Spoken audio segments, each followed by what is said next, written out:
Chapter 10-11. Someone once said that the desires of humans were endless, and could never be truly satisfied. When a person did not have enough food to fill their stomachs and clothes to cover their bodies, their greatest wish was to have a good meal, and then hide in a warm little house to sleep. However, once they obtained these, they would immediately begin to crave for money and women. If their second wish was fulfilled, they would continue to pursue power and power. Finally, they would even hope to live forever, and be above all life, including the god. There was no doubt that Chairman Boris was walking further and further down this path, and eternal life was the first step in his grand plan. However, Andrei was not too interested in an old man escaping death. After randomly instructing an acolyte to report his safety to Turith Valley, he was completely immersed in the sea of knowledge, unable to extricate himself. With the help of the arcane eye, he quickly recorded the undying king's manuscripts, scrolls, and books, and then began to madly experiment. According to Amos' suggestion, he did not immediately raise his level as a wizard. Instead, he focused on consolidating his lacking basic knowledge and practical abilities. In just half a month's time, hundreds of accidents caused by magical energy going out of control, such as explosions, freezing, lightning, and leakage of negative energy, occurred in his room. On average, there were 2 to 3 incidents every day, scaring all the acolytes in the wizard tower so much that they did not dare to pass by. They were afraid that they would accidentally be affected, and become unlucky souls who would die unjustly. No one knew what Andrei was doing inside. They only knew that the gigantic steel golems that occasionally entered and exited the room were full of scars, looking so sinister and terrifying. "Hey, Manny, have you heard? That flaming duke seems to be up to something dangerous. Last week, an idiot passed by and happened to encounter a burst of negative energy. It directly pushed him into the wall, and his heart stopped beating instantly. If not for Wizard Jamet passing by and giving him a bottle of lesser recovery potion, he would have died." A male acolyte pointed at the tightly shut door and whispered to a female acolyte beside him. The latter patted her rather large chest cooperatively and exclaimed with lingering fear, "Oh, heavens, that's too scary. Do you know what's going on in there?" The male apprentice shook his head mysteriously and replied in an exaggerated tone, "I don't know. No one knows. Let's not talk about the golems guarding the door. Just Andrei himself is terrifying enough. Don't you know? Half a month ago, he single-handedly killed hundreds of people outside the city. His cold-bloodedness makes one's hair stand on end. It's said that all the dead people were burned into charcoal. The strong smell of roasted meat made people unable to eat meat for several days. Then, for my sake, can you sneak a peek inside and see what it's like? I was just too curious. If you can do it, it will prove that you truly love me. Tonight, I will also prove that I love you." The female apprentice named Manny moved closer and gently blew into his ear. Oh! This was simply too awesome. Fine. For love, I'm willing to take a little risk. The male apprentice, who was in the midst of puberty, could not resist such teasing. He agreed without even thinking about it. He had forgotten the rules of the wizard tower, and even more so, he had forgotten that the official mages held the lives of the apprentices in their hands. He had placed himself in the most dangerous situation, and did not notice the contempt that flashed through the female apprentice's eyes. "Go, my brave warrior. I'll wait here for news of your victorious return." After saying that, Manny stood on her tiptoes and lightly kissed him on the cheek. As a girl who knew how to make use of her youthful and beautiful body, and was also a scheming girl, she knew very well that she had to give him some benefits at this time. Otherwise, he would very likely back off at the crucial moment. Love could always make young people lose their rationality. Feeling the chemical reaction caused by the soft lips on his skin, the male apprentice suddenly shivered. He mustered up his courage and walked towards the steel golems guarding the door. Although he knew that the golems would very likely raise their sandbag-sized fists and smash him into minced meat without asking for the reason, he still did not hesitate. Fortunately, Andrei had never been a cruel and bloodthirsty person. So, when he was within 10 meters of the golems, a red light flashed in the eyes of one of the golems. It turned around and warned in a low voice, "Halt! Master does not wish to see anyone now. I'm an apprentice in the kitchen. I've specially come to ask, what would Master Andrei like to eat tonight?" The male apprentice was quick-witted and quickly made up an excuse. In any case, as long as he could trick the golem into opening the door, he would have completed his mission. He did not have to enter the room himself. The golem's eyes kept flashing, as if it was considering whether such a disappearance was necessary. After 3 to 5 seconds, it finally nodded. "Fine. You wait here." As soon as it finished speaking, a loud noise suddenly came from inside the room. Before the golem could open the door collapsed and flew up by itself. A thick metal arm smashed into the wall with a bang. Gravel flew in all directions, and the terrifying force smashed a big hole in the granite. The male apprentice was scared silly. Even though his face had been scratched several times by the gravel, he did not dare to move. The lower half of his body almost wet his pants. Just when he had not figured out what had happened, Andrei slowly walked out of the room. Looking at the metal arm embedded in the wall, he muttered to himself, "So it's still not powerful enough?" Hearing this, the poor apprentice immediately burst into tears. He thought to himself, "This power is not enough? It's enough to smash a giant to death. How much destructive power do you want?" Manny, who was hiding in a dark corner, scanned the furnishings in the room with her eyes wide open. She quickly abandoned her so-called boyfriend and turned to disappear into the corridor. 10 minutes later, she quietly walked into a room on the 3rd floor and bowed respectfully to the figure in the dark. "Teacher, I've investigated the other party's room according to your instructions. He seems to be creating a huge golem." "Golem? Doesn't he already have several steel golems?" Accompanied by a gloomy voice, a man with eagle-like eyes walked out from the corner. He was none other than Gavin Lauren. Ever since he learned of Andrei's terrifying strength, he seemed to have evaporated and never appeared in public again. Instead, he secretly hid in the wizard tower and waited for an opportunity. This was because he knew that he was already on Andrei's blacklist. If he continued to hang around in front of the other party, it would be no different from courting death. "I'm sorry, teacher. I'm not too sure, but the golem he's creating seems to be a little different from traditional golems. I can't tell exactly what the difference is," Manny explained in a low voice. "Alright, I got it. You can leave now. I'll summon you again if I need you." After saying this, Gavin waved his hand and once again disappeared into the darkness. Chapter 10-12. Andrei, who was immersed in his experiments, had no idea that Gavin Lauren was already observing him from the shadows. Even if he knew, he wouldn't care too much. This was because he was no longer a small mage that could be easily manipulated. He was now a truly dangerous person who was developing into a boss. Especially after receiving the Undying King's gift, there was only one person left in Linton City who could pose a threat to him, Loretta Botons. The rest were merely pawns and cannon fodder, nothing more. "Amos, tell me, how many more attempts do I have to make before I can bestow a true soul to the golem?" Andrei asked in his mind as he attached the thick metal arm to his body. The Eye of Future thought for a moment and immediately replied, "At least 230 times. Since you haven't gone through systematic training, your control is slightly weak. In the process of giving a soul to a puppet creature, you need to have extremely precise control skills. Otherwise, it will lead to serious defects, or even create a soul that is completely out of your control." Hearing this answer, Andrei sighed rather helplessly. Sigh. "Alright, 230 times it is.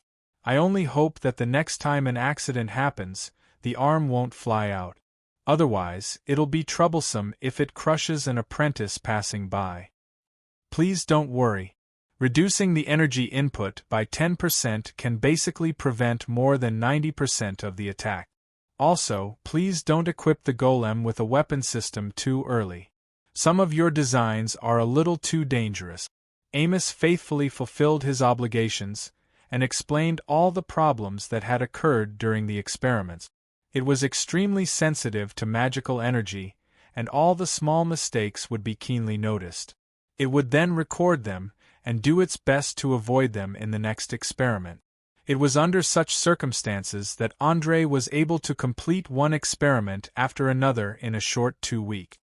His relatively weak hands-on skills were now almost on par with a true archmage. He began to prepare to create a different golem, one that had never appeared on Oriar before. Gazing at the golem's body, arms, head, and legs, placed on the table in the middle of the room, a faint smile appeared on his face. Unlike the bulky and cumbersome forms of most golems, this golem's body was very slender. Only its arms were extraordinarily thick, and its upper body was divided into regions. A weapon and tool was hidden behind each finger, and it could be switched into various forms at any time. For example, daggers, axes, hammers, longswords, claws, and so on. In order to better adapt to all kinds of terrains, his feet were also modified into strange claws. On flat ground, he could walk normally, but if he was in the mountains or forests, his sharp toes would instantly hook up and firmly grasp the protruding rocks or trees. Even if it was a cliff, he could walk as if he was walking on flat ground. Obviously, André had added too many Earth robot design concepts into this work. Therefore, according to the traditional method of making golems, using the soul of an elemental creature as the driving force would not work. He could only give the golem a human, and have the ability to think and learn like a real human. But this was not simple. According to the records in the Golden Scroll, giving a soul to a creature was an irreversible process. This also meant that once it started, it could no longer be stopped. Whether it was to create a peaceful soul or a monster with a mind full of destructive thoughts, as the creator, he had to bear the corresponding responsibility. André was not interested in fighting with the killing machine he had created, so he was not in a hurry to start. Instead, he repeatedly exercised his precise control to ensure that nothing would go wrong. In the next few days, he tried again and again to awaken the soul, but he failed again and again. There was no way to avoid failure. After all, it was a level 7 arcane spell, limited wish. André's current spellcasting level was only 12, so he had to choose to upgrade it. What he needed to do now was to feel the subtle changes in the magic energy during the birth of the soul, so that when he really created the soul, he could create a complete soul according to his own will. Time flew, and in the blink of an eye, another month had passed. André took the time to join forces with Georgie and Duke Alexander to uproot Duke Ian and his family. He never left the room of the Mage Tower. As November came, all the preparations were finally completed. He had not cleaned himself for nearly 2 months, so his whole body was emitting a strong stench. His hair was greasy and curled into a ball, and his teeth were so yellow that he could smoke people to death with a breath. But all the sacrifices were worth it. After such a long time of focused training, he had completed the training plan formulated by Amos. Today was the day to awaken the soul of the golem.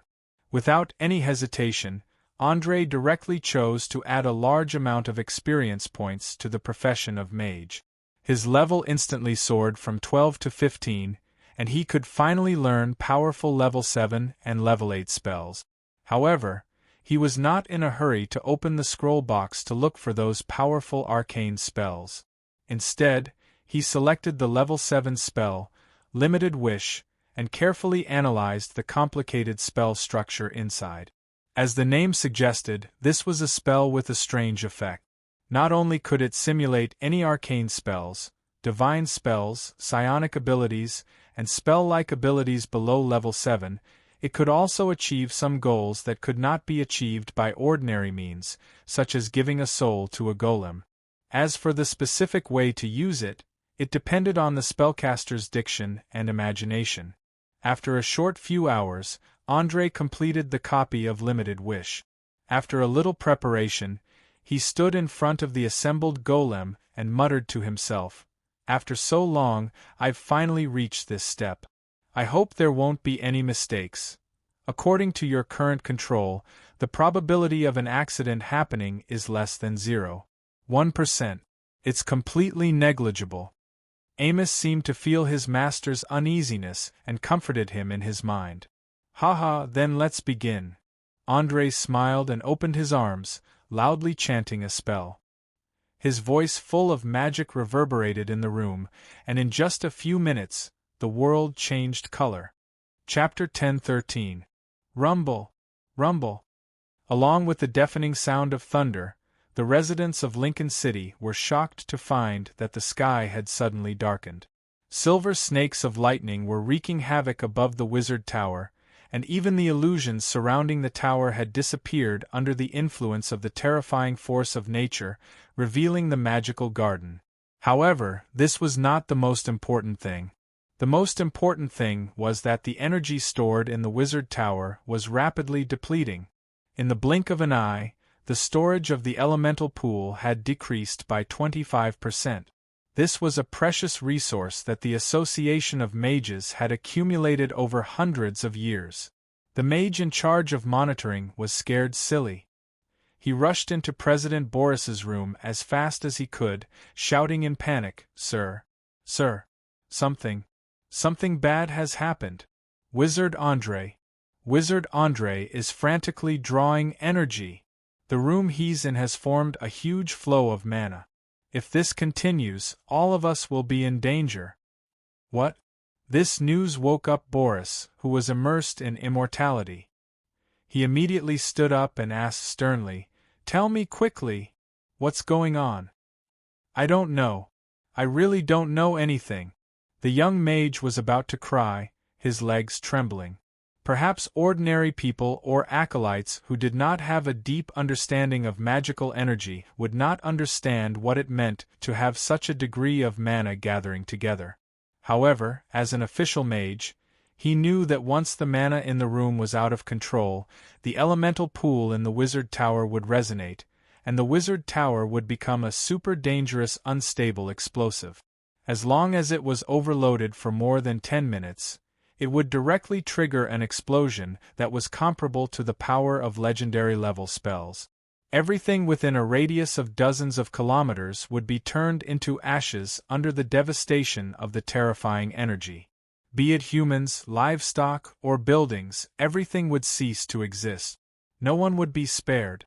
Under such a degree of explosive power, any defensive spell would become a pathetic joke. Damn it! Boris cursed under his breath, and immediately stood up and walked to the second floor. He ignored the members of the association who were rushing from all corners, and went straight to Andrei's room. He used his authority as the president to force open the door, and was shocked to find that the situation was completely out of his control. He saw that Andrei, who was in a state of concentration, had his eyes closed. His body was surrounded by layers of energy rings. They seemed like some kind of protection but also like a pure energy aggregation. Under the guidance of the incantation, the magical energy in the air slowly flowed into the magical golem's body. Its eyes, made of diamond, flickered continuously, as if it could come to life at any moment. When an old wizard saw this, he could not help but exclaim, "No! This was impossible! He was actually creating life. Create a soul from nothing. Amazing! It was too unbelievable. I never thought that I would be able to see it with my own eyes in my lifetime." Another mage sighed. In the eyes of these mages who were focused on the magical domain, the ritual that Andrei was performing was far more important than the 100,000 residents of Lincoln City. If necessary, they could sacrifice the latter. After all, people could be recruited if they died, and the city could be rebuilt if it was destroyed. However, if they missed the opportunity to observe the creation of life and soul, they might not have another chance. In this day and age where magic was extremely weak, the truly powerful mages mostly retreated behind the scenes, rarely appearing in the public eye. Thus, the mages present all widened their eyes, wanting to record every movement and every incantation so that they could bring it back for careful study. Even President Boris subconsciously clenched his fists, unable to believe that the young man who had been nervous and uneasy in front of him a few months ago had blindly surpassed him and become an undisputed great wizard. As someone who had also mastered level 7 magic, he would never mistake the energy level of a level 7 spell. Andrei, who was immersed in the process of creating a soul, was completely unaware that he had become the target of countless people's attention. He was wholeheartedly focused on letting the magical energy collide with each other in the spiritual world, forming unstable high-energy particles. And these unstable high-energy particles were the key to the birth of a soul. At this moment, he had completely forgotten about time and space, and was focused on the domain of pure energy. After an unknown amount of time, the uncontrollable high-energy magic particles finally began to develop a faint consciousness, gradually forming a fuzzy, curious soul. Who am I? Where did I come from? And who are you? The soul that had just been born asked curiously like a child. Andrei smiled and replied, "You are a consciousness born from magic, a soul created by magic. I am your creator and at the same time your master." Magic? Soul? Master? What are those? The newly born soul was like a blank piece of paper, having no concept of anything. Haha, you have too many questions, I can't answer them all. How about this? I'll share a part of my memory with you. Saying this, Andrei suddenly opened his eyes and tapped lightly on his temple, drawing out a translucent silver line and tapping on the head of the golem. Instantly, a dazzling light was released from the golem's eyes. Its body began to shake violently, and its mouth uttered words of unknown meaning. After a full 10 minutes, it slowly stopped. All the mages crowded in the corridor were watching, their faces showing strong anticipation, as if they were eager to witness the birth of a life created by magic. The golem did not disappoint anyone. After a short silence, it raised its right hand and moved its 5 metal fingers, letting out a burst of laughter. Ha ha ha ha. I understand now. I am alive. I have my own thoughts and consciousness. I am a life. A complete life without any imperfections. Thank you, Supreme Creator. Now, please give me a name. How about Wally? Andrei suggested with a smile. Wally? That sounds good. Then from now on I am Wally. The golem quickly switched the various weapons fixed on its arm, its voice full of excitement. Looking at the adamantine golem that had just been named Wally, Andrei knew that he had succeeded. All that was left was to slowly influence the thoughts of this young soul, and make its values as consistent as possible with his own. After all, intelligent golems were not ordinary golems that only knew how to obey simple orders. Although their creator still retained great influence, if there was a conflict between their values, they would run away or even rebel. This was not to be underestimated. In the history of Audiobook, there were many mages who were rebelled and killed by intelligent golems. The common mistake they made was to treat intelligent golems like ordinary golems.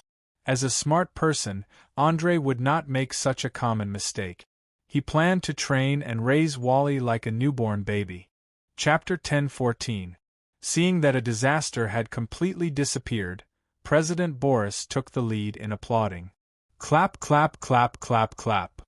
Very wonderful magic. You have done a miracle that ordinary mages could never do in their lifetime. A magic statue with a complete mind, life, and soul. Without a doubt. This is a great feat.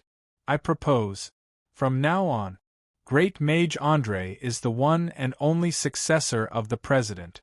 I believe no one will object, right? As he spoke, his sharp eyes swept over the members who were originally loyal to Gavin Lauren. As long as these guys dared to say half a word of objection, they would immediately die a horrible death. No one who could become a mage was a fool, so those who were stared at lowered their heads to show humility, not daring to look at the president. As for Gavin Lauren himself, he was hidden in the hood, far away at the corner of the corridor. Not to mention objecting, he didn't even dare to raise his head, afraid that he would be found out and sent out as a gift. Now, even a fool could see that there was a huge gap between him and Andre, and that it was impossible for him to become the next president. But unfortunately, the more you don't want something to happen, the more it will happen. Manny, who had just been promoted from an apprentice to a first-level mage, suddenly stood up, pointed at her former mentor and shouted, "Mr. President, Great Mage Andre, I have important news to report to you both. My mentor Gavin Lauren actually didn't disappear as many people expected. He's hiding in the Mage Tower, hiding among us. Just last month, he forced me to spy on His Excellency Andre's experiment. Look. He's hiding in the corner at the end of the corridor." Yeah. Gavin Lauren was completely stunned by this scene. He never thought that the female apprentice who was usually respectful to him, and even provided some special services, would dare to betray him. And she betrayed him so thoroughly, without any mercy. The other mages were also stunned. After all, the Mage Tower was only so big. It wouldn't take long for news of what had happened to spread. In particular, there was no need to keep news of a teacher toying with a female apprentice a secret. Many mages who hadn't lost their sexual abilities had done it before. But what they couldn't believe was that Gavin Lauren would actually fall for this one day. The few middle-aged mages, who usually boasted of being romantic, subconsciously shivered. They glanced at the female apprentice they had once played with from the corner of their eyes filled with fear. For a moment, the originally noisy corridor became absolutely silent. It was so quiet that even a pin drop could be heard.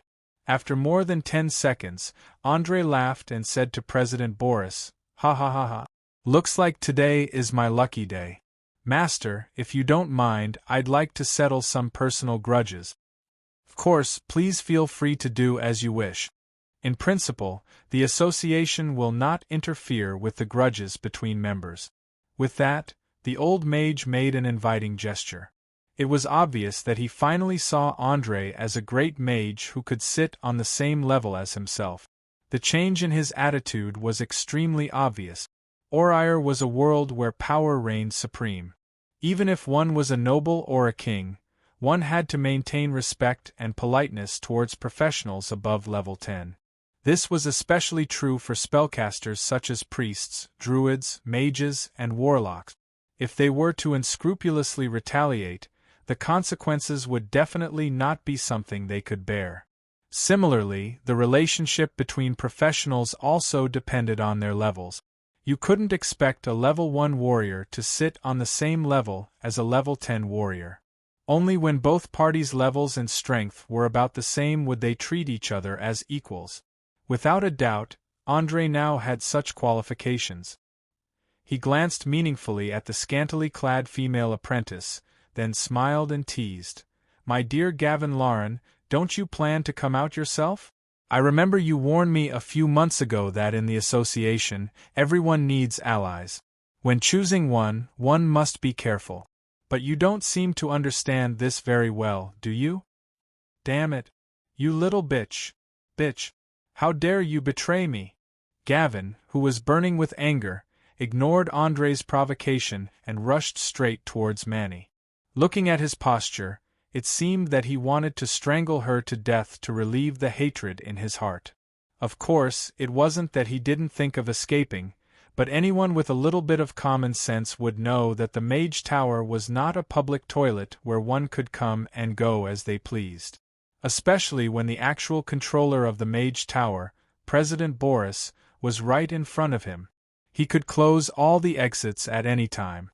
Rather than being caught in an embarrassing situation, he would rather kill the female apprentice who betrayed him first.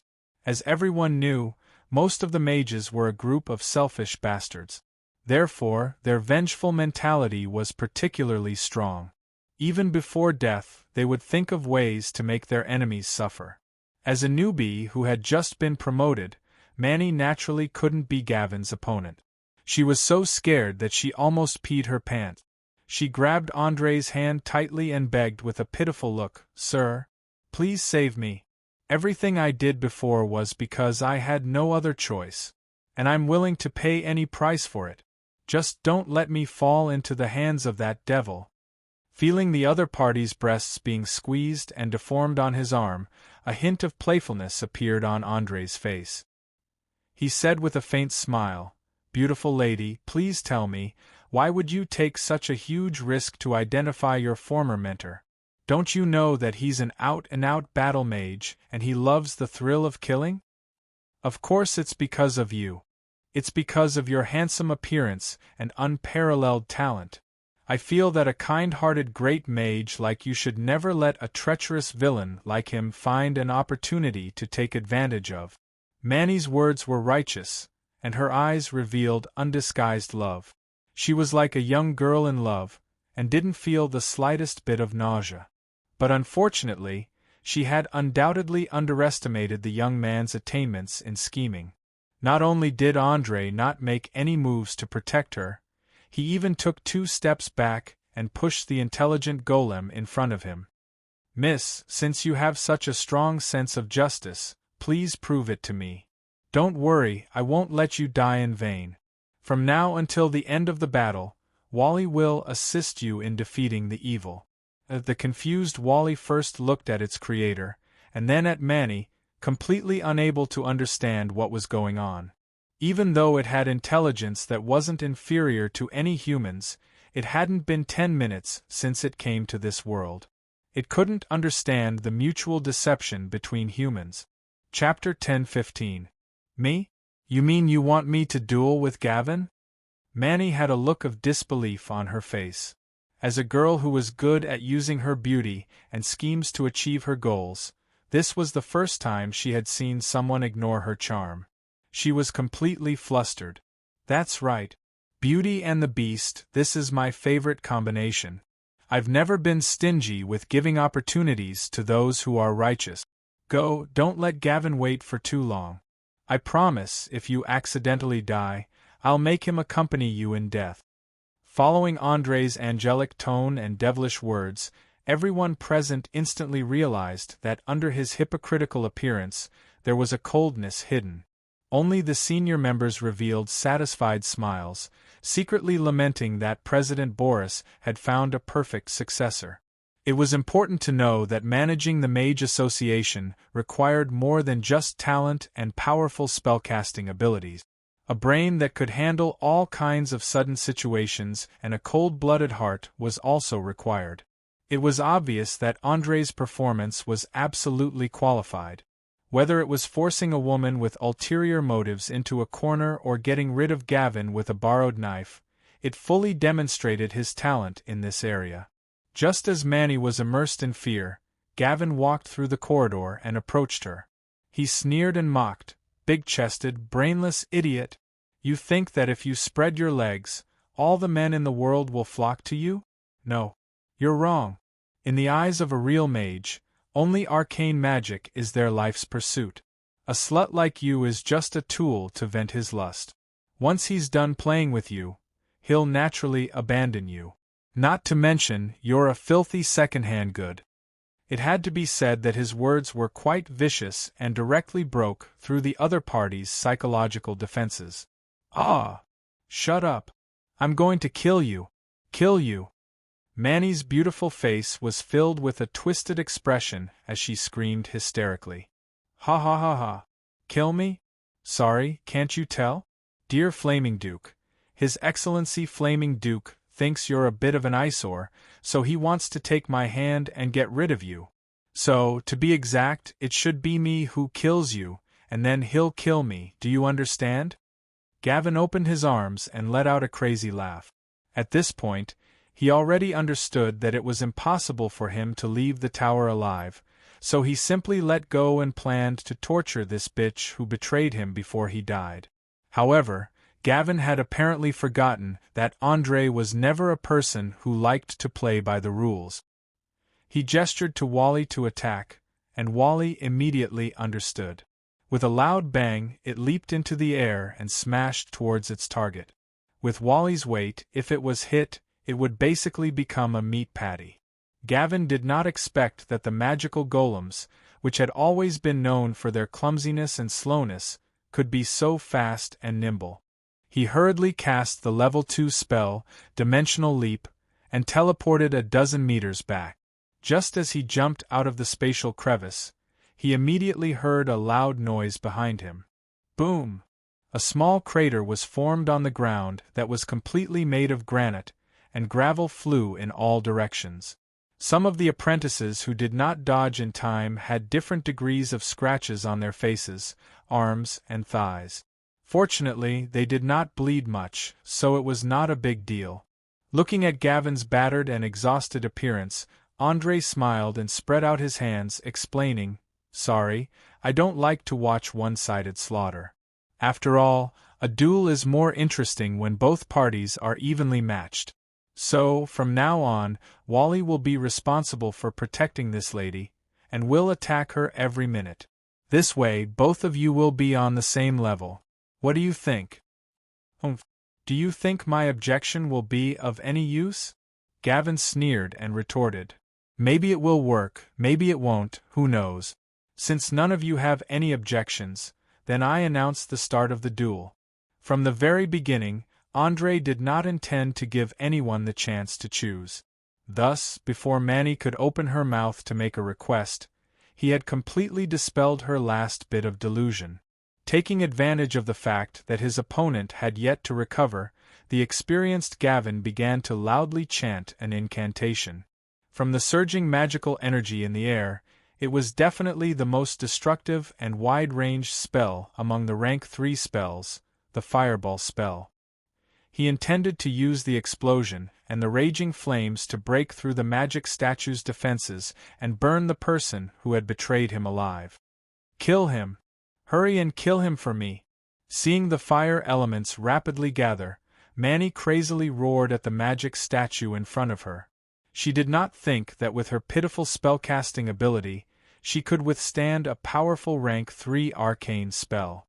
However, Wally's reply instantly caused her to break down. "Sorry, the creator said that I can only attack after a minute."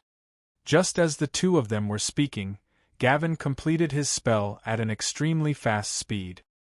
He laughed sinisterly and shouted, "Go to hell, bitch!" A small orange fireball flew out from his palm, directly hitting Wally's sturdy body. The next second, boom! A terrifying shockwave and heatwave quickly turned the corridor within a 10-meter radius into a sea of fire. Neither the magic statue nor Manny behind it were spared. As for the onlookers, they had long since retreated to a safe place, watching the development of the situation with mocking gazes. The raging flames produced by the fireball spell came and went quickly, especially when there was nothing burning. It completely disappeared in 3 to 5 seconds. Wally, whose entire body was made of adamantine, was naturally unaffected, but Manny was in a much more miserable state. Not only did she lose the beauty that she was so proud of, her skin was also covered with black charred skin and blisters. Her face was also like the scene of a car accident, causing many male acolytes who had fantasized about her to vomit. However, even with such severe burns, she was still not dead. In fact, it was far from fatal. However, as the instigator, Andre believed that this woman, who was filled with unstable elements in her bones, would suffer a fate 10,000 times worse than death. "My face. My skin. No. No. This isn't me." Manny's spirit was greatly stimulated, and she completely went crazy. She forcefully tore off her charred skin, revealing the bloody flesh underneath. After a short while, all the skin on her body was torn off. Even President Boris, who was an experienced and knowledgeable archmage, couldn't help but frown. "Little bitch, do you understand the price of betraying me now? Don't worry. I will destroy your life bit by bit and let you die in pain and regret. Seeing the fate of the betrayer, Gavin's face was filled with an expression of extreme enjoyment, and he even planned to use words to torture her heart. Chapter 10:16. No one can destroy my life. No one. Manny, who was covered in blood, had entered a state of madness. She had completely forgotten about her fear as she roared hysterically with her blood-red eyes. Just as Gavin was about to mock her, the Wally, who had been standing still, suddenly moved again. In the blink of an eye, it had covered a distance of more than 10 meters and swung its disproportionately large fist at him. Obviously, the 1-minute waiting time was up, so it followed the order and took the initiative to attack. Damn it! Seeing the fist getting closer and closer to his head, Gavin couldn't help but curse. He hurriedly activated the stone skin spell to avoid hitting his head. He planned to use his body to take the blow. There was no other way. The Wally was too fast. With his body that hadn't been trained for a long time, there was no way he could dodge. He could only hope that the fist wasn't too heavy. Otherwise, even if his skin was petrified, he would still be injured.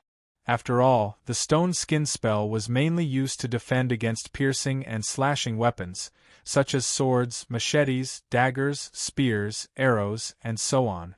In the face of armor-piercing weapons such as axes and hammers, it was a bit lacking. If he was hit in a vital part, he would be dead for sure. Bang! Accompanied by a heavy muffled sound, the fist made entirely of adamantine accurately hit Gavin's chest. He only felt a sharp pain, then his whole body flew into the air and slammed into the hard wall behind him. With a puff, he spat out a dark red arrow of blood.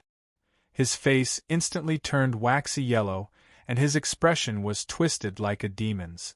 Needless to say, this was definitely not a light hit. At least half of the ribs that protected the vital organs in his chest were broken. His heart was also heavily injured, and he couldn't react for a long time. Even if his brain gave out orders, it was useless. As for the stone skin that covered the surface of his body, at the moment of impact, it turned into stone fragments and splashed everywhere. It only served as a buffer. Otherwise, the consequences would be even more serious. Adamantine was known to be the densest metal in the world. It was twice as heavy as gold, and gold was about 3 times heavier than steel.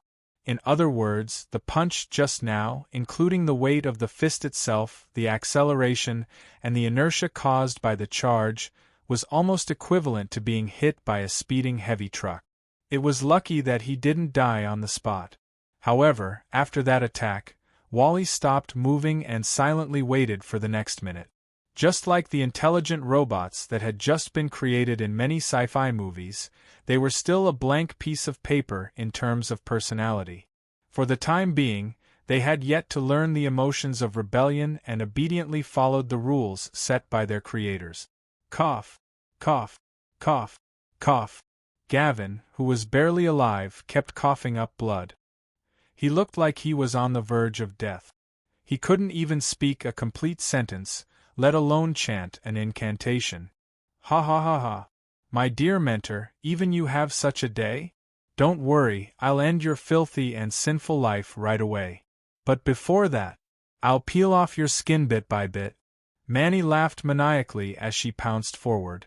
She took out the dagger that she always carried with her and drew a circle on his face. She then used her hands to tear off the bloody skin and stuck it on her own face.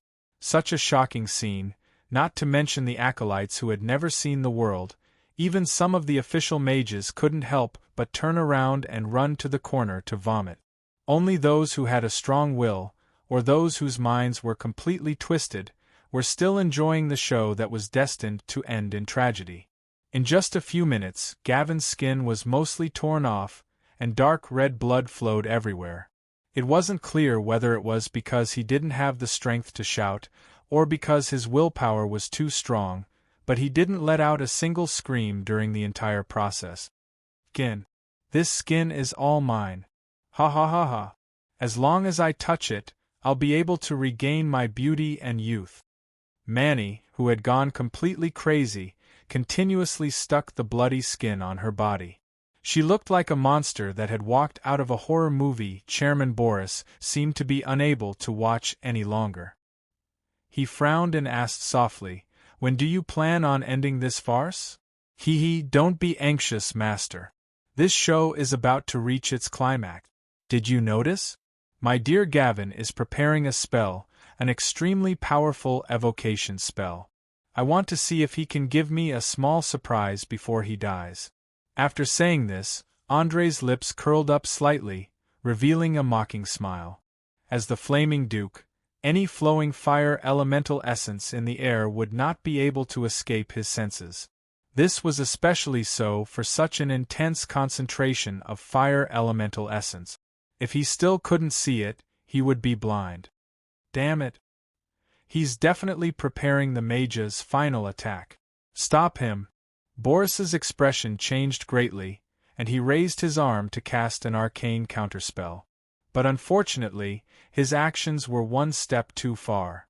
Gavin's eyes suddenly released a piercing light of defeat.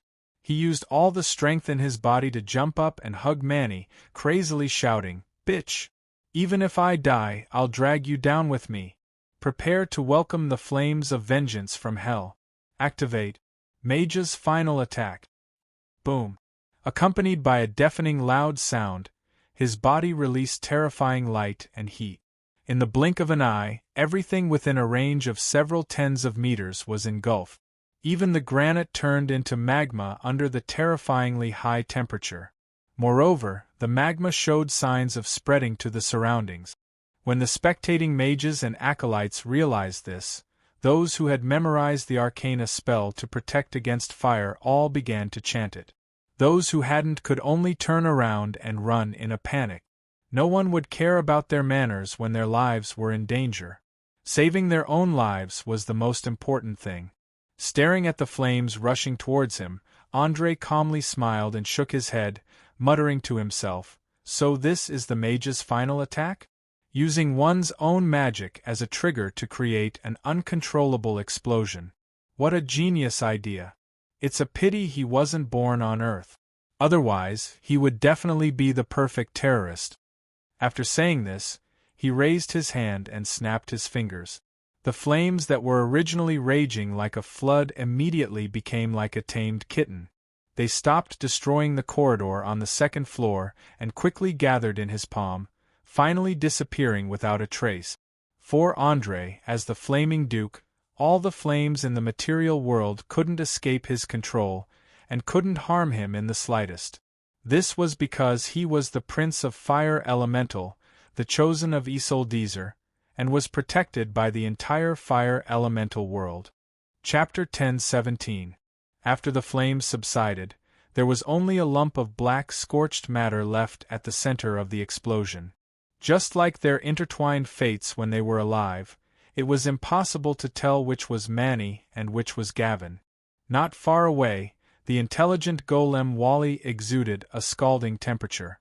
Fortunately, when Andre was making it, he had considered the problem of fire and acid resistance, and had permanently set up the relevant protection, so it was not a big problem. Furthermore, the melting point of adamantine itself was very high. A mere 2,000 to 3,000 degrees was not enough to melt it, and the corresponding alchemy solution had to be added.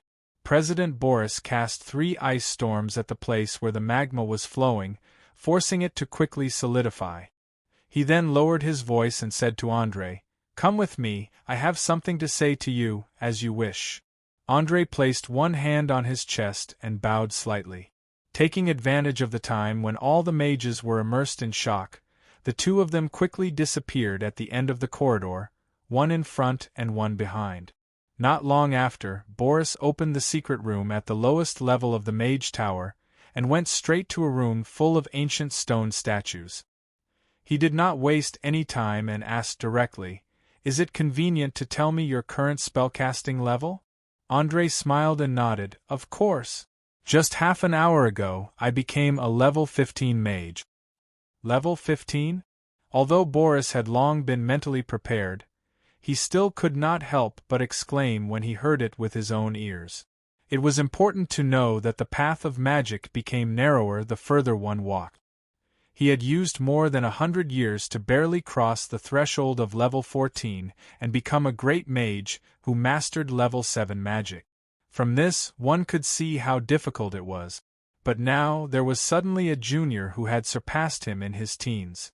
An indescribable feeling surged in his heart in an instant. There was jealousy, envy, and shock. That's right. To tell you the truth, I took a special shortcut, so I don't have any reference. You can just treat me as a special individual. Sensing the disappointment in the old man's eyes, André had to explain a little. After all, the president had lent him a helping hand when he was at his weakest, so he did not want the other to lose confidence and the motivation to continue moving forward on the path of magic. No need to comfort me, I'm not the kind of weakling who can't recover after a setback. Besides, I've already finished learning and copying the spells you gave me, and am preparing to find a target. Boris waved his hand to indicate that he was fine, and did not even ask what the so-called special shortcut was. As a great mage, he knew that any shortcut had a corresponding price, and that was no exception. The price for André was that he would never be able to get rid of the effects of the arcane eye. He had to do his best to find the other eye, even if he knew that there might be great dangers waiting. Staring at the old man's weathered eyes, André smiled meaningfully and asked in return, "You called me here to ask me to find a suitable body for you?" Boris touched his white hair and sighed. Yes, I can feel that my body is aging, and my soul is also emitting a rotten smell. I have to choose a target as soon as possible to complete the devouring. Otherwise, I can't guarantee that I'll be able to complete such a complicated magic ritual in a few months. I don't think there's anything to discuss. There are so many young mages around the age of 30 in the association. You can totally choose one at will.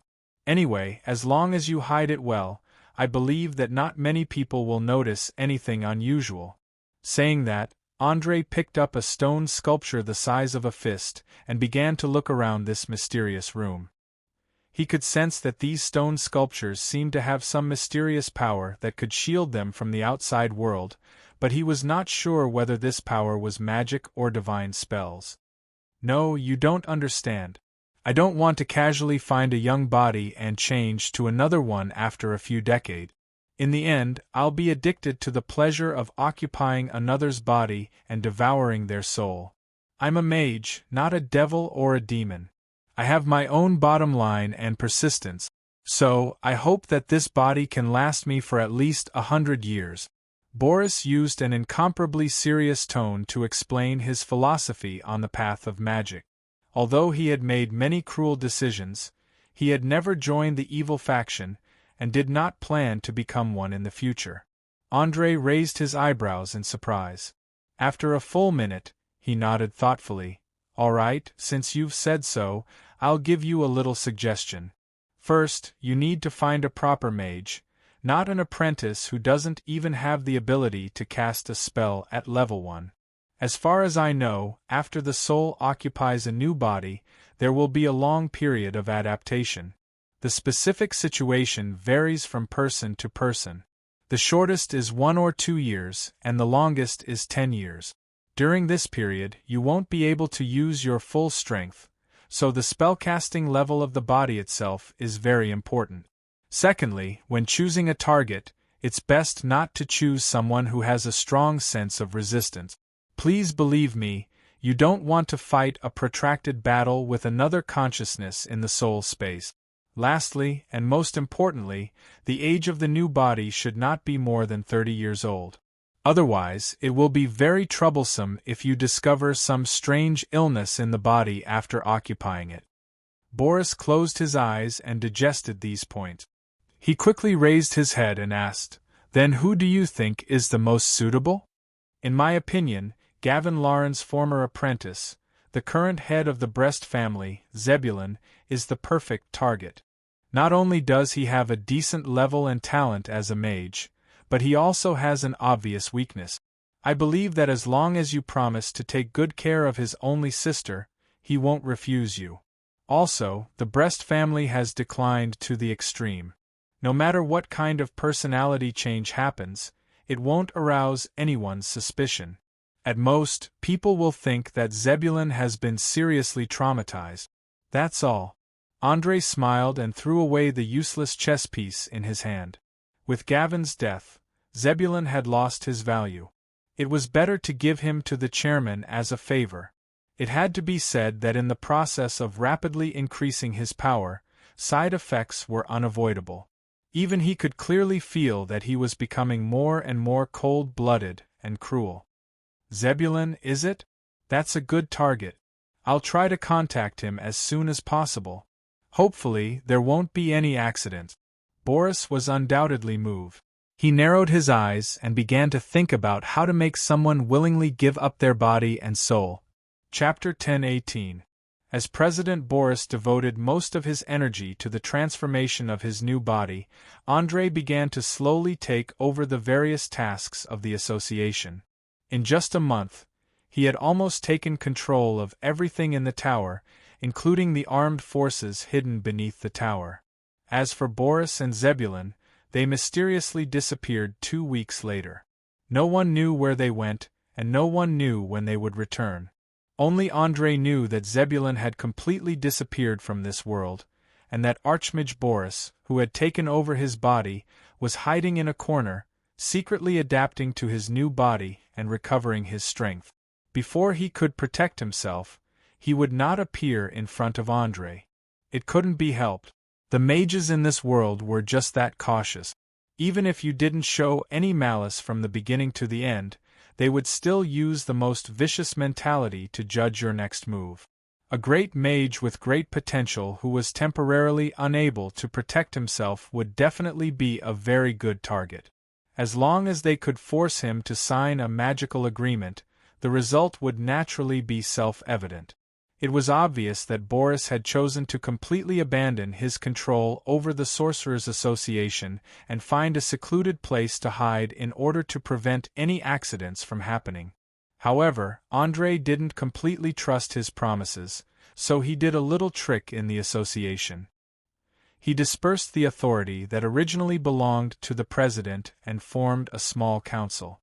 The senior members took turns to take charge of the daily affairs of the association, including the allocation of resources, the selection of apprentices, and so on. He believed that after these people tasted the joy of controlling the fate of others, it wouldn't take long for them to indulge in it. Even if Boris reappeared in the future, he wouldn't be able to take back the authority that originally belonged to him. André had always been the best at dealing with authority. He wasn't the kind of person who liked to control everything alone, and he didn't mind sharing power. The premise was that these people didn't become an obstacle in his path. That was all. Time flew by. Unknowingly, the most important day of the year, which was also the last day, was about to arrive. The defenseless citizens of Lincoln City had no idea that the city had already completed the division of factions. After today, both sides would tear off all pretenses and engage in a battle to the death with real swords and spears. Of course, before midnight arrived, the false peace would still continue. It was the calm before the storm and the last time they could relax. In the Tues Valley, the chief of internal affairs, Abner, had already begun instructing the servants to get to work early in the morning.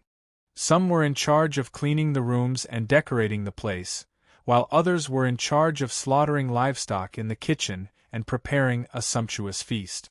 According to the tradition of Orir that had lasted for thousands of years, on the last day of the year, no one, including slaves, needed to work. On this day they could eat, drink, and play to their heart's content, enjoying a relaxing and joyful time. Even the stingiest master would provide enough food and wine, otherwise they would be despised and spurned. André was clearly not a stingy person, so not only did he get Abner to prepare sufficient food and wine, he even invited a renowned circus to perform juggling and beast-taming performances. It wasn't even 8 o'clock yet, and the excited children were already surrounding the circus tent. They were pointing at the ferocious beasts in the cages and cheering excitedly from time to time. It was so noisy that people couldn't sleep at all. Damn it! If I'd known, I wouldn't have invited the circus.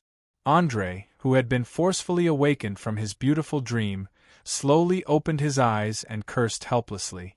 If it were any other lord, they would have sent people to chase away those annoying children without a second thought. However, he still retained a lot of awareness of modern society, so he didn't want to disturb the festive atmosphere. Chloe, who was wearing a white translucent nightgown and white stockings, raised her head in a daze and asked, "Ugh, what's wrong, dear?" This young girl had just celebrated her 16th birthday yesterday, and drank too much wine. She partied until the wee hours of the morning before she was completely drunk. Her brain was probably still in a state of mush. No, nothing, just some overly excited children. Go back to sleep, you must have been exhausted last night. With that, Andrei turned around and hugged the young girl's waist, gently kissing her forehead. Feeling her fiancé's embrace, Chloe quickly calmed down and fell into a deep sleep. A smile appeared on her peaceful face, as if she had just had a good dream. It made people want to take the next step. However, Andrei still had important matters to attend to, so he didn't do anything other than hug her for a while. When the young girl was completely asleep, he got up and began to bathe, brush his teeth, and put on his clothes. After a full half an hour, he finally walked out of the room neatly dressed. One of his hands was holding the Archmage's staff tightly. Ever since he had obtained this powerful magical item, he would carry it with him even when he was sleeping. In order to conceal the dazzling gem at the top of the staff, he had cast a permanent illusion spell on the staff. After all, as long as one wasn't blind, seeing such a large gem embedded in the staff, one would know that this staff was definitely not an ordinary item. He would be extra careful in battle, and it would be difficult to use it to its full potential. After passing through the narrow corridors of the castle, Andrei quickly arrived at the hall on the first floor. Uras, who had been waiting there for a long time, hurriedly stood up and greeted, "Good day, my lord. I am very happy to be summoned by you on such an important day." "Good day, my friend. Have your people been settled?" Andrei asked casually as he sat down on his seat. "Yes, they are very grateful for your kindness. There is fertile land, clear rivers and springs, and countless wild beasts to hunt. Compared to the dry and dangerous desert, this place is like heaven." Uras smiled and was not stingy with his praise. It could be seen that after the refugees from the desert were properly settled, he was now completely loyal. To put it simply, his loyalty was 100%. Andrei nodded in satisfaction. "Very good. I will get Abner to be in charge of the livestock, farming tools, and seeds as soon as possible. You don't have to worry about the rest. Leave it to the professionals. I have a task for you now, and that is to get all the troops into a state of war. After midnight today, our real enemies will begin their attack." Chapter 10:19. War. Ura's eyes widened, and he was so shocked that he couldn't close his mouth for a long time. He couldn't imagine that after destroying Duke Ian with lightning speed, there would be no one in the entire Lincoln City who would dare to make an enemy out of their monarch, the famous Flaming Duke. Looking at the shocked expressions of his subordinates, Andrei explained with a smile, "That's right. War isn't a small skirmish like before.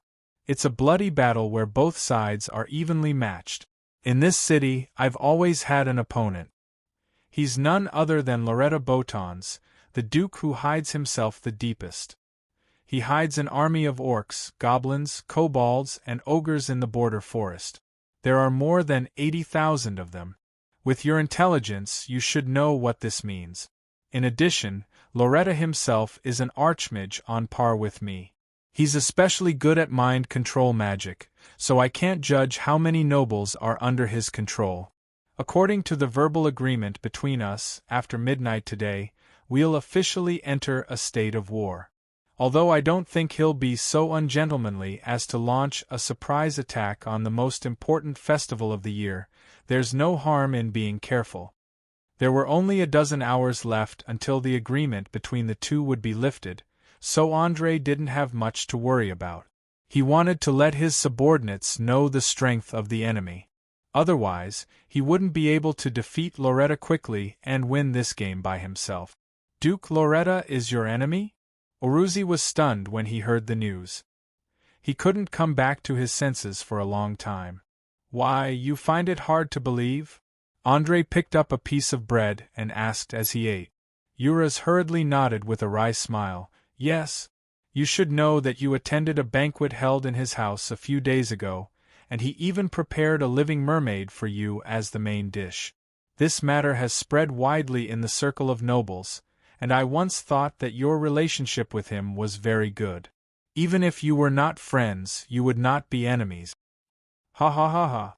Andrei swallowed the bread in his mouth and laughed loudly. No, no, no, my dear Uras, don't be fooled by the facade. He and I have been enemies since the beginning. This has never changed, nor will it change in the future. But you have to understand that there are many types of enemies. Some are conflicts of ideas, some are disputes of interests, and some are enemies that we need to be enemies. There is no reason, and there is no need for any reason.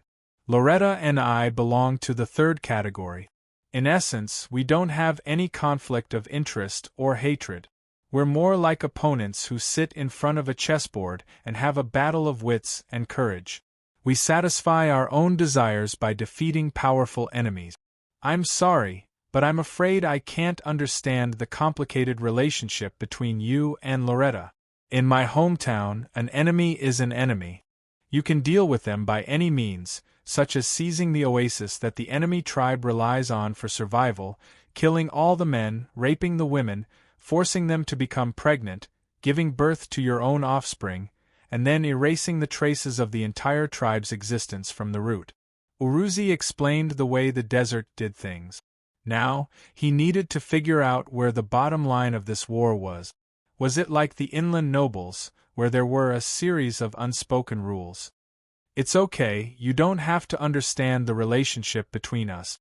Just do what you're supposed to do, and that is to lead the army to defeat all enemies that threaten the territory, especially the army of monsters hidden in the forest. Seize the opportunity to annihilate them. You can use any means you can think of, including deception, seduction, bribery, and so on. In short, no matter the cost, I'll send someone to provide you with the corresponding information when the time comes. Andrei always had a priority to deal with threats in his mind. Loretta was undoubtedly the first, followed by these terrifying monsters. Of course, the word terrifying had to be put in quotation marks because to Andrei, pure numbers were no longer a problem. Summoning an army of fire elementals could easily slaughter tens of thousands of monsters. But the trouble was that Loretta now had this information, so he would never let the monster army confront him head-on. Instead, he would think of ways to lure him away, and then let the monsters fully unleash their talents and rush into the manors and farms around Lincoln City to wreak havoc. Once the monsters rushed into the valley, the logistics base that he had painstakingly built would be completely destroyed. As a person with a strategic vision, Andrei wanted to ensure that this would never happen, or at least minimize the probability. He spent a lot of effort to build a network of connections among the surrounding inland nobles, and it was used for early warning. If the monsters really intended to walk out of the forest, they would first have to pass through the territory that originally belonged to Duke Win, and then they would have to take down the fortress in the Land of Light. The two lines of defense together would be enough to buy them at least a week or so. Uras nodded thoughtfully. I understand. In other words, I can follow the rules of the desert and give the enemy the cruelest blow, killing them all one by one to eliminate all future troubles. That's roughly what's going on. Just 2 weeks ago, our spy Del had successfully infiltrated the enemy and became a centurion of an army of half-orcs. He will send back information, and you can know the enemy's recent situation at any time, including what they eat, how they rest, the direction of their march, their weapons, and so on. If necessary, you can even poison them or create a little chaos. After saying that, André took out a few pieces of yellowed parchment from his waist bag. They were densely packed with noteworthy points of the enemy, and even the layout of the camp was not missed. Obviously, the half-orc thief Dell's ugly appearance played a huge role in this moment. Uraz did not say anything and quickly took a look at it carefully. His face was filled with ecstasy. Great. This is perfect. As long as I can grasp the enemy's movements at any time, I can guarantee that I can design a trap for them. Even if I can't defeat them in one go, I can still ruthlessly dig out a piece of meat. Then I look forward to your performance. André smiled slightly, stood up and walked out of the castle. There were still many things he had to do today, such as reminding his allies, and preparing the fleet of the Sardinia to attack. After all, playing a big game of chess required cooperation from all aspects, so as to minimize his own losses. He dared to bet with his head that Loretta must be making the same preparations at this moment. Chapter 1020. Loretta Botons sat on a chair in the basement of the Duke's mansion in the noble district of Linton City, silently watching the dozen or so black figures hidden under cloaks and hoods on both sides of the long table. After a few minutes he asked, "Where's Tracy? Why hasn't she appeared half a month after the summons was issued?" "Master, Tracy received your order last time to go to the Sardinia Islands to find out what the pirates are doing. Ever since she sneaked in, she has no contact with the outside world. Like the female scorpion, she mysteriously disappeared."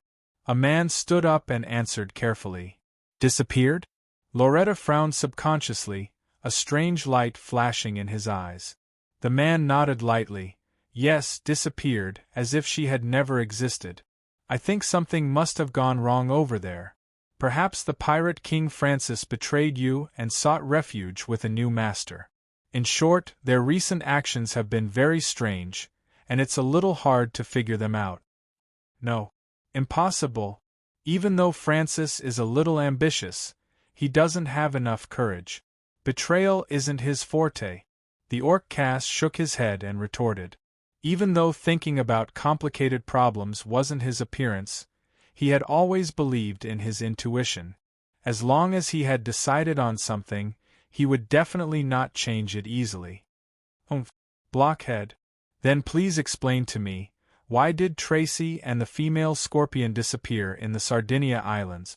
Who could take down this moment, who can escape into the shadows at any time, and a dragon disciple who disappeared without a trace? The man didn't care about the orc's face at all and asked rudely. Cass sneered and curled his lips. "Don't look at the world with your narrow eyes. There are too many powerful and unbelievable forces in this land. Do you think that if you can't do it, others can't do it?" Seeing that the two were quarreling more and more, Loretta immediately waved his hand impatiently and shouted, "Shut up! All of you, shut up! Let's put aside the matter of the Sardinia Islands for now. I don't care about what happened to the pirates now. I just want to know about that plan. How are your preparations?" A woman stood up and bowed respectfully. "Master, please calm down. Other than the pirates, the rest of the plan is going smoothly. As long as you give the order, we can immediately set off a rectification storm in this city. At that time, more than half of the council will be under your control." "Very good." Hearing this answer, Loretta nodded in satisfaction. "I'm giving you the authority now. After midnight today, get rid of the two obstructing dukes and let their families fall into internal strife. I don't want there to be disruptors in this interesting game. Do you understand?" "Understood. I assure you that Prince Alexander and Prince Georgie will die in a love affair after 12 o'clock tonight." With that, the woman took off her hood, revealing a soul-stirring beautiful face. The charm she exuded was something that even the other women could not resist. They all revealed expressions of infatuation and greed. However, Loretta Botons was not affected at all. He smiled and praised, "Ramona, your water fairy bloodline is getting richer. It seems that it won't be long before you can inherit all of your mother's power and become a beautiful creature that no mortal can refuse. Your Excellency, I'm now a beautiful creature that no mortal can refuse. As long as you nod, I'm willing to help you get rid of that self-righteous flaming duke at any time." With that, the woman called Ramona bent down, knelt on one knee, and kissed the ring on Loretta's finger. Her eyes were full of love. "Ha ha ha ha. I appreciate your kindness, but don't underestimate my opponent. You may have a way to get Andre into bed, but you definitely won't be able to kill him. People like me and him, who have completely dedicated ourselves to the arcane arts, will never truly fall in love with someone. So for your little life, it's best that you don't provoke him easily." Although Loretta maintained a smile as he spoke, stroking the woman's smooth chin and slender neck, his entire body was emitting an extremely dangerous aura. Those familiar with him understood that this was a disguised warning. If anyone did not take it seriously, their fate would not be as simple as death. Ramona trembled nervously and quickly lowered her head. She said in a humble tone, "Your will is my command." Loretta waved his hand casually. "All right, now go and complete my orders. Have fun. You should know that today is the most important day of the year. Whether it's Georgie or Alessandra, they'll all be impatient to find a young and beautiful new lover to satisfy their old bodies and morbid habits." Soon, under the gaze of a dozen pairs of eyes, Ramona put her hood back on and silently disappeared into the tunnel leading to the upper level. As soon as she left, Kais laughed and teased, "Master, perhaps you should consider accepting Ramona. She's the most loyal to you out of all of us, because she loves you more than she loves herself." "Accept her? A half-water fairy, half-human?" Loretta shook his head with a condescending smile. "No, my friend, she's just a chess piece. A chess piece that's still somewhat useful for now. Once I've finished using her, I'll personally get rid of her. Unlike you, she doesn't know how to stay in her position obediently. She's a big trouble. Sooner or later, she'll go out of control, and I happen to hate this situation the most. You're really a cold and heartless person. You're actually willing to kill such a beautiful woman." The half-orc warrior sighed with regret. There was no doubt that he already knew this result. After all, as the commander of an army of nearly 100,000 monsters, his position was much higher than others, and he was also more trusted. "If you like, I can let you personally get rid of Ramona. Explain that you can play with her however you want and for as long as you bring her head back." Loretta's tone was emotionless. It was as if he was talking about a stranger, not a beautiful woman who had expressed her love for him. Sky shook his head in fear. "No, forget it. I can't resist her charm." Loretta smiled and spread out his hands. "See, even a warrior full of desires like you doesn't want her. How can I accept her? Enough with the nonsense. How's the preparation of your army coming along?" "Everything is ready. As long as you nod, the flames of war will ignite around Lincoln City. Slaughter and death will envelop the land, bringing you enough souls and negative emotions," the half-orc answered with a ferocious expression. "Not bad. Then let's move. It's time to make this game lively." A hint of excitement and madness flashed in Loretta's eyes. Chapter 1021. The Bredel family was the nobility with the longest history in Lincoln City. It was said that they had been a famous family in this land since the ancient empire, and could be traced back to more than 2,700 years ago. That was why they valued tradition to the point of nitpicking. Especially on the last day of the year, which was an important festival, all the members of the family were dressed up to attend the banquet hosted by the head of the family, Georgie. There was an endless stream of nobles who came to congratulate him, and even a poor beggar who stood at the door and said a few words of blessings would receive a shiny silver coin in return. The etiquette and background of the great nobles were vividly displayed at this moment. Whether it was the butler ringing the bell to announce the identity of each guest after entering the door, or the humble and courteous attitude of the servants, it all made people feel that they were valued and respected.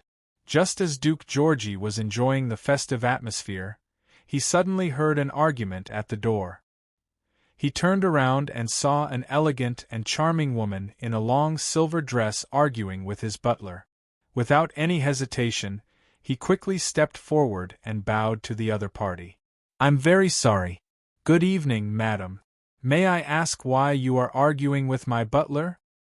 "Of course, Your Grace. I came from afar just to feel the warmth of this city, but your butler actually refused to let me attend the banquet because he couldn't produce any proof of identity.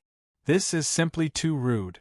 I've never suffered such contempt and humiliation in my entire life." The woman's tone was rather agitated, and even a little choked up, as if she could cry at any moment. However, she was none other than Ramona, who had just left Loretta Boton's not long ago. Under the powerful charm of the water fairy bloodline, Duke Georgi was instantly captivated.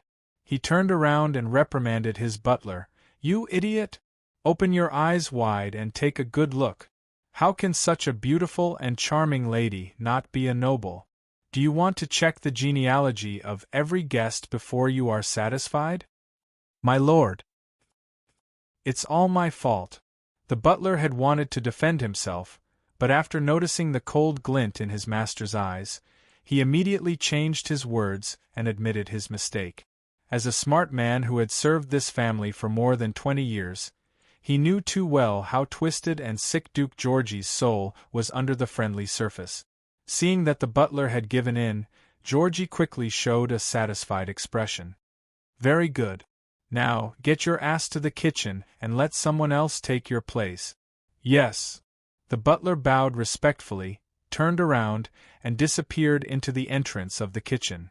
After watching the farce that she directed herself, Ramona's lips curled up slightly. She pretended to be grateful and said, "Your Excellency, the way you punished the servant just now was simply fascinating. Thank you very much for everything you've done for me. If you don't mind, can you show me around?" "No problem. It's my honor to be able to travel with such a beautiful lady." Georgi took her hand and kissed the back of her hand. Ever since he saw the incomparably beautiful woman in front of him, he felt that his old heart had been injected with new vitality, especially the lower half of his body that had not reacted for a long time. It vaguely began to swell, and he could not wait to possess her. "Ha, you are really an elegant gentleman. Please lead the way." Ramona held the Duke's arm and pressed her breasts that were almost popping out of her corset, like an innocent and naive girl. Georgi, who had long been aroused, forced himself to remain calm and quickly walked toward the secluded back garden. What he wanted to do the most now was to go to a place where there was no one around to flirt, then bring the woman into his secret room and use those incomparably cruel tools to satisfy his twisted desires. But what he did not know was that Ramona had the same thoughts. The only difference was that the former was an ordinary noble who knew a little about swordsmanship, while the latter was half a magical creature. If there were no accidents, Georgi would die of a heart attack from overexcitement after obtaining unprecedented satisfaction. The two dutiful guards watched the two of them disappear into the dense trees and bushes. They looked at each other with pity in their eyes, as if they were lamenting that another beautiful woman was going to be toyed to death by the Duke. Not long after, Georgi's excited gasps could be heard from the small wooden house in the back garden, accompanied by the sound of a whip lashing and a woman's painful cries from time to time. The entire process lasted for more than 2 hours before it slowly quieted down. Just as one of the guards was about to go closer to check, Ramona suddenly pushed open the door and rushed out. Her clothes were in tatters, and her alluring breasts were completely exposed to the air. They were densely packed with bite marks and whip marks, as if she had been cruelly tortured and abused. She ran out crying the entire way. The guards, who were already used to such situations, did not stop her. Instead, they came to the door of the wooden house and asked softly, "Your Excellency? Your Excellency? Do you need me to get a new set of clothes for you?" There was dead silence in the house. The experienced guard immediately felt that something was wrong. He pushed open the door and saw Georgie lying naked on the wooden bed with his eyes wide open. He even had a twisted and excited smile on his face. He was clearly dead. Damn it! The guard cursed in a low voice and hurriedly ran to inform the other members of the family.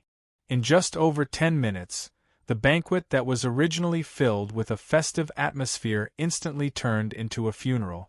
Several heirs even fought over who would inherit this huge family. It was believed that they would not have time to care about the outside world for at least half a year. The entire Bredel family would be in internal strife. At the same time, Ramona, who had changed into a new set of clothes, appeared outside the Alvey family's manor again. She easily used her charm to deal with the servants at the door. She walked elegantly into the banquet hall and went straight to Duke Alexander. She stretched out her slender arm and invited him in a rather arrogant tone. "Your Excellency, would you like to dance with me?" Alexander's eyes lit up and he immediately kissed her hand. "Of course, how could I have the heart to refuse such a beautiful lady like you?" After the song, the two disappeared from the hall. Half an hour later, a servant passing by found the Duke's body in a room on the second floor. Just like Duke Georgie, his face had the same twisted and excited expression, as if he was still enjoying the ultimate pleasure right before his death.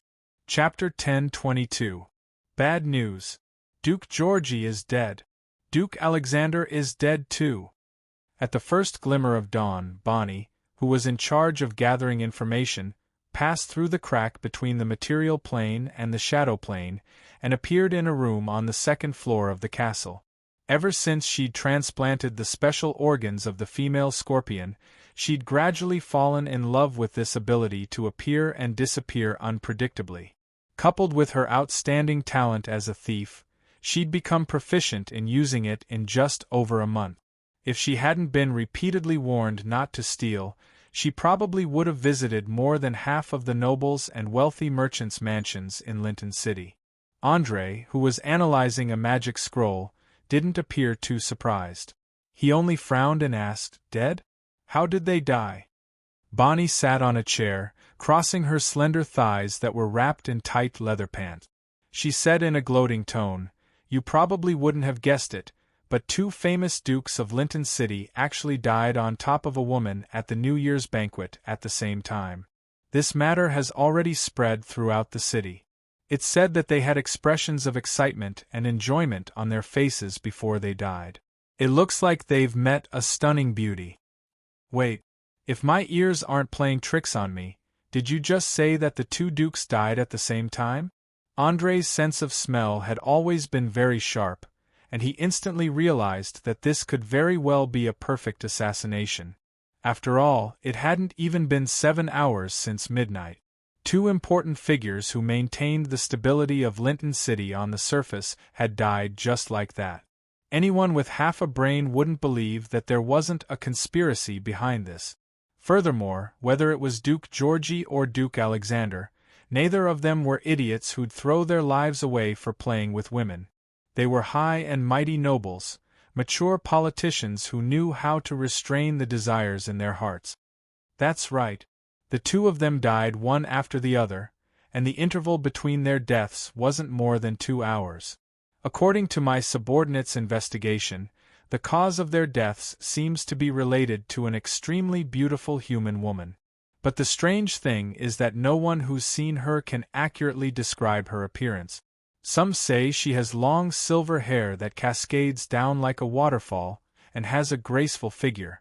Others say she has short, fiery red hair, and is filled with fiery passion and sexiness. In any case, in everyone's eyes, she's the most beautiful and most desired object of their sexual fantasies. In addition, we also found a mark hidden in the corner of the scene. As she spoke, Bonnie threw a piece of parchment with a scorpion tail printed on it onto the table. It was copied from the corner of the wall. She was a little confused as to why the murderer would deliberately leave a clue. André picked it up and glanced at it. Soon, he burst out laughing. "Ha ha ha ha. Interesting. This was too interesting. My dear opponent, your first target wasn't me, but the Lincoln City Noble Council. Alright, since you want to play politics first, then I'll play with you. Obviously, he recognized the symbol that belonged to Loretta Botons. He clearly knew that this was a message from the other party. The game began. Bonnie noticed that something was wrong with her lover. She quickly asked, "Do you need me to do anything?" "No, no need. Don't act rashly, and don't make your presence known. Stay in hiding and continue to gather information in secret. This isn't a game that you can participate in." Andre had a meaningful smile on his face as he rejected her directly. Although he still hadn't figured out what methods Lorraton had used to kill the two dukes, one thing was certain. Lorraton didn't have any intention of concealing his intentions, and had openly handed him a letter of challenge. "Then how do you plan to respond to this matter?" Bonnie blinked curiously. "You have to know that the sudden deaths of the two dukes have caused the nobles in the city to panic. Many of them are secretly forming groups to prepare for the political storm that may occur at any time. Don't worry, I've made sufficient preparations.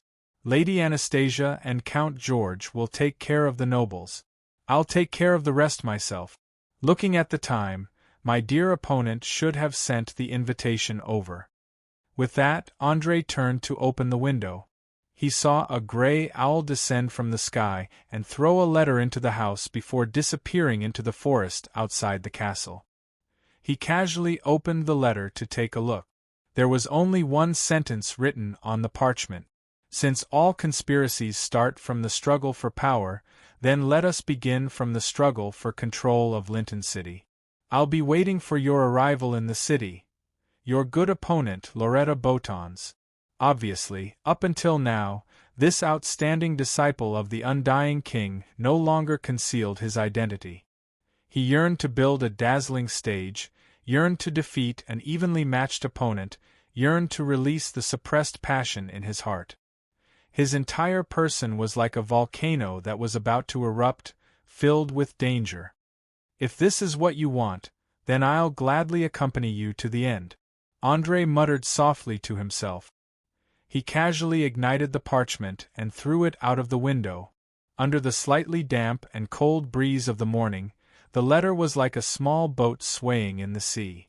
It didn't take long for it to burn out, turning into black ashes that scattered on the ground. Half an hour later, a carriage escorted by a dozen elite cavalrymen slowly left the castle and headed in the direction of Linton City. Sitting in the carriage was none other than Andre himself, and his loyal bodyguard, the intelligent golem Wally. This mechanical life form that was full of curiosity about everything had just finished a lively festival in the castle. It seemed to be very happy. It liked to interact, talk, and play with humans, even if they were only using its immense strength to do some heavy manual labor. However, Wally didn't care about that at all. In just a few days, it had helped many tenants and serfs complete farm work that would have taken an entire winter. The patterns drawn on its body with unknown dyes were gifts from the farmers. "Wally, have you been happy recently?" Andre sat on a chair and asked with a smile. "Of course, Creator. The people in the valley are very friendly. I've learned how to plow the land, plant seeds, fertilize, and feed the poultry and livestock from them. The only regret is that I can't eat, and can't taste the various delicacies they prepare." Wally was extremely excited as it recounted its experiences. It was like a child, eager to share happiness with its parents. Unfortunately, it didn't have parents, only an ill-intentioned creator. Chapter 10:23. Haha, Wally, you have to understand that you are different from ordinary people. You have arms with infinite strength, an invulnerable body, and even a jumping ability that professional warriors can't compare to. From the moment you were born, you signified strength and power. That's why people revere you, fear you, and use you. You have to slowly learn how to discern the malice hidden beneath their smiles. Andre undoubtedly enjoyed the process of training a pure and kind soul into a cold and ruthless one. After all, he didn't want the golems he created to become messengers of justice, or paladins that were worse than paladins. That would be too much of a failure. The golems themselves only had two uses: to help the mage block damage and to kill all attackers. Obviously, Wally couldn't do that yet. To be precise, it would make its own judgment when attacking. If it was an evil person like Gavin, it would immediately kill. If it was a kind woman or an underage child, it would definitely choose to disobey orders. It had to be said that bestowing intelligence to the golems was a double-edged sword. The advantage was that the golems were no longer sluggish, and could often react in time before orders were given.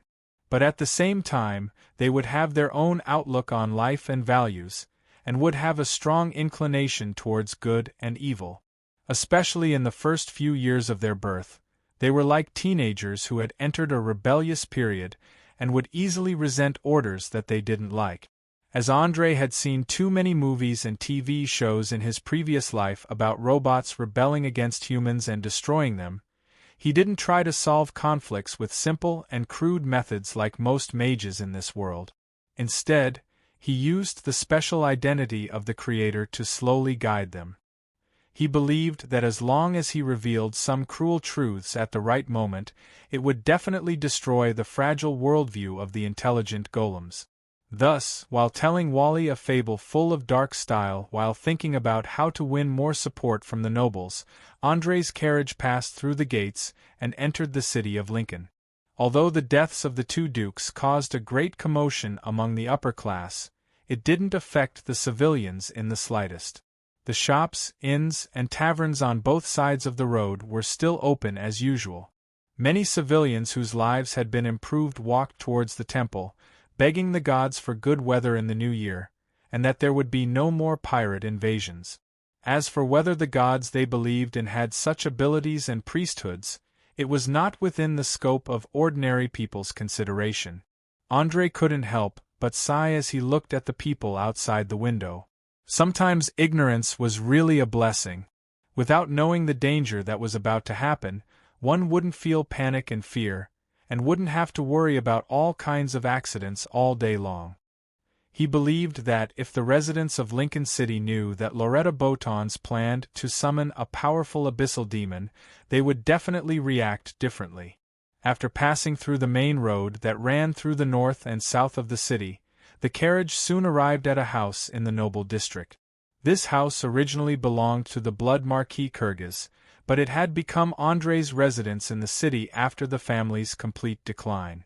The butler who had been waiting at the door hurriedly stepped forward to open the car door and bowed deeply. "Welcome back, Your Excellency. Countess Anastasia and Count George have been waiting for you in the living room for a long time. They look a little nervous. It should be something important. I suggest you meet them immediately." "All right, I got it." Andre nodded and walked through the garden. He stepped on the expensive handmade carpet and walked into the living room on the first floor. The intelligent golem Wally followed closely behind. It stared with its two glowing eyes and looked around, searching for any corners where enemies might be hiding. In the process of making it, Andre had considered the stealth ability and magic invisibility of thieves, so he had specially attached a powerful prophecy spell to its eyes.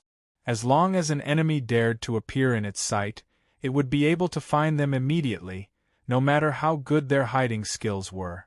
Unfortunately, although this house wasn't heavily guarded, it wasn't a place that could be entered casually.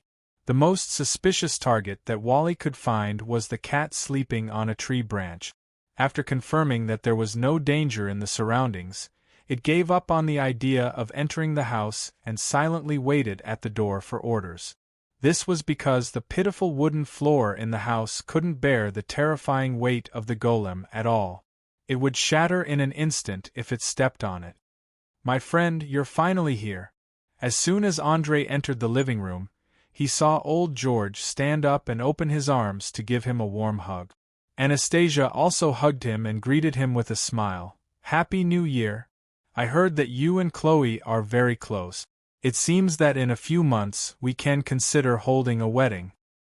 "Haha, you didn't come here today just to tease me, did you?" Andre asked with a smile. After sitting down again, old George's face suddenly became serious. "No, of course not. We have something very important to talk to you about. Let me guess. Don't tell me it's about the funeral of Duke Georgi and Duke Alexander? Andrei said meaningfully as he took a sip of water. You know? Lady Anastasia raised her eyebrows in surprise. Andrei nodded gently. Of course I know. In fact, everything that happens in this city can't be hidden from my eyes and ears. They didn't die in an accident, but in a well-planned assassination. The executor was that mysterious woman. What? Who dares to assassinate two dukes at once? Is he crazy? Isn't he afraid of the revenge of the entire noble class? Old George slammed the table angrily. As a conservative, he hated it when people used such despicable means to achieve their goals. Andrei smiled unconcernedly. No, this person isn't crazy. He has a clear plan from beginning to end, and the deaths of Duke Georgi and Duke Alexander are the beginning of his huge plan.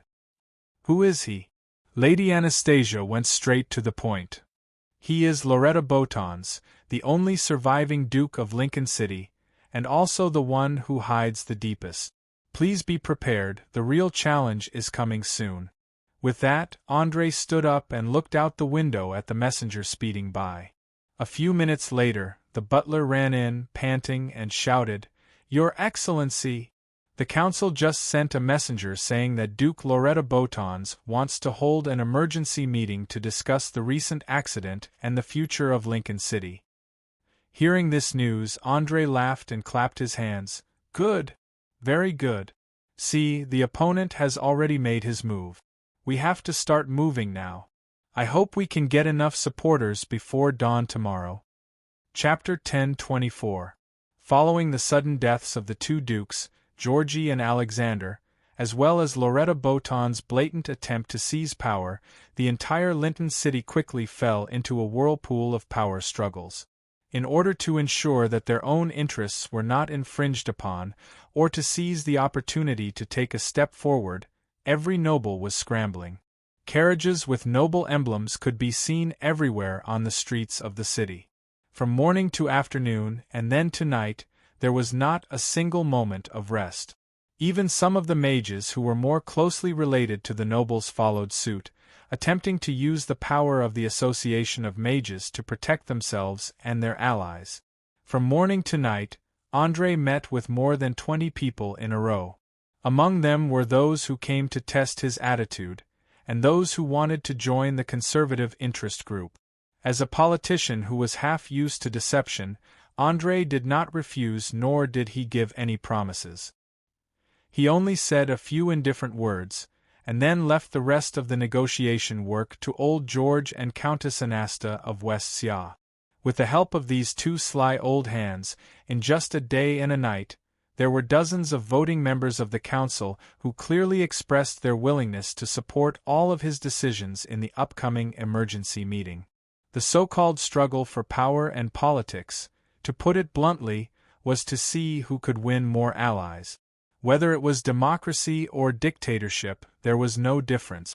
After all, ruling a country or a city required not only the efforts of one person, but also the cooperation of an organization and a team.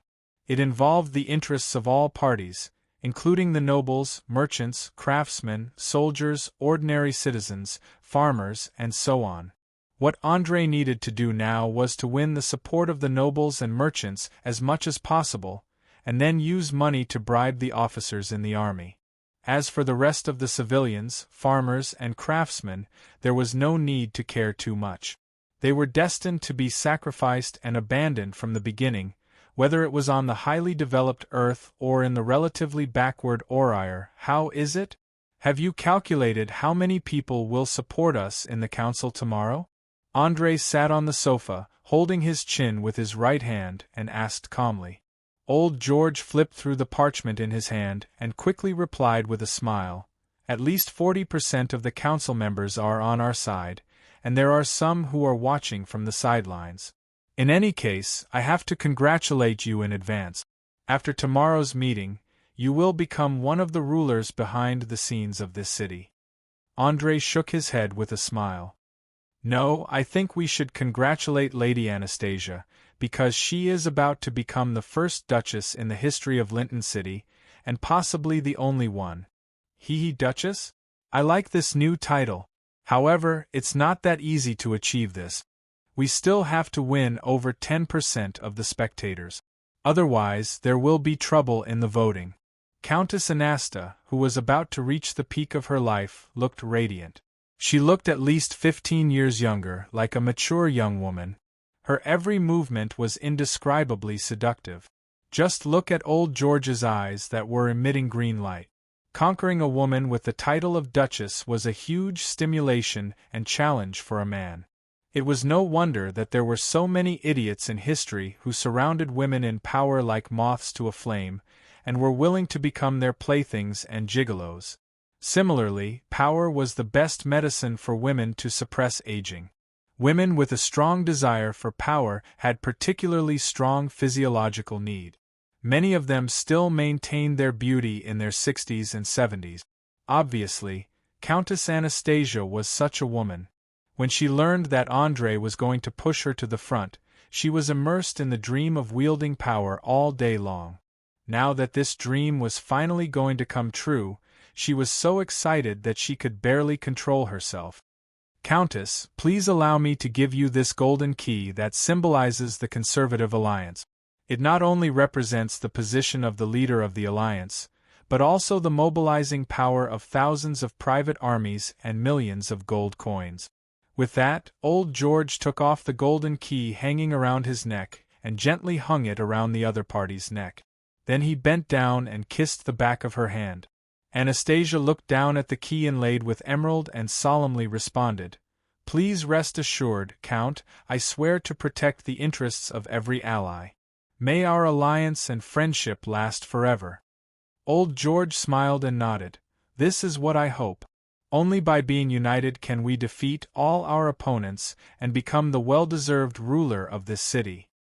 Andrei picked up a bottle of good wine and quickly poured 3 glasses. Then he raised one of them and suggested, "I think at this important time, drinking a glass is the best choice." "Ha ha ha ha. My friend, this idea is great. Come on, let's drink." Old George also raised his glass. "Cheers." "Cheers." The 3 of them clinked their glasses and drank the red liquid in one gulp, sharing the excitement and joy between them. However, Andrei knew that Loretta Botons would not let him achieve his goal easily. The meeting after daybreak would definitely be a battle of words. He had to be prepared to give the enemy a fatal blow at the critical moment. At the same time, Loretta was doing the same thing in the Botons' mansion a few streets away. He was lying on his stomach on the bed, enjoying the massage of a beautiful maid while listening to the report of his subordinates. "Your Grace, I've already won the support of about 40% of the nobles, especially the radicals who have suffered heavy losses. They urgently need a new leader, and they think that you're a good candidate, so they've all expressed their support for all your decisions." "Humph. The whine of a defeated dog. You don't have to promise them anything. When I get the ruling power of Linton City, the first ones I will get rid of are these idiots." Loretta sneered and curled his lips. He obviously looked down on the radicals who had shrunk in strength. To be exact, he looked down on everyone in this city except for Andrei, including the churches of the gods. Otherwise, he would not have tried so hard to summon a great demon who was regarded as a taboo by the gods. "Understood. I did not give them any promises. All this support is their wishful thinking. But I have to remind you that 40% is not a very safe ratio. You still need to win the support of 20% of those who are on the fence. Moreover," before his subordinate could finish speaking, Loretta waved his hand impatiently. "Say no more, I know what you want to say. The choice of these 20% will be a crucial point. I will win them over through my speech. After all, the game is only interesting when there is some suspense, isn't there?" Chapter 10:25. The night filled with conspiracies and restlessness passed quickly, and Lincoln City welcomed a new day. It was also the second day of the new year. Early in the morning, The city council in the center of the city hung the blue flag that symbolized the nobles and the republic. The guards of honor were also lined up, waiting for the arrival of the councilors. However, if one observed the anxious eyes of the soldiers and knights, they would know that they were worried about the possible turmoil. Once there was political turmoil, they would be forced to choose their own side. If they chose the right side, it would be easy. Not only would they get a promotion, a raise, and a smooth sailing life, but if they didn't, then they would be purged along with the losers. Even their families would be unlucky and become beggars on the street. It could be said that in the entire city, the ones who didn't want political turmoil the most were the soldiers and officers who belonged to the city defense force. But it was a pity that although they had great military power, their salaries were controlled by the nobles. They were like dogs chained up, and could only survive under the care of their masters. Otherwise they would starve to death. Hey, George, who do you think will win this power struggle? Will our next month's salary be paid on time? A patrolling soldier asked his companion in a low voice. The youth called George smiled bitterly and shook his head. I'm sorry, my friend. I'm just a small captain. What insider information do you think I have for such an important matter? The soldier obviously didn't give up. He looked around carefully and said in the smallest voice, Buddy, I heard that a group of people have been secretly contacting the high-ranking officers, especially the knights. I think something big is going to happen. Listen, Sam. From now on, you better watch your mouth. Otherwise, I can't guarantee that you won't suddenly disappear. Do you understand? George, who realized the seriousness of the problem, covered his friend's mouth and warned sternly. Without a doubt, he knew how dangerous the current situation was. He also knew the consequences of joining the power struggle without permission, so he stopped his friend's words in time. All right, I'll shut up. But George, I want you to understand that as long as you nod your head, you can immediately get a whole 1,000 gold coins. They even promised that you can become an officer of the 100-man brigade. Think about it, that's a position only nobles can hold, and I can also replace you as a captain. The soldier named Sam had obviously been blinded by the benefit. He kept tempting his friends to join him. He didn't understand at all how fragile small fish like them were in the game of power. They could be swallowed up by others at any time. George wanted to punch him in the face, but seeing the nobles' carriages appearing one after another, he wisely gave up that thought. He glared fiercely. Idiot! Be honest with me. If I hear anything like that from your mouth again, I'll kick you out of the army immediately. Remember, this is the first time. I'll pretend I didn't hear anything. Sam was undoubtedly startled, and he nodded his head. George. Understood. I didn't say anything, and you didn't hear anything. George. Now get your spirits up. Continue with the patrols. After saying that, George took a deep breath and ignored the soldier who had lost his mind. He walked straight ahead. But just as he turned the corner, a person covered in a gray cloak came out from the shadows and asked softly, Did you succeed? I'm sorry. I tried my best, but he doesn't seem to want to join. Sam replied with a trembling voice. It was obvious that he was a little nervous and a little afraid, but his eyes revealed a greedy light. Since he doesn't want to join, then get rid of him. Here. This is poison. Just add it to wine or food, and a few drops will make him sleep forever. As he said that, the man in the gray cloak took out a small bottle of black liquid. Poison? Poison? You want to kill George? Sam's eyes widened in fear. As a southerner, he recognized at a glance that this was the venom of the most terrifying poisonous snake in the forest. Just as the man said, a few drops were enough to kill a person. Of course, the disadvantage was that this snake venom couldn't be stored for a long time. After it was extracted, it had to be used within 3 days. Judging from the color, this small bottle was no doubt taken out of the snake's mouth less than 2 hours ago. It was worth 500 to 1,000 gold coins on the black market.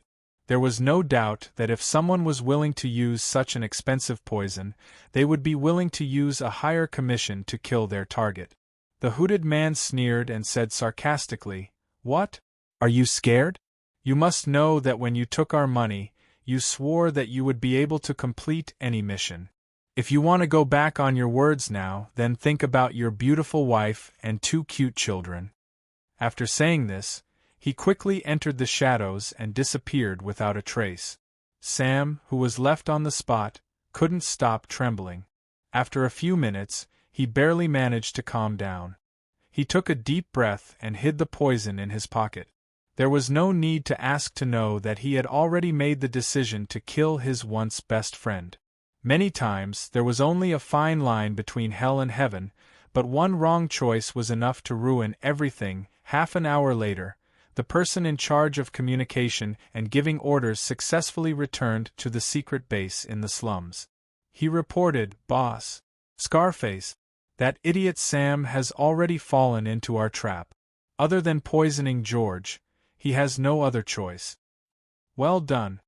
As long as that George, who refuses to bow to us, dies, the remaining officers will start to feel fear. Then, one by one, they will be bribed by us. At that time, the entire city defense army stationed near the slums will be under our control." Scarface's lips curled up slightly, revealing a sinister smile. To be honest, he was enjoying the feeling of controlling everything from behind the scenes more and more. Especially these 2 days, he had toyed with those high and mighty officers in the palm of his hand. Every pore on his body was singing excitedly. Bonnie sat on the chair and asked with a slightly puzzled tone, "Why must we control the city defense army? What do we need to do next?" Scarface stroked the beard on his chin and explained with a smile, "Boss, you have to understand that although we are very powerful, we can't walk under the sun. But the city defense army is different. After controlling them, many things that are inconvenient for us to deal with can be dealt with by them. As for what we need to do next, we need to wait. Wait for Sir Andre to defeat his political opponents and become the true ruler of this city. At that time, we will also rise and become a formidable underground organization." Chapter 1026.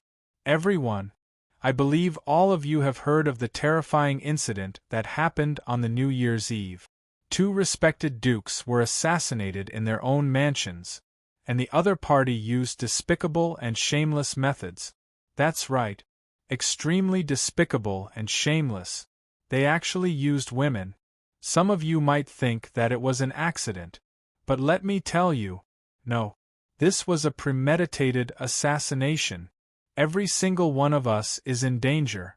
Look at what we've been through this year. The destruction of a huge fleet. The blockade of the port by the abominable pirates. And now the shameless assassination of the nobles. We need to unite. We need to improve the system. We need to centralize as much power as possible, so that Lincoln City can react to danger at the fastest speed possible. Instead of waiting for 2 or 3 days without any leads like now. Please forgive my bluntness. The way the 4 dukes and the council rule together is too backward.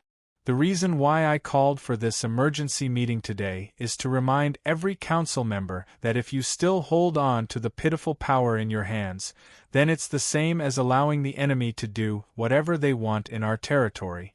Perhaps today, perhaps tomorrow, perhaps one day in the future, you will also suffer the same fate as Duke Georgie and Duke Alexander. I sincerely suggest that everyone set their sights further. Perhaps you will lose some insignificant voting rights today, but you will gain a safer environment and more opportunities to make a fortune. As long as Lincoln City becomes strong again, we can still take back the sea route. We can continue to dominate the southern seas. Loretta Botons stood on the podium in the council hall, waving his arms as he gave an impassioned speech. Just as Andre had expected, he explained a point from beginning to end, and that was to centralize all power in the hands of a certain person. Even though he was the most inconspicuous duke in Lincoln City, He rarely appeared in public and would not publicly express any opinions. But a duke was a duke after all, and the family's influence accumulated over dozens of generations was not something a nouveau riche could compare to. Looking at the reaction of the surrounding nobles and council members, although they were surprised by Loretta's sudden change, no one stood out to question him. This was because the problem he was talking about was objectively real, and it greatly threatened the interests of the nobles, especially their personal safety. No one could ignore it.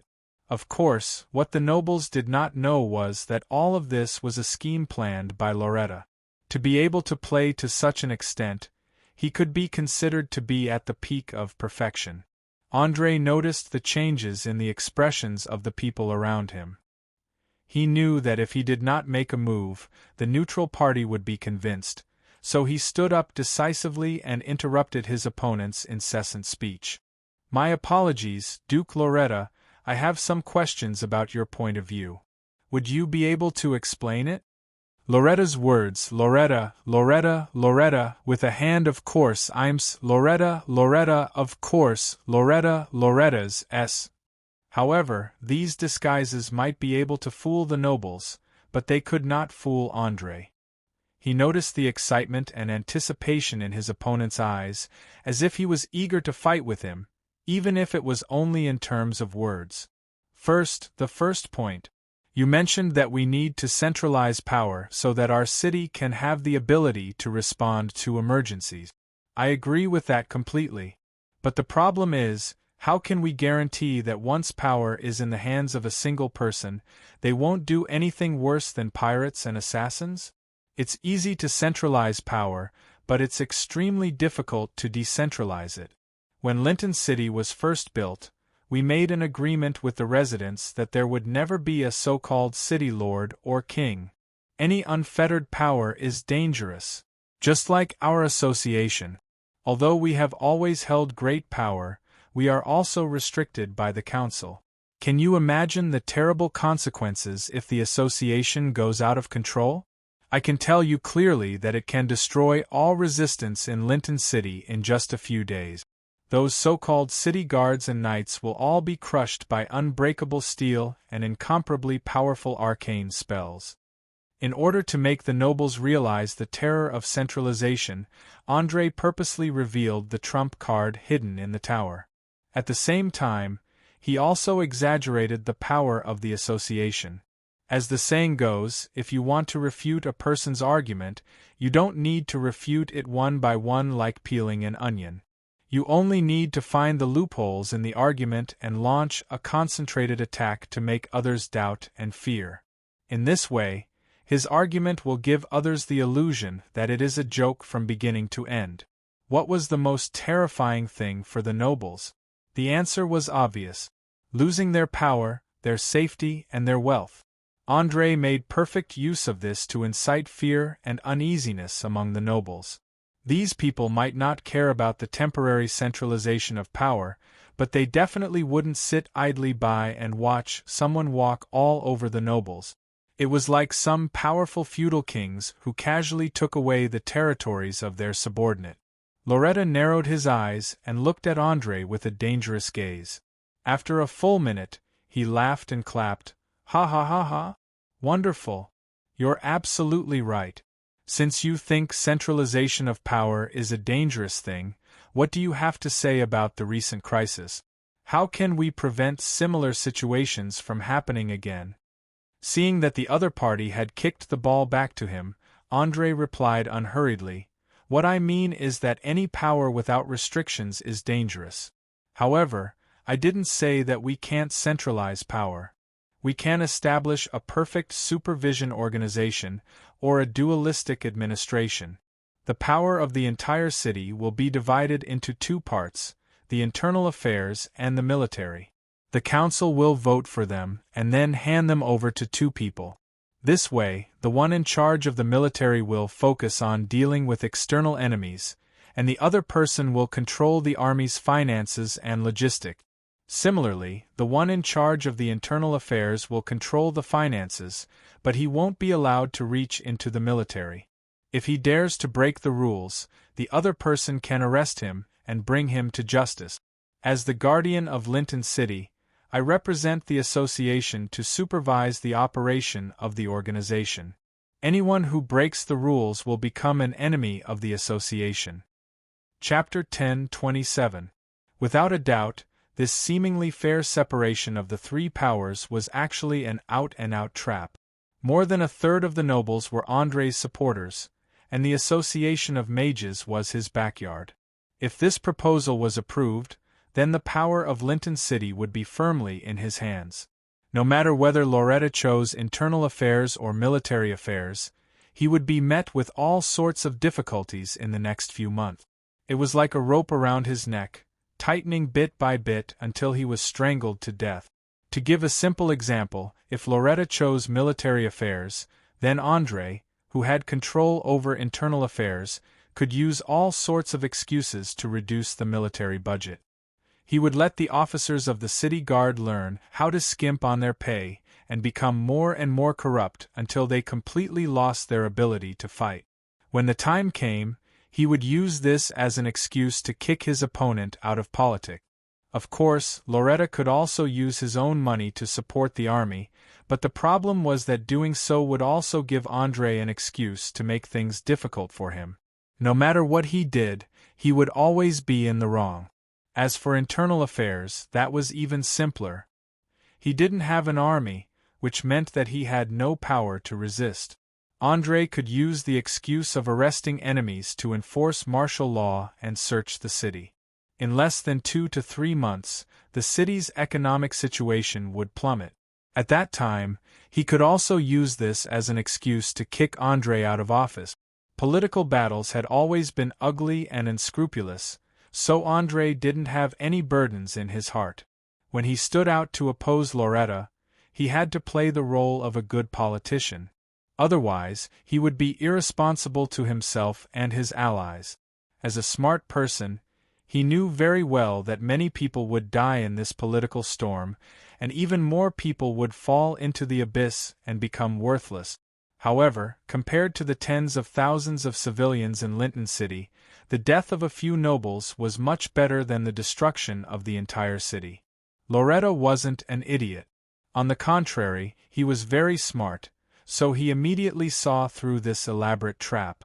However, the problem was that he couldn't directly refute or deny it. Otherwise, it would seem that he was too ambitious and would cause further suspicion and panic among the nobles. Looking at André's half-smiling face, he suddenly realized that he seemed to have underestimated his opponent and didn't make sufficient preparations, resulting in a very passive situation. There was no hesitation. There was no further entanglement. Loretta made a prompt decision to give up the idea of seizing all power. He pretended to be convinced and said, "Your wisdom amazes me. As the last duke of this city, I suggest that we start a vote immediately to see how many people support this new way of operating." The last duke? No, it's not 1, but 2. The corner of André's lips curled up slightly, and he stretched his right index finger gently. Not long before Duke Georgi and Duke Alexander were killed, they jointly elected a person to take over Duke Ian's position. That person was Countess Anastasia of Westscia. 2 dukes, one in charge of military affairs, and the other in charge of internal affairs. This is the balance, isn't it? Obviously, André wanted to pursue the victory and completely push his opponent into a corner. That's right. We are all witnesses. Old George was the first to stand up and respond. Yes. Me too. Me too. Under his lead, the conservatives stood up and echoed loudly, showing their strength. At the same time, they stared at the radicals with provocative eyes. Many of the neutrals were infected and took the initiative to join in. After a while, more than half of the people in the hall stood up. As for the remaining people, their faces were a little ugly. They all looked at Loretta on the podium, waiting for him to give the signal to fight back. Unfortunately, Loretta didn't seize the last chance to make a last-ditch struggle like ordinary politicians. He was a person who could take what was right and let it go. He quickly took 2 steps forward and whispered in Andre's ear with a smile, "My dear opponent, you won this time, but don't be too complacent. We will have many opportunities to fight in the future.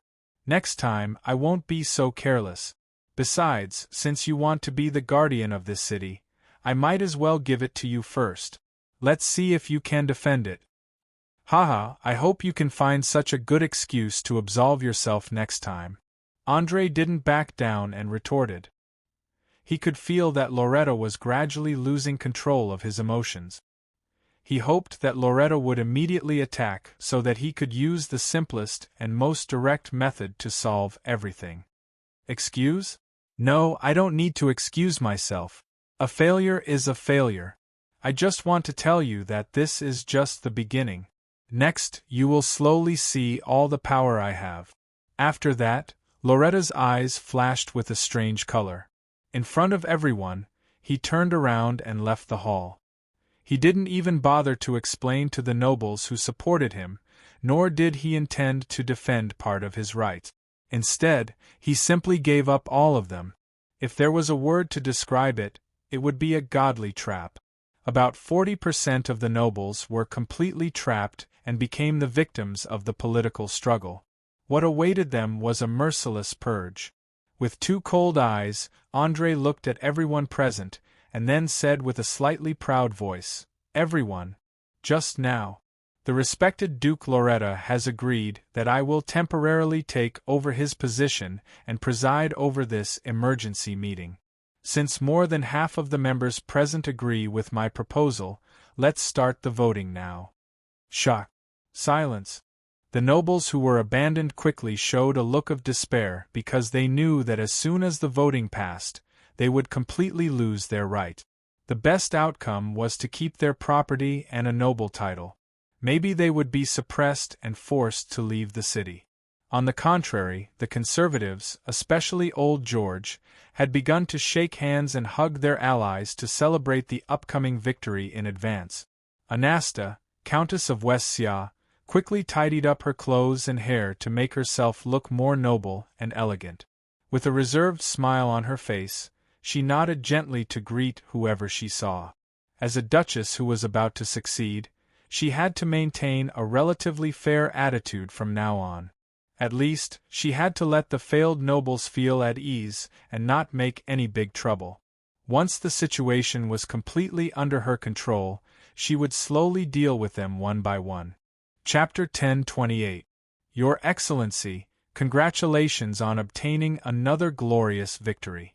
I believe that under your leadership, the entire Linton city will soon restore order and its former glory, a conservative noble said respectfully with one hand on his chest. Thank you. This is the hard work of everyone. As I mentioned before, as long as we are united, no enemy can stop us from moving forward. Andre smiled and returned the salute. As the voting ended, all the councillors who followed him received substantial benefits, such as tax relief, more public and military positions, and so on. It could be said that the conservatives had completely changed the municipal management system from top to bottom. Other than Loretta, who still had the title of a military duke, the rest of the losers were all cleaned up. As the leader of the entire large vested interest group, Andre naturally received the support and love of many members. Some of the people who had complained about Old George placing his bet too early now changed their words and praised him for having a sharp eye that brought rich returns to the entire faction. The nobles were always realistic. Whoever could bring them power and benefits, they would support the rule of that person.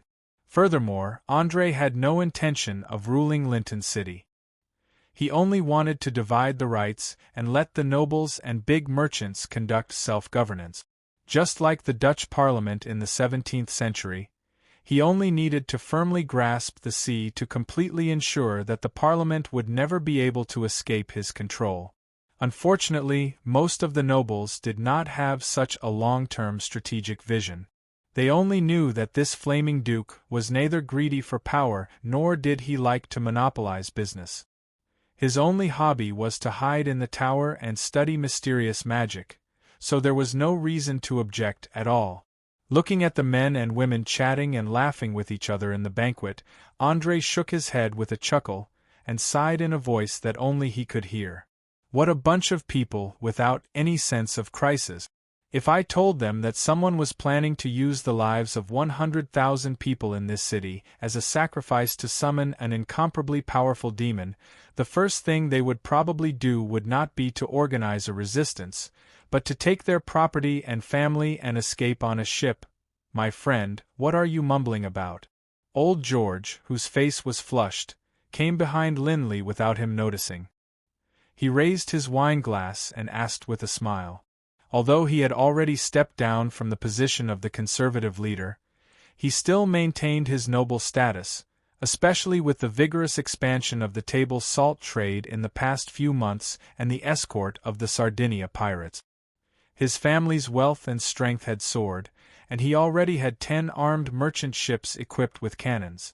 André shook his head with a smile. No, it's nothing. I just feel a little bored. You know I don't like this kind of occasion. Besides, there are too many people coming to greet me, especially those guys who keep introducing me to my wife, sister, daughter, and even granddaughter. It's really a headache. Old George raised his glass and took a sip of red wine. He laughed and teased, "Ha ha ha ha! My dear friend, you must learn to adapt and enjoy. After all, under your leadership, we have become the true ruler of this city. Moreover, you are the famous Flaming Duke, the only remaining member of the Branchflower family. Naturally, you will receive the attention of countless eyes. Think about it, how strong is the desire of those nobles for your bloodline? I can tell you clearly that they will even try to bribe your maids, manservants, housekeepers, cooks, gardeners, and collect everything that can make a woman pregnant by your bed every day. You must know that although the Branchflower family has a bad reputation and has always been called destroyers and destroyers, they are the most beloved family in the fire elemental world. Any descendant will be blessed by the fire elemental prince. If it weren't for the fact that there are no women of the right age in my family for the time being, I would definitely drug your wine and make an illegitimate child. So be careful. What you'll be facing next might not be ferocious enemies, but a group of young, beautiful, and enchanting women. As long as you show the slightest sign of being moved, they'll immediately rush up and swallow you whole." After saying this, the old man touched his gray hair, his eyes full of schadenfreude. As a romantic male nobleman, he knew a famous saying: if one woman pursued you, it was a kind of sweet happiness. If 2 women pursued you, it would be a kind of terrible pain and suffering. If a group of women pursued you, it would be an out-and-out war. After hearing old George's words, André subconsciously shivered. He hurriedly scanned the women in the banquet hall and found that the way they looked at him was indeed a little strange. If he had to use a simpler word to describe it, he was now like Tang Sanzang in The Journey to the West, and these women were like monsters of all kinds. Damn it! I think I should hide in the wizard tower for a while. André decisively decided to run away. He was already a powerful spellcaster who could calmly face the threat of death, but when faced with a group of terrifying women, he still felt a little scared. Old George smiled and shook his head. No, please believe me. Running away won't solve any problems. André rolled his eyes in annoyance. Then what do you think I should do? I don't want to be annoyed to death by these never-ending women. It's very simple. Get married to Chloe as soon as possible. After you get married, she can legitimately help you block most of the harassment. Old George lowered his voice and gave his suggestion. He was undoubtedly an expert in dealing with nobles. Otherwise, he wouldn't have been elected as the leader of the conservative nobles. Get married. André raised his head and glanced at Chloe, who was chatting with a few noble ladies not far away. This girl had already celebrated her 16th birthday. She looked slender and elegant. Whether it was her full chest or her shapely buttocks, it showed that she had reached the age where she could be plucked. In addition to her long-term swordsmanship training, her body wasn't slightly plump like ordinary noble ladies. Instead, it was full of streamlined muscles, especially her slender waist and slender thighs, which were enough to bring extreme pleasure to men during intense sports. Old George stroked the neat beard on his chin and nodded with a smile. That's right. Get married. When it comes to sending off suitors, it's the wisest choice to leave it to the mistress. Back then, I let the mistress send away those women who tried to pester us. Otherwise, I'm afraid the illegitimate children would have formed a small team. Chapter 10:29. The corners of André's mouth twitched slightly.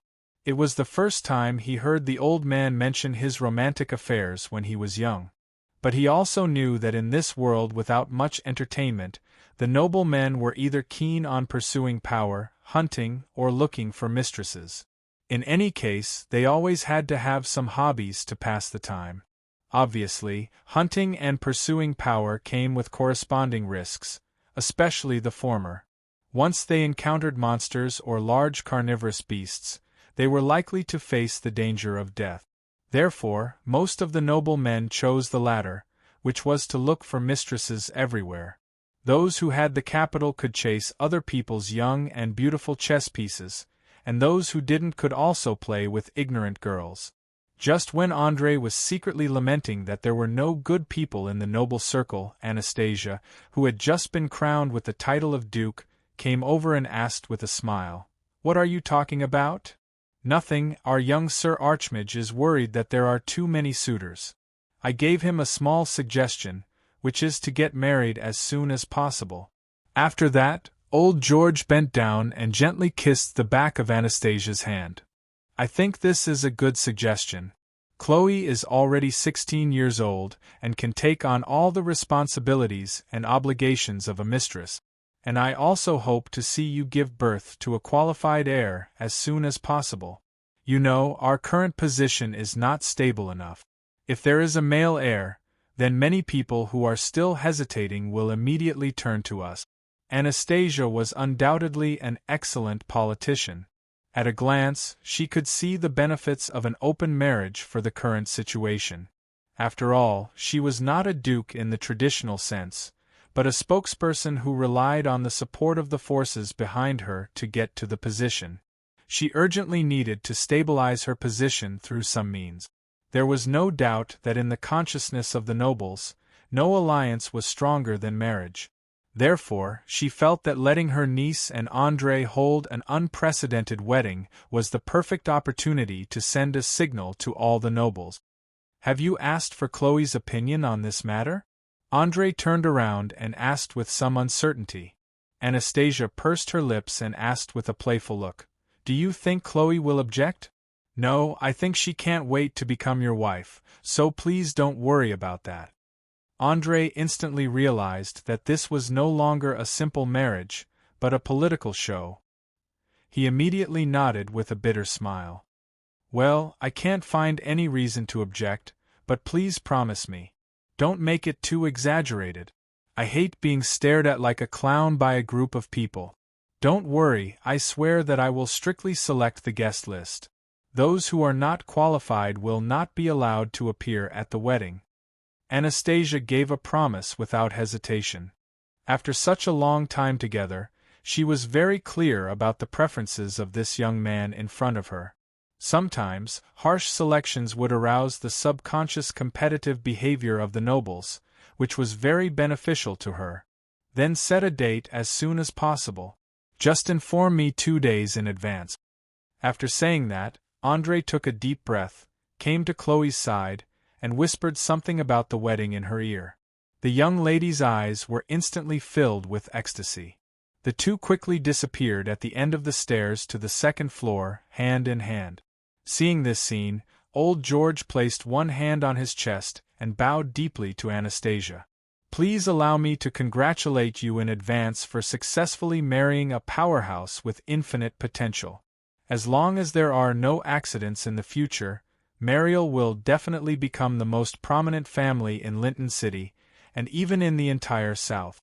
The latter smiled and bowed back. "I also want to congratulate you because haven't you formed a close alliance with André? Don't think that I don't know that your income from trade alone has doubled this year, and it will only increase in the future." Old George had no intention of hiding it. He laughed and admitted, "Ha ha ha ha. You really know everything about me.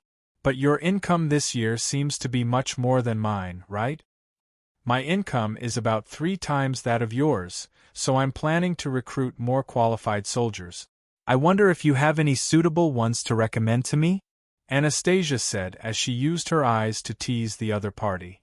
The first thing any noble would do after having money was to expand the number of troops and subordinate. Especially after Andre's reminder, she knew that there would be a lot of turmoil in the future, so she planned to recruit a group of mercenaries in case of emergency. Of course, due to the extremely bad reputation of mercenaries, it was necessary to know their route. Otherwise, there might be kidnapping and extortion of their employers. I'm very happy to recommend some mercenary groups with better credit, but what do you plan to use in return? Old George enjoyed this kind of flirting very much, especially when the other party was the only duchess in the history of Linton City. Just thinking about it made him very excited. "How about I treat you to a dance?" Anastasia raised her arm and made a light gesture. "My pleasure." Just as the victorious party was celebrating to their heart's content, Loretta Botons had already returned to his mansion, sitting in the empty basement and waiting silently. After an unknown amount of time, a figure suddenly appeared in the darkness, kneeling on one knee and saying, "Master, do you have any orders for me?" "Ramona."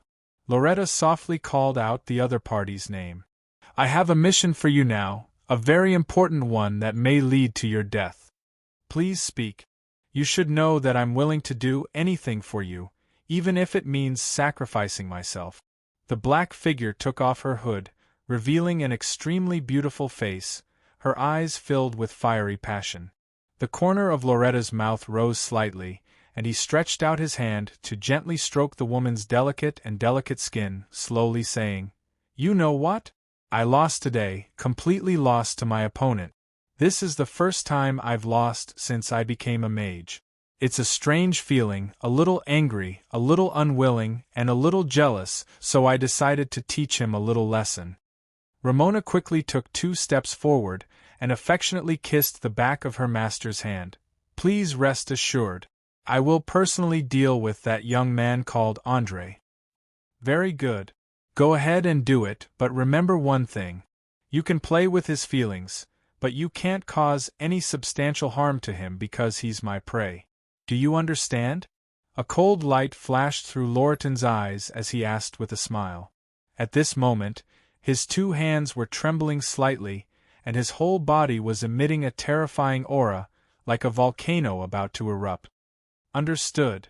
I will use my own body to pave the road to victory for you." After saying that, Ramona stood up, took off her cloak and coat, wearing only a tempting white gauze dress, and walked with graceful and enchanting steps as she disappeared at the end of the tunnel. Chapter 10:30. Someone once said that the best way to approach a woman was to give her what she desired the most in her heart, such as romance, wealth, status, fame, and so on. As long as you could achieve these, then the woman would basically be unable to escape from your grasp. But if you were to approach a man, then the situation would be much more complicated. Not only would you need to understand the man's character, hobbies, and pursuits, you would also need to create a perfect encounter. Otherwise, once you met someone who was more suspicious, it would immediately cause a completely opposite effect. Ramona was undoubtedly a very intelligent woman, so she did not rashly approach Andre, but started from the people around him. In just a short 2 days, she had successfully settled the relatively simple Mabel and Fiona. At the same time, she had also become close friends with Chloe. After all, the seduction ability brought about by the water fairy's bloodline did not discriminate between men and women. As long as she was willing, she could make any woman fall in love with her and give up everything for her. But Ramona did not do that. Her plan was to first charm Andre and have an intimate relationship with her, then seduce Chloe and make this lovely noble girl fall in love with her. Finally, she would design a trap to completely expose all the chaotic relationships that should have been hidden in the dark. In this way, not only could she destroy Andre's happy private life, but she could also destroy the important marriage that was about to be held. It was simply killing two birds with one stone. Today was the most important step of the entire plan. She wanted to complete a carefully planned encounter under the recommendation of Chloe. Ramona, come and help me try on this dress. Chloe, who knew nothing, held up a dark blue dress and waved at her close friend who harbored evil intentions. The latter immediately walked over with a smile and openly took off her clothes. She put on the dress and posed seductively and asked, "How do I look?" Chloe blinked his eyes and replied with a big laugh, "Awesome. If I were a man, I would definitely be charmed by you." Hee hee, you are now charmed by me. Ramona took 2 steps forward, hooked the girl's chin and kissed her on the lip. In an instant, Chloe felt a strong wave of dizziness hit her. Her whole body was powerless to resist. She went limp and her eyes were blurred. Needless to say, this was definitely due to the terrifying charm of the water fairy bloodline. Not to mention a low-level bard like her, even a scheming and astute great mage would sometimes inadvertently be captured by the water fairy bloodline. According to the records in the book, there was once a small group of adventurers who accidentally broke into the residence of the water fairy in the forest. As a result, they found that there were several powerful mages with a profession level of over 15. In the end, they escaped in a sorry state. Later on, they found out that their original purpose was to study the habits and physiological characteristics of the water fairy. In the end, they all fell in love with each other without exception and became loyal followers willingly, even if they had to give up their lives for it. Fortunately, most of the water fairies weren't evil by nature. Otherwise, this team of adventurers wouldn't even have a chance to leave alive. They would have been turned into minced meat by the great mages that caught up. It could be said that the water fairies were the most charming creatures in nature. Even the beautiful creatures that were also favored by nature, the tree fairies, couldn't compare to them. As for the succubi and lustful demons, they weren't even fit to carry their shoes. This was because the charm they emitted wasn't the effect of magic, but the effect of pure beauty. It couldn't be resisted by any magical defense.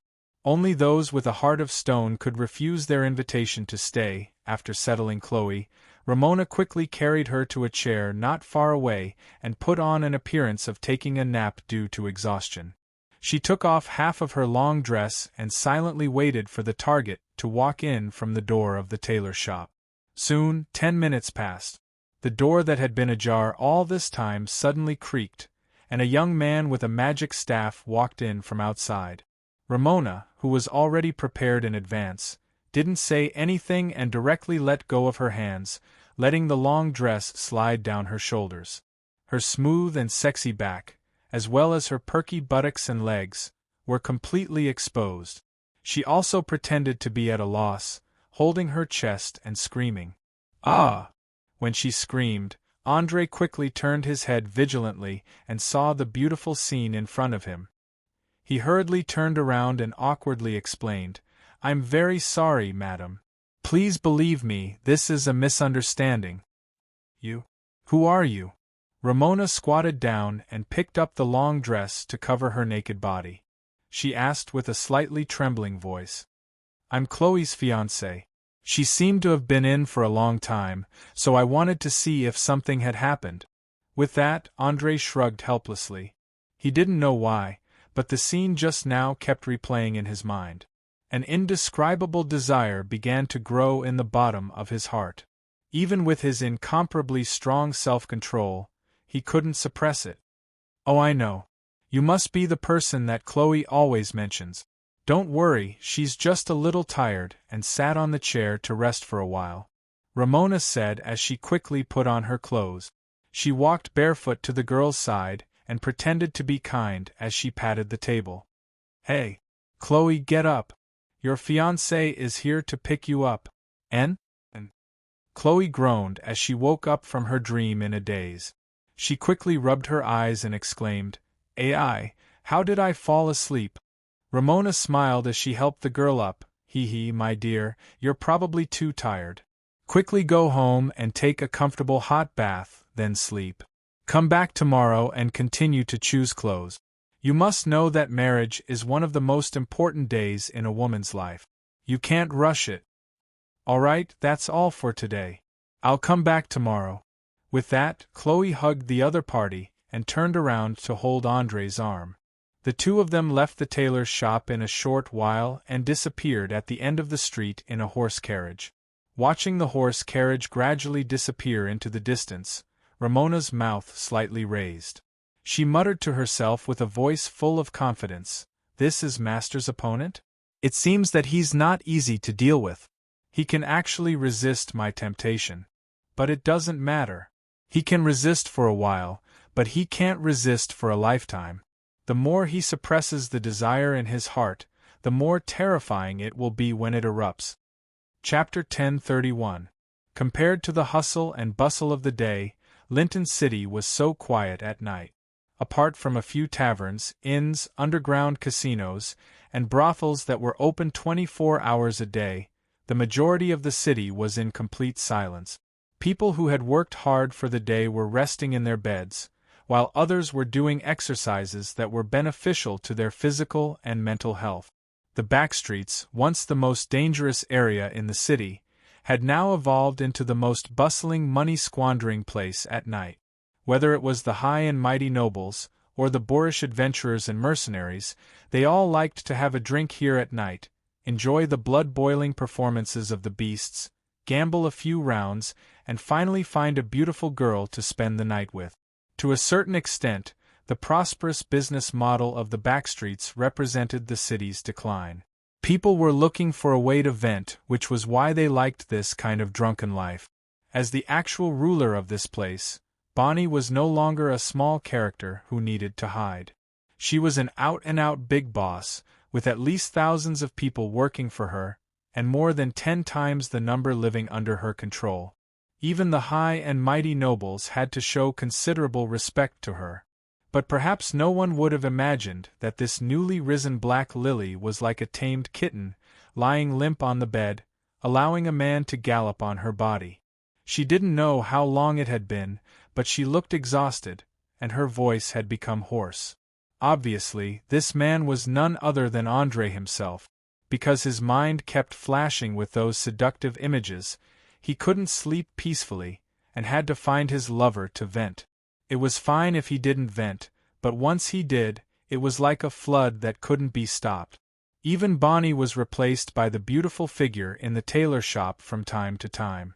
After another 10 minutes, Andre's physical strength was completely exhausted, and he stopped his intense activities. He turned over and laid on the bed, breathing in big mouthfuls of fresh air. His whole body was already soaked in sweat.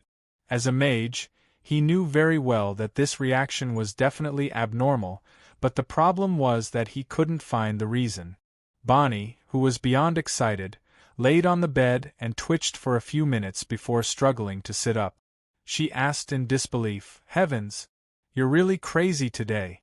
I thought you were going to fuck me to death in bed. Can you tell me what made you so excited?" "I'm sorry. I haven't figured out what's going on yet. It's just that a woman's naked body keeps appearing in my mind. It's like I'm under a spell. I can't rest or sleep." Andre smiled bitterly and rubbed his forehead. "Woman?" Bonnie immediately frowned. "What woman? Could it be that she's beautiful?" Well, when a woman encountered such a problem, her first reaction would always be whether or not the other party was prettier than her. Only then would she begin to analyze the possibility of being charmed by magic. Andre took a deep breath and shook his head helplessly. "I don't know. I can't even remember what she looks like. I only know that she's the owner of a new tailor shop in the city. She seems to be close to many noble ladies and young ladies." Hearing this, Bonnie's eyes widened and she gasped. "You're saying you can't remember what she looks like, but you want to sleep with her?"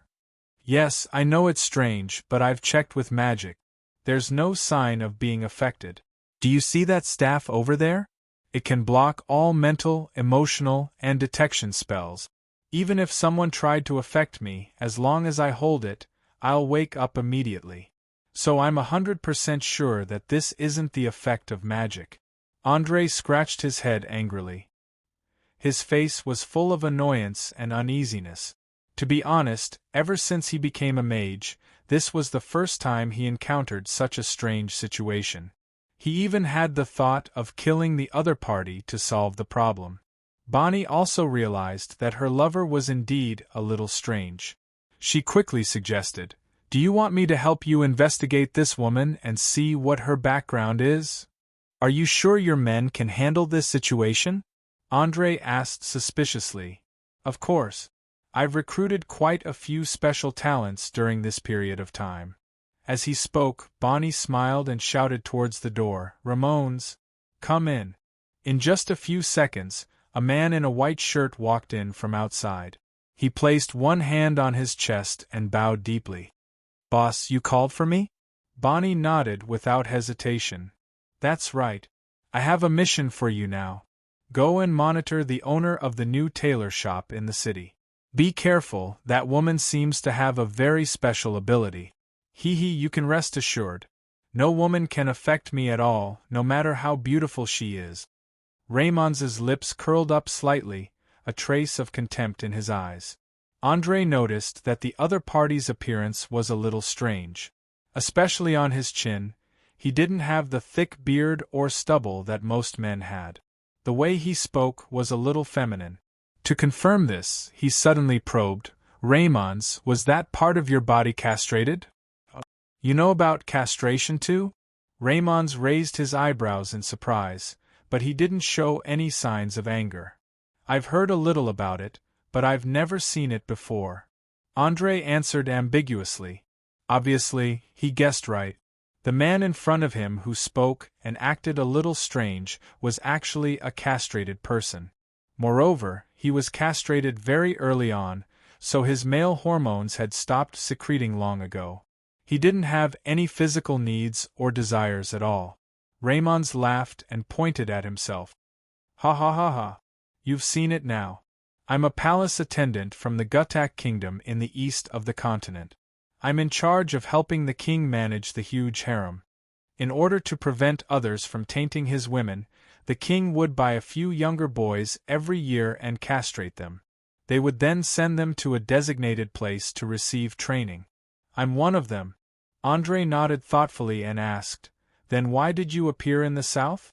As far as I know, the Guttak kingdom is at least tens of thousands of kilometers away from here. A normal person would probably die halfway there." "Magic. I used the power of magic to escape here. As for the specific reason, please forgive me for not being able to reveal it. But rest assured, if you want to keep an eye on a charming woman, I'm the best candidate. No matter how beautiful or charming she is, it can't compare to a few silver coins in my eyes. How about it? Can you let me carry out this mission without worry now?" As he spoke, Raymond waved his arms and performed an exaggerated palace etiquette. His movements were as smooth as flowing water, and no one could find any fault with it. Chapter 1032. Raymond was undoubtedly a qualified intelligence agent, especially in the palace of the Guttak kingdom that he once worked for.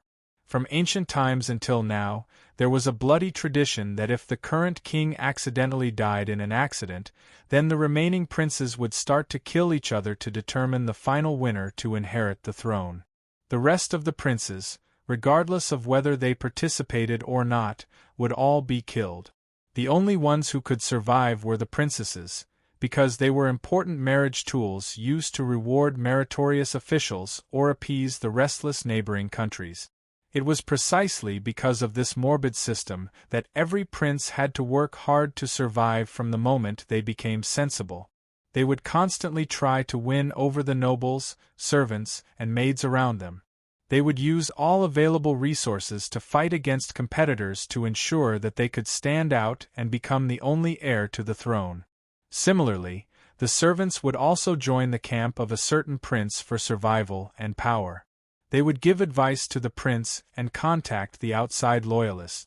In such an environment, every surviving attendant had become an out-and-out intelligence expert and a master of conspiracy. Any conversation or action that ordinary people found insignificant would reveal a lot of useful information in their eyes. As one of the best, Raymond's only glanced at Ramona from afar and immediately realized that this woman was definitely not normal. He had seen countless beautiful women in the palace of the Guttak kingdom.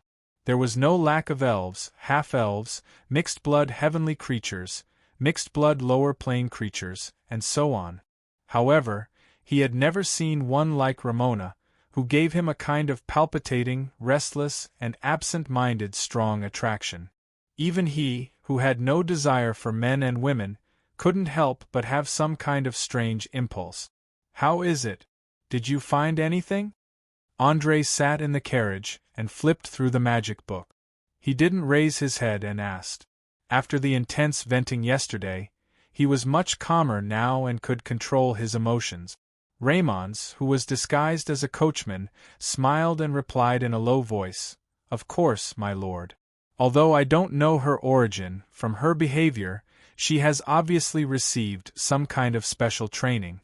Especially the moment when someone approached her, she would subconsciously put one of her hands behind her back. This is not a reaction that a tailor shop owner should have." André's mouth slightly curved up, and a trace of playfulness appeared on his face. "So, yesterday's accidental encounter was carefully arranged by her? To seduce me?" "Yes. Think about it, if a woman was changing clothes, you just happened to open the door and walk in, and her dress just happened to slip down, what is the probability of such a coincidence? The first thing I learned in the palace of the Guttak kingdom is that if there is a coincidence around you, then there must be someone plotting behind it." As he spoke, Ramones put down the small and exquisite monocular in his hand, his eyes revealing a trace of excitement. That's right. It was excitement. A spider like him, who was used to weaving webs in dark corners, would never be able to adapt to the life of a normal person. His sick heart longed to see his prey fall into his webs and struggle, and finally be entangled by the threads and turned into delicious food. The more dangerous the prey, the more excited and happy he would feel, and the more satisfied he would be when he succeeded. André was keenly aware of this. He rubbed his chin and nodded with a smile. "If I'm not wrong, you already have a way to deal with her, right?" Raymond licked his lips. Yes, I plan to start by monitoring her and see who she is in contact with every day, but I still need your cooperation. In the next few days, you'd better be more attentive. I believe that it won't be long before she contacts the people behind her. And then we'll catch them all in one fell swoop? No. Of course not. Destroying the enemy's intelligence network is the crudest and stupidest way. We have to seize it, use it, and make it work for us. A false piece of information at a critical moment can pave the way to victory for you." After saying this, Raymond stared with his two light blue eyes, and his whole person exuded a strong sense of confidence, like an artist who was about to lead an orchestra to play. This spy war, to put it bluntly, was an intelligence war. Both sides launched a hidden competition to seize useful information. In Orire, which was a relatively primitive land, most spies were still stuck at the basic level of spying, assassination, bribing the enemy, and instigating rebellion.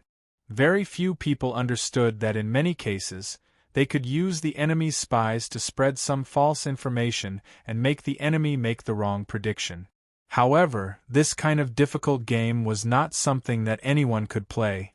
At least until now, André had not found such a talent. But at this moment, Raymond showed a talent in this area, so he was not sure whether to give him a chance, or to destroy this dangerous person from his body to his soul. After being silent for a full 5 minutes, André closed the magic book in his hand and asked in an emotionless voice, "Tell me, Raymond, what do you desire? Money? Power? Or status? With your intelligence, you should understand that I will not casually give power to a person of unknown origin. If I decide to put someone in an important position, I first have to understand what he wants from me, and whether I can satisfy his desire. Especially for something as sensitive as the intelligence network, I have to ensure that the person who controls it is 100% loyal. Otherwise, if there is a betrayal, the damage caused will be far more serious than if the enemy directly attacked. Raymond took off his hat, placed it in front of his chest and bowed deeply. Sir, have you heard of the rain spider? It is a very strange creature. Because it often rains in the place where they live, the spider web will be ruthlessly destroyed every few days. However, these small animals did not give up. They continued to repair the net over and over again because they knew that without the net, they would starve to death or become the prey of other animals. Although it is a bit sad to say this, I am the rain spider. Since I came into contact with this dark world at the age of 12, there is no turning back. Weaving a web is the only way for me to survive. As long as you are willing to trust me, then I will weave a web and block all the enemies from the dark. No matter how many times the web is destroyed, I will repair it again. Of course, if you can arrange a warm home for me, then I will be even more grateful to you and work harder to repay this kindness. Chapter 1033. When smart people talked to smart people, they rarely talked about conditions directly. They often tested each other first and used various metaphors to express their attitude. Obviously, Raymond's words just now implied that he wanted the right to deal with all emergencies on his own. In return, he would deal with all attacks from the dark world or spies from the enemy. After thinking for a few minutes, André felt that he should give it a try no matter what, so he took out a low-level storage ring that he had made himself not long ago and gently placed it in the palm of his hand. Take it. It stores 2 level 3 spells. Fireball. It should be enough to help you complete this mission. Now go and prove your ability. As long as your performance satisfies me, I will give you everything you want. As you wish, my lord. Finally, I want to ask you something. Do you have any special needs for that woman? For example, destroy her spirit and make her your slave. You should know that in the Gutak kingdom, many princes have developed many unknown hobbies due to long-term mental repression, and I am the one who helps them satisfy their hobbies. As Raymond spoke, he quickly put the ring on the index finger of his left hand, a cruel smile on his face. If there were a paladin or priest casting detection camp at this moment, his body would be exuding an extremely evil and twisted black-red color. André smiled and waved his hand. Haha, no need. Thank you for your kindness. Just do it the normal way. Also, let me remind you that I am playing a dangerous game with a dangerous enemy, so you better be careful. Otherwise, I can't guarantee that he won't come after you directly, understand? Danger was a problem that every spy had to face. Some people collapsed under the tremendous pressure, while others fell into some kind of indescribable chaos and madness.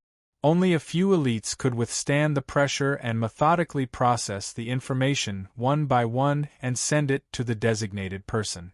There was no need to ask to know that Raymond's belonged to the last category. When he heard the word danger, instead of being nervous or afraid, he let out a series of chuckles. Ha ha ha ha. My lord, I already knew what I was doing since I was 12 years old.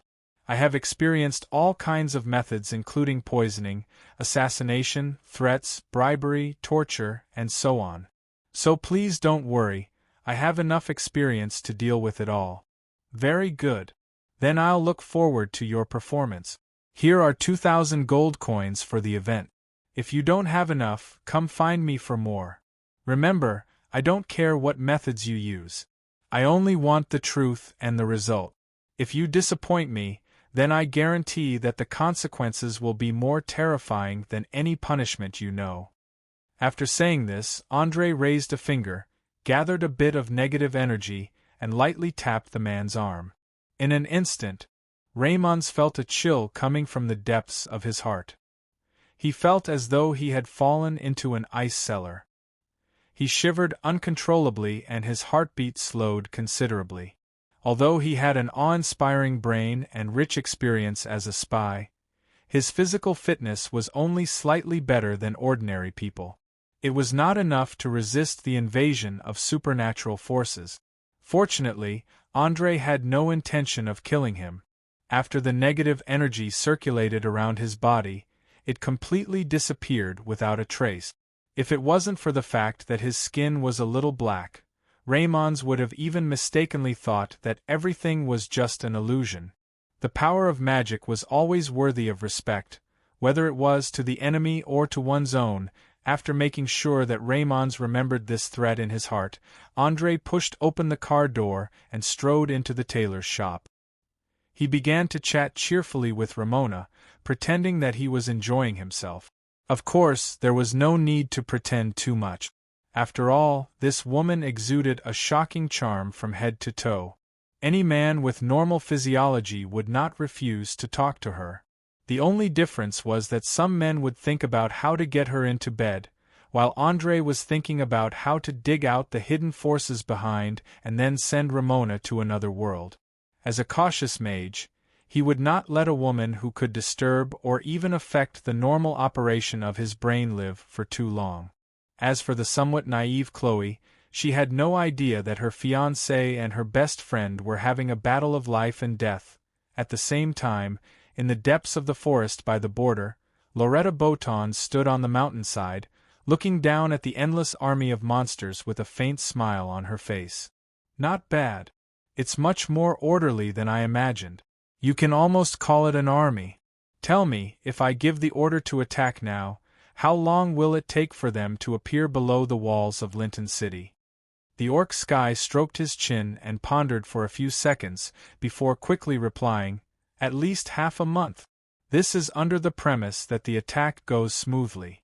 As far as I know, your opponent has stationed a considerable number of troops near the Land of Brilliance and Count Karl's territory. If we use conventional means, it will be difficult to quickly take them down in a short period of time." Half a month, huh? The corner of Loretta's mouth curled up slightly, and his eyes kept flashing. After a full minute, he smiled and muttered to himself, "Interesting, it seems that he has done a lot of preparation work. It's all right, I like to challenge the difficulty." "Master, do you intend for me to start the attack?" Sky asked as he stroked the two-handed axe on his back. Loretta nodded slightly. "Yes, my opponent has been too idle recently. I have to find something for him to do. Otherwise, the arrangements in Linton City will be discovered soon, especially large-scale magic rituals. Once they are destroyed, it will be difficult to repair them." "Understood. After 3 days, I will break camp and head south. At most, I will appear at the edge of the human world in 5 days, bringing slaughter, death, and fear to them." Sky patted his chest hard, a sinister smile appearing on his ugly face. "Go ahead and do it. I will use the blood, lives, and souls of these innocents to open the door to the bottomless abyss. Let's see what those high and mighty gods will do to save their churches and believers." Ha ha ha ha ha. At the end, Loretta let out a maniacal laugh. He was like a patient with schizophrenia. 1 second, he was very rational, and the next, he became a lunatic who wanted to destroy the world. Chapter 1034. Anyone with a bit of military knowledge would know that large-scale military operations could not be concealed. The only thing they could do was create a smokescreen so that the enemy would not know where they were attacking. That was all. Of course, if there was only one direction of attack, then even this point could be omitted, and they could just push their way through. With Loreton's authorization, the orc warrior Sky quickly gave the order to march. Tens of thousands of monsters began to march out of the border forest in a grandiose manner, heading towards the edge of human civilization. In less than 3 days, the goblins and gnomes who were in charge of the vanguard had already captured the territories of several inland nobles. Not only did they loot all the food, they also forcefully gathered the captives together. The men were in charge of cruel and heavy labor, such as building camps and making siege weapons. The women and children were in charge of cooking. As for the beautiful women, their fates were even worse. They were raped by the earth goblins who emitted a foul stench. They lived a life worse than death. In the face of absolute numbers, any resistance was futile. Many nobles who tried to rely on their castles to defend could not even hold on for a few hours before being dragged down by the countless goblins. Even the powerful knights could not maintain a high-intensity battle continuously, so it was completely reasonable for them to die of exhaustion. In an instant, everyone in the area around Lincoln City realized that another terrifying monster invasion had begun. They called for their friends and attempted to form an allied army to chase the enemy back into the forest, just like what they had done before. Unfortunately, Sky was not one of those brainless idiots. He had lived in the human world for more than 10 years, and he knew what to do to ensure that his army could move unimpeded and quickly sweep through the entire southern region. Long before the army had set out, there were hundreds of hunting squads hiding in the various transportation routes. All the messengers were intercepted and killed without exception. Not only did they fail to deliver the message, but they also allowed the enemy to obtain a large amount of useful information. Using the letters between the nobles, the monsters quickly gathered their military strength and focused on a few of the more threatening targets. In less than 2 days, the nobles were uprooted. Without a powerful organization, the remaining nobles were like a sheet of loose sand, each fighting their own battles. In the face of the endless number of monsters, their resistance was useless except for courting death. Some unlucky ones even woke up to find that the kobolds had dug out several tunnels in their sturdy fortresses. With the help of these tunnels, the enemies poured in endlessly and slaughtered the guards. The efficient raiding and plundering sped up the expansion of Sky's army. Compared to when they had just left the forest, the monsters under his command were now well equipped. They also had a group of 400,000 laborers and cannon fodder at their disposal. At critical moments, they could give these pitiful humans weapons and let them charge at the city walls and fill the moat. Seeing that the situation was set, the cunning half-orc commander smiled sinisterly and said to his trusted aide, "Groose, how are your men's preparations?" The half-orc named Groose pounded his chest and answered in a muffled voice, "Unbearable hunger and thirst. My king, as long as you give the order, I can immediately take any target for you. You must know that the hill giants are very good at throwing rock. In just 10 minutes they can destroy any city wall." "Very good. Now I'll give you 100,000 human slaves. Take them to attack Count Karl's territory. Remember, move quickly. I don't want them to send out any information, understand?" Sky glared fiercely and shouted, "Understood. 1 day later, you'll see them lying on the ruins and crying in pain." After saying that, a cruel smile appeared on Groose's ugly face. Due to the influence of the half-orc bloodline, the half-orcs also had a strong tyrannical factor. In addition to the recent killing, plundering, and rape, they had completely transformed into beasts. Their minds were filled with the desire for blood.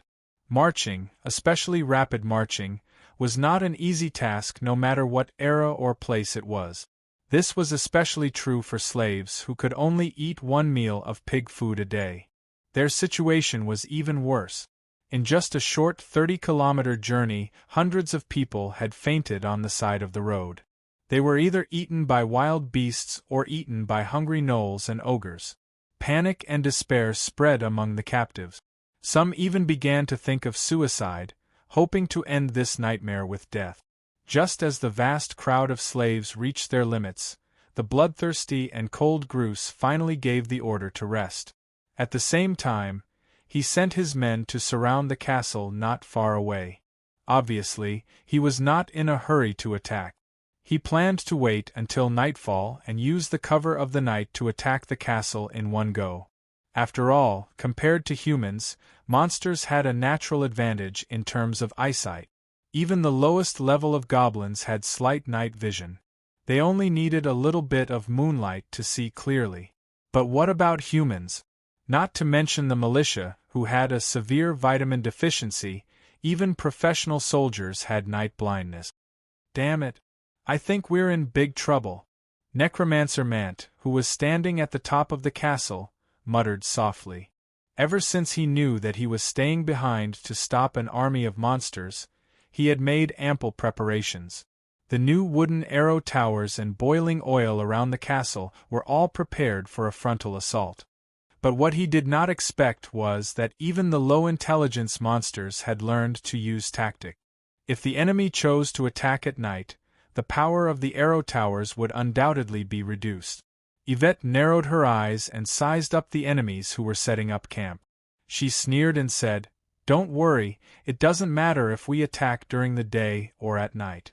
I'll use this castle to bleed them dry."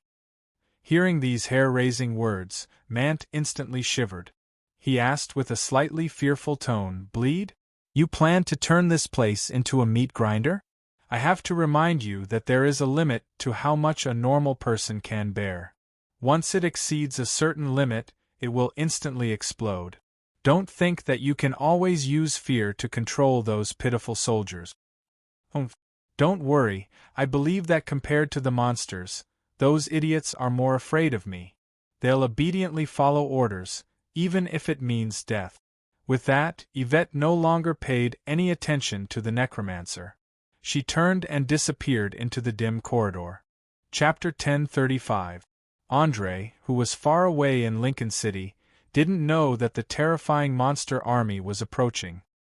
He was lying on a chair and listening to Raymond's report. "Sir, according to my observations these days, I can basically conclude that this woman named Ramona is deliberately approaching you. Please take a look. This is a list of the people she has been in contact with since she appeared. Almost all of them have maintained a certain degree of intimate relationship with you. Based on my experience, this can no longer be considered a secret operation, but an open and above-board seduction." "That's all?" Andre crossed his arms in front of his chest and asked. There was no doubt that this little bit of information was not enough to satisfy his appetite. What he wanted was the person behind the scenes controlling Ramona. If this guy in front of him was only at this level, then he didn't mind sending him back to where he came from. Raymond also noticed this. He smiled and shook his head calmly. "No, of course not. Even a slightly smarter gangster can get such low-end information. I'm much more advanced than them, so naturally I can get more information. Please take a look at this." He took out 3 identical pairs of silver transparent silk underwear from his back pocket. From the delicate and seductive patterns, it could be vaguely judged that the owner must be a beautiful lady. After all, although Oriar had long been developed to help men and women increase their attractiveness to each other, due to the limitations of materials and craftsmanship, each piece was very expensive. Ordinary people couldn't afford it. Of course, as a rich man, Andre could often enjoy the pleasure brought to him by his lover and fiancée after wearing it. But he didn't understand why this Rain Spider took out 3 pairs of women's underwear. Was there a connection between them? Noticing the confusion in Andre's eyes, Raymond picked up one of the underwear with his fingertips and explained, "Sir, please note that this was found in the forest house where Duke Georgie was killed. According to the description of the guard, it belonged to a charming lady." Then he picked up another one. This was found under the bed on the 2nd floor of Duke Alexander's mansion. It also belonged to a charming lady. After putting down the 2 pairs of underwear, he picked up the last one. "I stole this from the bedroom of the beautiful tailor shop owner." "What? You actually snuck into her bedroom and stole a change of underwear?" Andre was dumbfounded. He couldn't believe what he had just heard. Even if he had a strong mind, he was still shocked. It must be known that on Earth, this was definitely a pervert's behavior. He would be hung on a flagpole for 3 days. No. Please don't misunderstand, all of this is connected. Raymond also realized that his tone could easily lead to ambiguity, so he quickly explained. The corner of Andre's mouth twitched slightly, and he said in a deep voice, "I'm listening. But please hurry up, my patience is almost at its limit." Raymond gave an awkward smile. He placed the 3 pairs of underwear on the table and said in a very proud tone, I am a palace messenger who has received special training since I was young. I can use my nose to distinguish different smells, especially the smell of women. Perhaps you don't know, but a woman's body fluids are like their face, skin color, and pupils. They are all things that can be used to identify their identity. Moreover, they cannot be faked through any method. Thus, the Gutak Kingdom's palace often uses this method to identify women to prevent spies from infiltrating. I carefully sniffed the body odor on these underwear and found that they all smell the same. They all come from the same woman. I believe you should understand what this means. You mean to say that the tailor shop owner is the one who assassinated the two dukes? Andre's eyes flashed with a cold light. It was clear that if this inference was correct, then Ramona was Loretta's subordinate. Once he thought that the enemy had a trump card that could easily influence someone's mind. He couldn't help but feel a strong killing intent. That's right. In order to confirm this, I specially checked the hair of the two dukes at the scene of their death. Duke Georgie liked to play with some special tricks, so I collected quite a bit at the end of the whip. I even made a comparison and found that there was almost no difference whether it was color, thickness, or brightness. Having said that, Raymond placed two small tufts of strange hair on the table and made a gesture of admiring them to his heart's content. Andre was never the kind of person who would believe whatever others said. Thus, he did not hesitate to activate the arcane eye. Instantly, countless golden rings spun rapidly in his eyes. In a short few seconds, the detailed information of the two tufts of hair appeared on his retina. Mixed blood water fairy's hair possesses unimaginable magical powers. It is the best material for making love potions. Just a few strands can make a person you have never met fall in love with you, or even die for you. As the ultimate creation of the ancient magical civilization, the terrifying power of the arcane eye was naturally not something an ordinary person like Raymond's could withstand. From the moment the golden rings started spinning, he fell to his knees with a plop, his entire body trembling. He felt like a small boat swaying in a storm, about to die without a burial place at any time. Fortunately, Andre did not persist for too long. After half a minute, he returned to normal. He sneered and muttered to himself, "Interesting.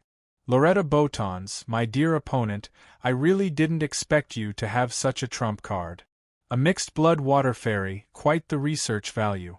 Since you have so generously delivered it to me, then I shall not be courteous and accept it." After the arcane eye was hidden, Raymond immediately felt the terrifying pressure disappear without a trace. He hurriedly got up from the ground and wiped the sweat off his forehead. He carefully asked, "My lord, what do you want me to do? Do you want me to dispose of that woman directly, or capture her secretly?" "Capture her. I want her alive.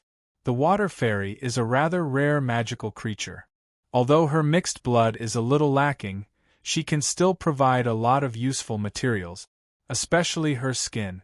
If we can peel it off completely and make it into a cloak, we can instantly turn an ugly monster into a charmer that everyone loves." When facing an enemy, Andre never cared about the identity of the other party. Whether it was a woman or a child, he would never show any mercy. "As you wish. I guarantee that after midnight today, she will appear in the secret dungeon of the Backstreet Guild." Raymond placed one hand on his chest and bowed before retreating and disappearing into the darkness. Chapter 1036. "Madam, this dress is perfect for you. The purple silk can accentuate your curvaceous figure, making you look sexy and noble. I'm sure you'll attract the attention of countless men at the ball and become the focus of attention." Ramona smiled and complimented the noblewoman who was trying on the dress. Ever since she gained Chloe's trust, more than half of the noblewomen in Linton City began to patronize this seemingly ordinary tailor shop to order expensive clothes. After all, in the eyes of the noblewomen, Andre was already the true ruler of this city, and his fiancée was bound to be the future first lady of the noblewomen's circle. According to the noblewomen's theory, The tailor shop frequented by the First Lady was bound to be the best tailor shop. If they didn't want to be mocked, they had to have a few pieces from this tailor shop. Otherwise, they would be labeled as country bumpkins who couldn't keep up with the trends. It was clear that none of the noblewomen could tolerate such an insulting title hanging over their heads. Thus, in just a few days, the tailor shop had developed from being deserted to being as busy as a marketplace. Of course, if Ramona was really the owner of a tailor shop, she would be laughing even in her dreams. Unfortunately, being the owner of a tailor shop was just a disguise she used to hide her identity. Thus, she had long been annoyed by these noblewomen who thought too highly of themselves. If it wasn't for the fact that she was afraid of attracting unnecessary suspicion and trouble, she could have used her natural charm to chase them all away. The noblewoman in the purple dress obviously didn't notice the flash of disgust. She stroked her cheeks narcissistically and nodded in satisfaction. It's indeed not bad. It matches my noble complexion very well. This is it. I plan to wear it to tonight's banquet. Ramona bowed according to etiquette. No problem. I'll wrap up the dress and hand it to your personal maid. Soon, after paying a total of 300 gold coins, the noblewoman got on the carriage and left, disappearing into the evening street. Looking at the other's fat back, Ramona snorted and said sarcastically, "What a stupid sow, with your bloated body, even if you wear the best clothes, men will only run away faster." After mocking the annoying customer, she immediately began to close the doors and windows. She planned to close the shop early and find her close friend Chloe to connect with their relationship. At the same time, she continued to try to seduce Andre. Due to the progress she had made in the past few days, she could feel that she was about to succeed. Next, she only needed a specific occasion to immediately create wild sparks. Ramona took off the plain dress she wore at work and quickly changed into a black translucent gauze dress with 2 sexy black garter stockings. Looking at herself in the mirror, she muttered to herself, "Flaming Duke, Andre Branchiflower, tonight you will be like the other men under my skirt." After saying that, she blew out the oil lamp, put on a woman's black veil hat, and turned to leave the tailor's shop, walking in the dark alley. She didn't know if it was because she was too excited, or if she was thinking about something in her mind, but she didn't notice that not far behind her, there was a black shadow quietly approaching. This black shadow was no other than Raymond's, who had been patiently waiting at the door for more than 10 hours. At the moment, he was wearing a pair of soft-soled boots that cost 50 gold coins. Even if he stepped on stones, he wouldn't make a sound. He was holding a poisoned steel needle in his hand. As long as he pierced the skin, even an ogre would faint within 30 seconds and be at his mercy. Closer and closer. Closer and closer. When the two of them were less than 5 meters apart, Ramona suddenly felt that there was someone behind her. She quickly turned around and raised her left hand, which was wearing a lace glove, in an attempt to use her talent ability. "Lady, save your strength." Raymond sneered and rushed forward. He raised his leg and kicked her wrist, forcefully breaking her casting gesture. He then raised the steel needle and pierced it into her neck. As the part closest to the brain, in a short 2 to 3 seconds, the blood, along with the anesthetic, entered her nerve. Ramona's vision turned black, and she completely fainted. It was obvious that because she relied on her charm ability for a long time, her close combat skills were extremely poor. She had almost no ability to fight back. Raymond quickly took out the leather bag he carried with him, stuffed her into it, and ran towards the back street. 40 minutes later, he safely arrived at the dungeon under the guild headquarters. He tied up Ramona with practiced movements. Unlike tying up normal people, tying up spellcasters or people with innate abilities required not only special ropes, but also to ensure that their hands couldn't move. Otherwise, they could break free at any time once they woke up. Staring at Ramona's extremely charming face, Bonnie asked with a teasing smile, "This is the woman that nearly made Andre lose control of himself? She's indeed very alluring. Even I can't help but want her." If I were to bring her to a brothel, I'm afraid many men would be willing to pay a high price to spend a night with her. Boss, I suggest you stay away from her. This woman isn't simple. Scarface, who was standing by the side, swallowed his saliva and cautiously reminded. It's all right. I've already gotten Benson to deliver the letter. In about 10 minutes, Andre will be here. No matter how capable she is, she can only obediently stay in the dungeon. What do you think? Bonnie shrugged nonchalantly and cast her gaze at the busy, Rain spider. No, I think you should listen to Scarface. He's right. This woman is very dangerous, and she has the ability to cast spells.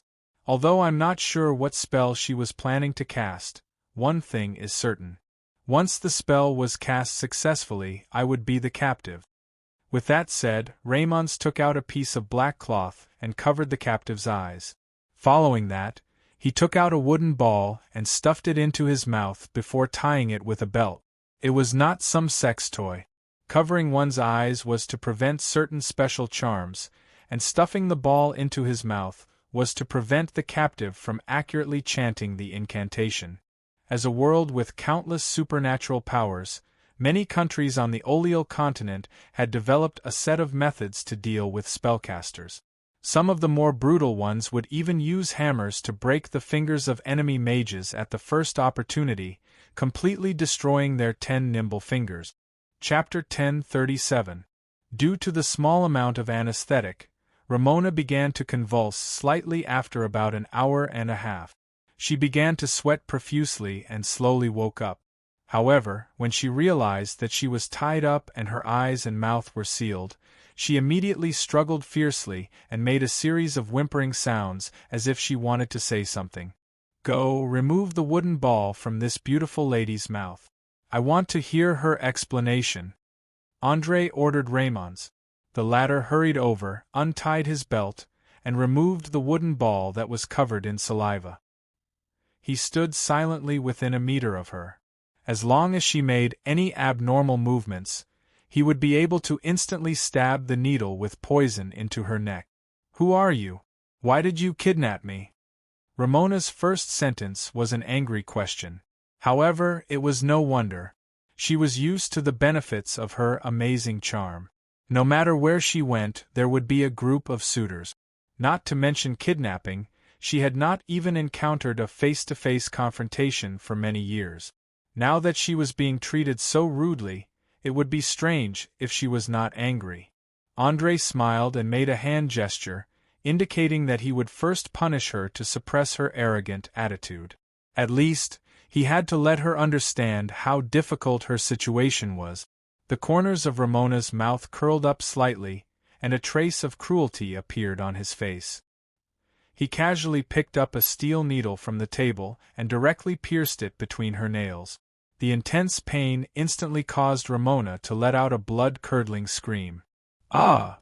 She probably never dreamed that there would be someone in the world who could bear to hurt her. Looking at the dark red blood droplets slowly dripping down the steel needle, Andre said, "Lady, I hope you'd better give up all your fantasies and answer my questions honestly. This way, I can let you suffer less. After all, I don't want to leave too many ugly scars on your beautiful body." You? It's you. You're Andre? Ramona finally recognized Andre's voice and cried out involuntarily. Hee, you're very sharp and smart, but you don't know how to keep a low profile. Do you know? In fact, I didn't suspect you in the beginning.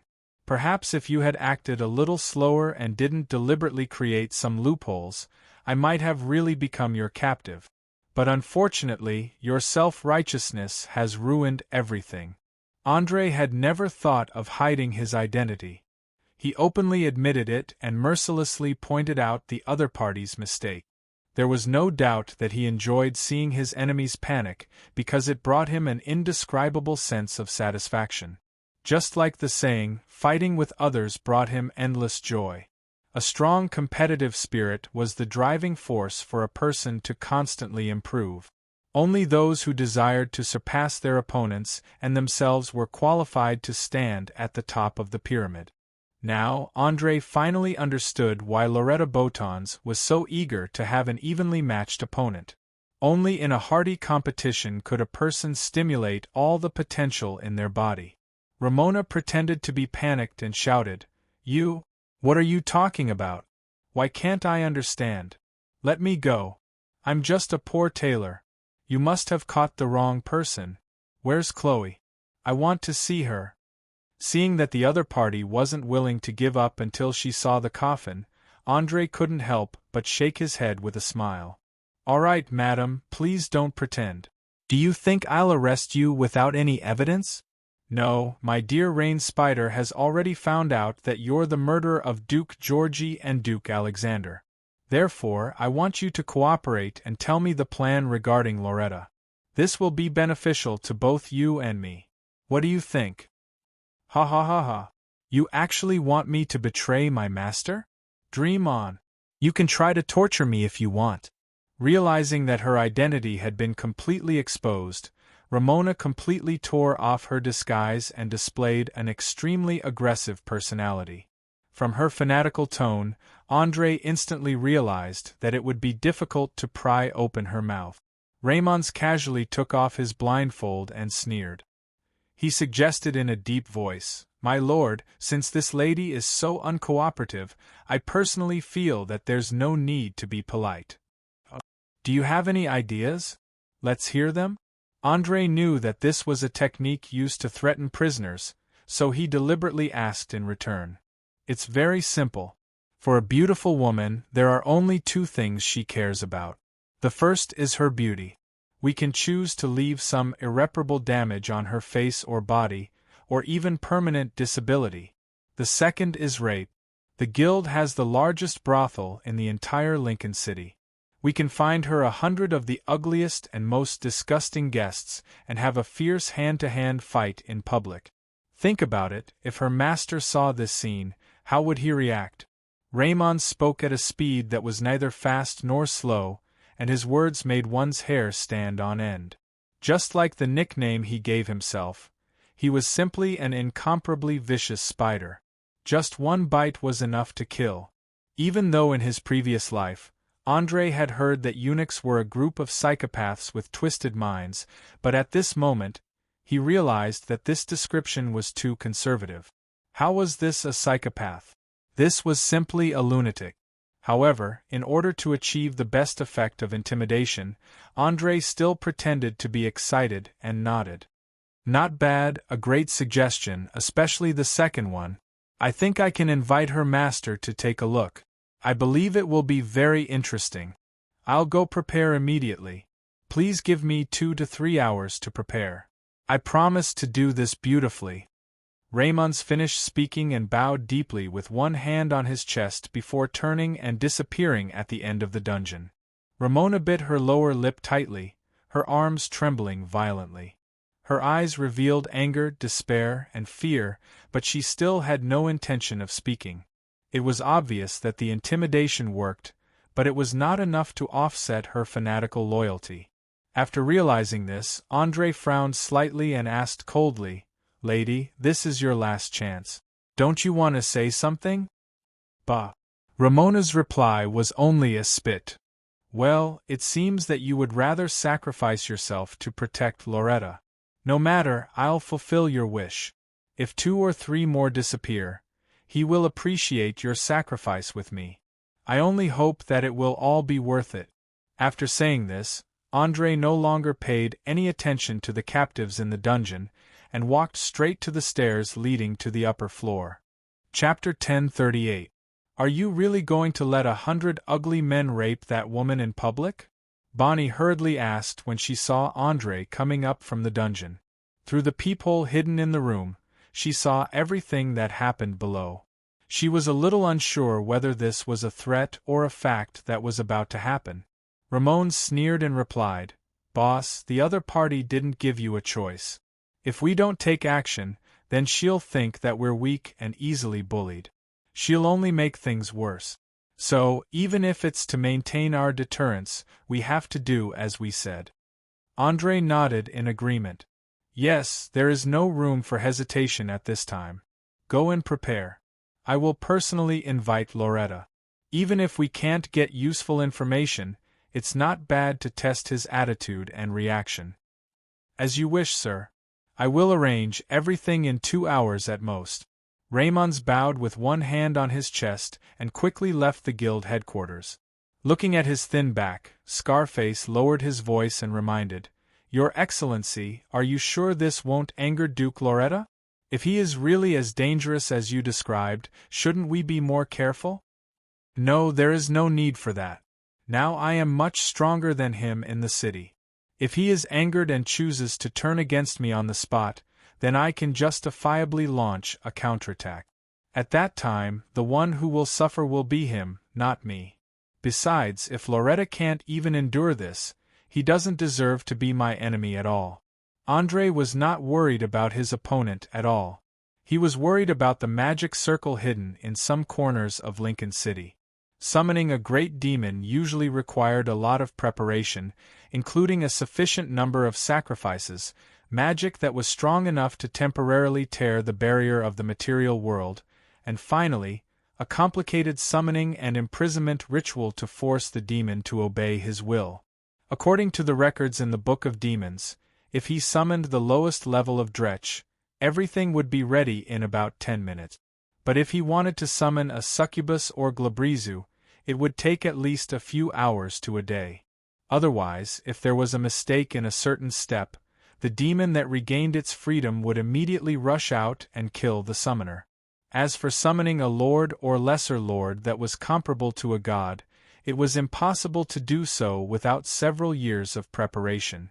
This also meant that Loratan had already completed most of his preparations in some parts of Lincoln City, and was only waiting for the right opportunity. The resistance they were doing now was just to stall for time and divert attention. Andre had to find these locations and destroy them one by one before the ritual started. Otherwise, it would be too late if the great demon was summoned. Even killing Loretta would not help.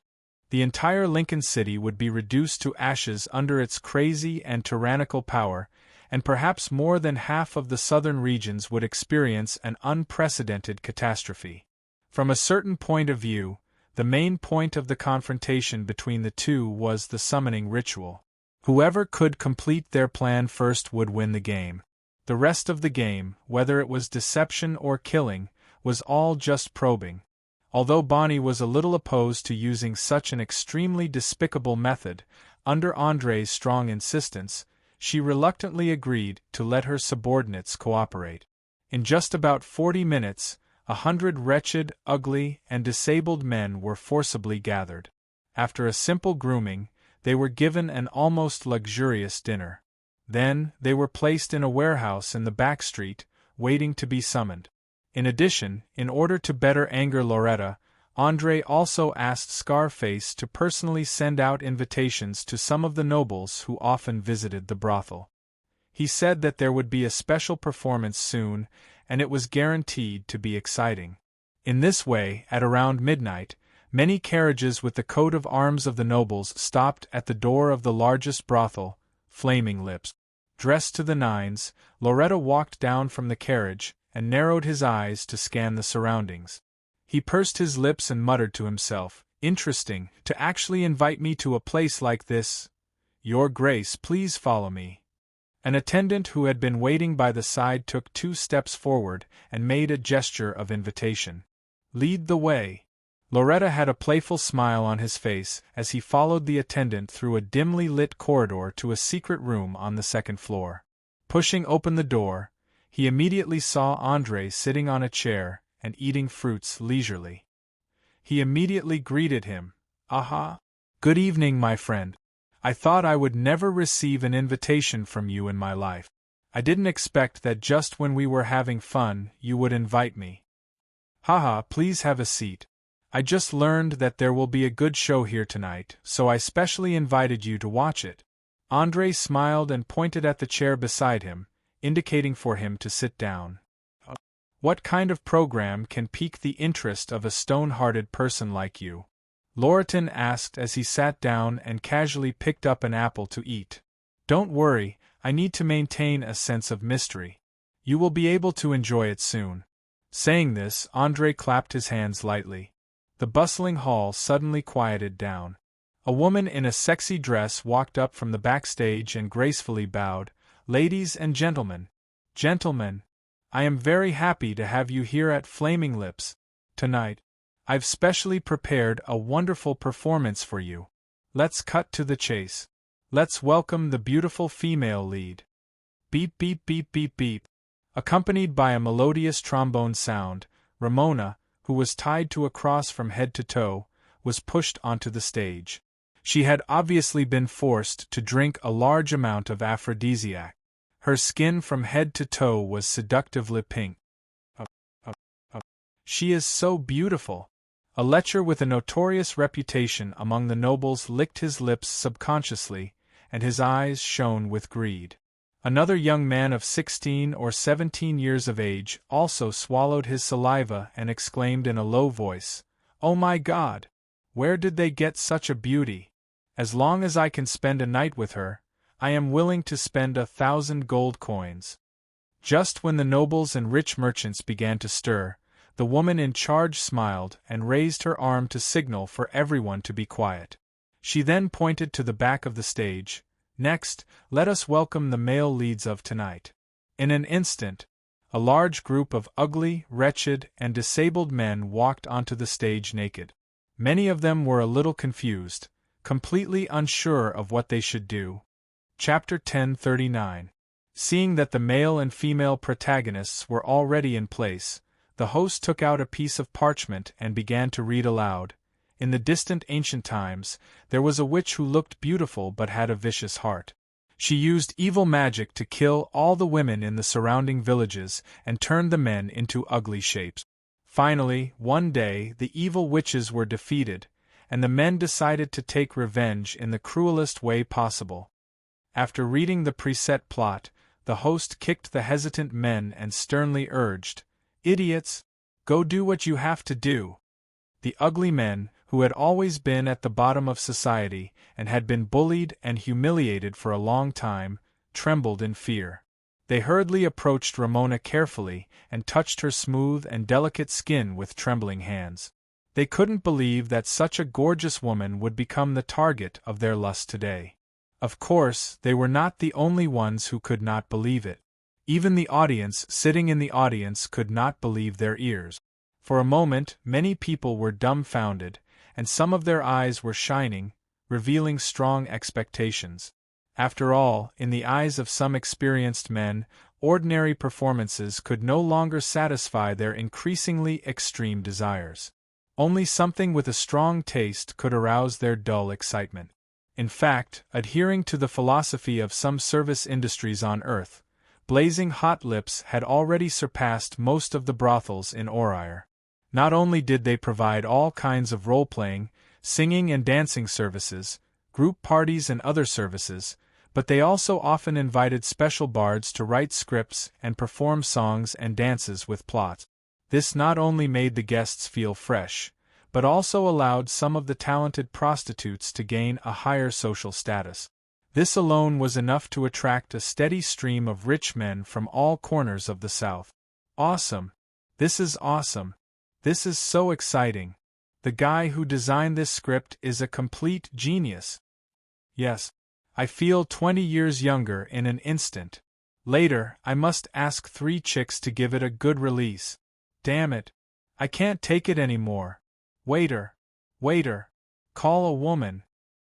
Countless lustful men got up one after another and called the prostitutes they knew over. Then, they went to bed naked in front of everyone. The scene was a complete mess. Andrei, who was sitting on a deck chair, watched all this with indifferent eyes. He asked without turning his head, "How is it? Are you satisfied with the program I arranged today?" "Hee, should I praise you for your alertness or should I praise you for your coldness? You should know that there aren't many people who can resist Ramona's charms, but you're actually willing to let a group of ugly and wretched men rape her. I have to say, this really leaves a deep impression." Loreton teased with a smile. Even though he put on a nonchalant expression, Andrei could still sense the anger that flashed through his eyes. "When you sent her to approach me, you should have been mentally prepared. When dealing with my enemies, no matter whether they are men or women, beautiful, and I don't care whether they are old or young. There is only one result waiting for them, torment more terrible than death. Do you know? Today is just the beginning. In the next month, the same thing will be repeated every day until your subordinate's mind completely collapses. If you want her to die quickly, then tell me where the magic circle to summon the devil is hidden. Otherwise, when Ramona has a mental breakdown, I will peel off her skin to make a cloak. After saying that, André turned around and looked into Roland's eyes. He grabbed the great mage's staff with one hand and was ready to deal with any unexpected situation. Loretta's whole body exuded a dangerous aura. He gently stroked the magic ring on his middle finger. After a full minute, he suddenly laughed. Ha ha ha ha! Are you trying to provoke me? Damn it! Too cunning. I was so close to falling for it.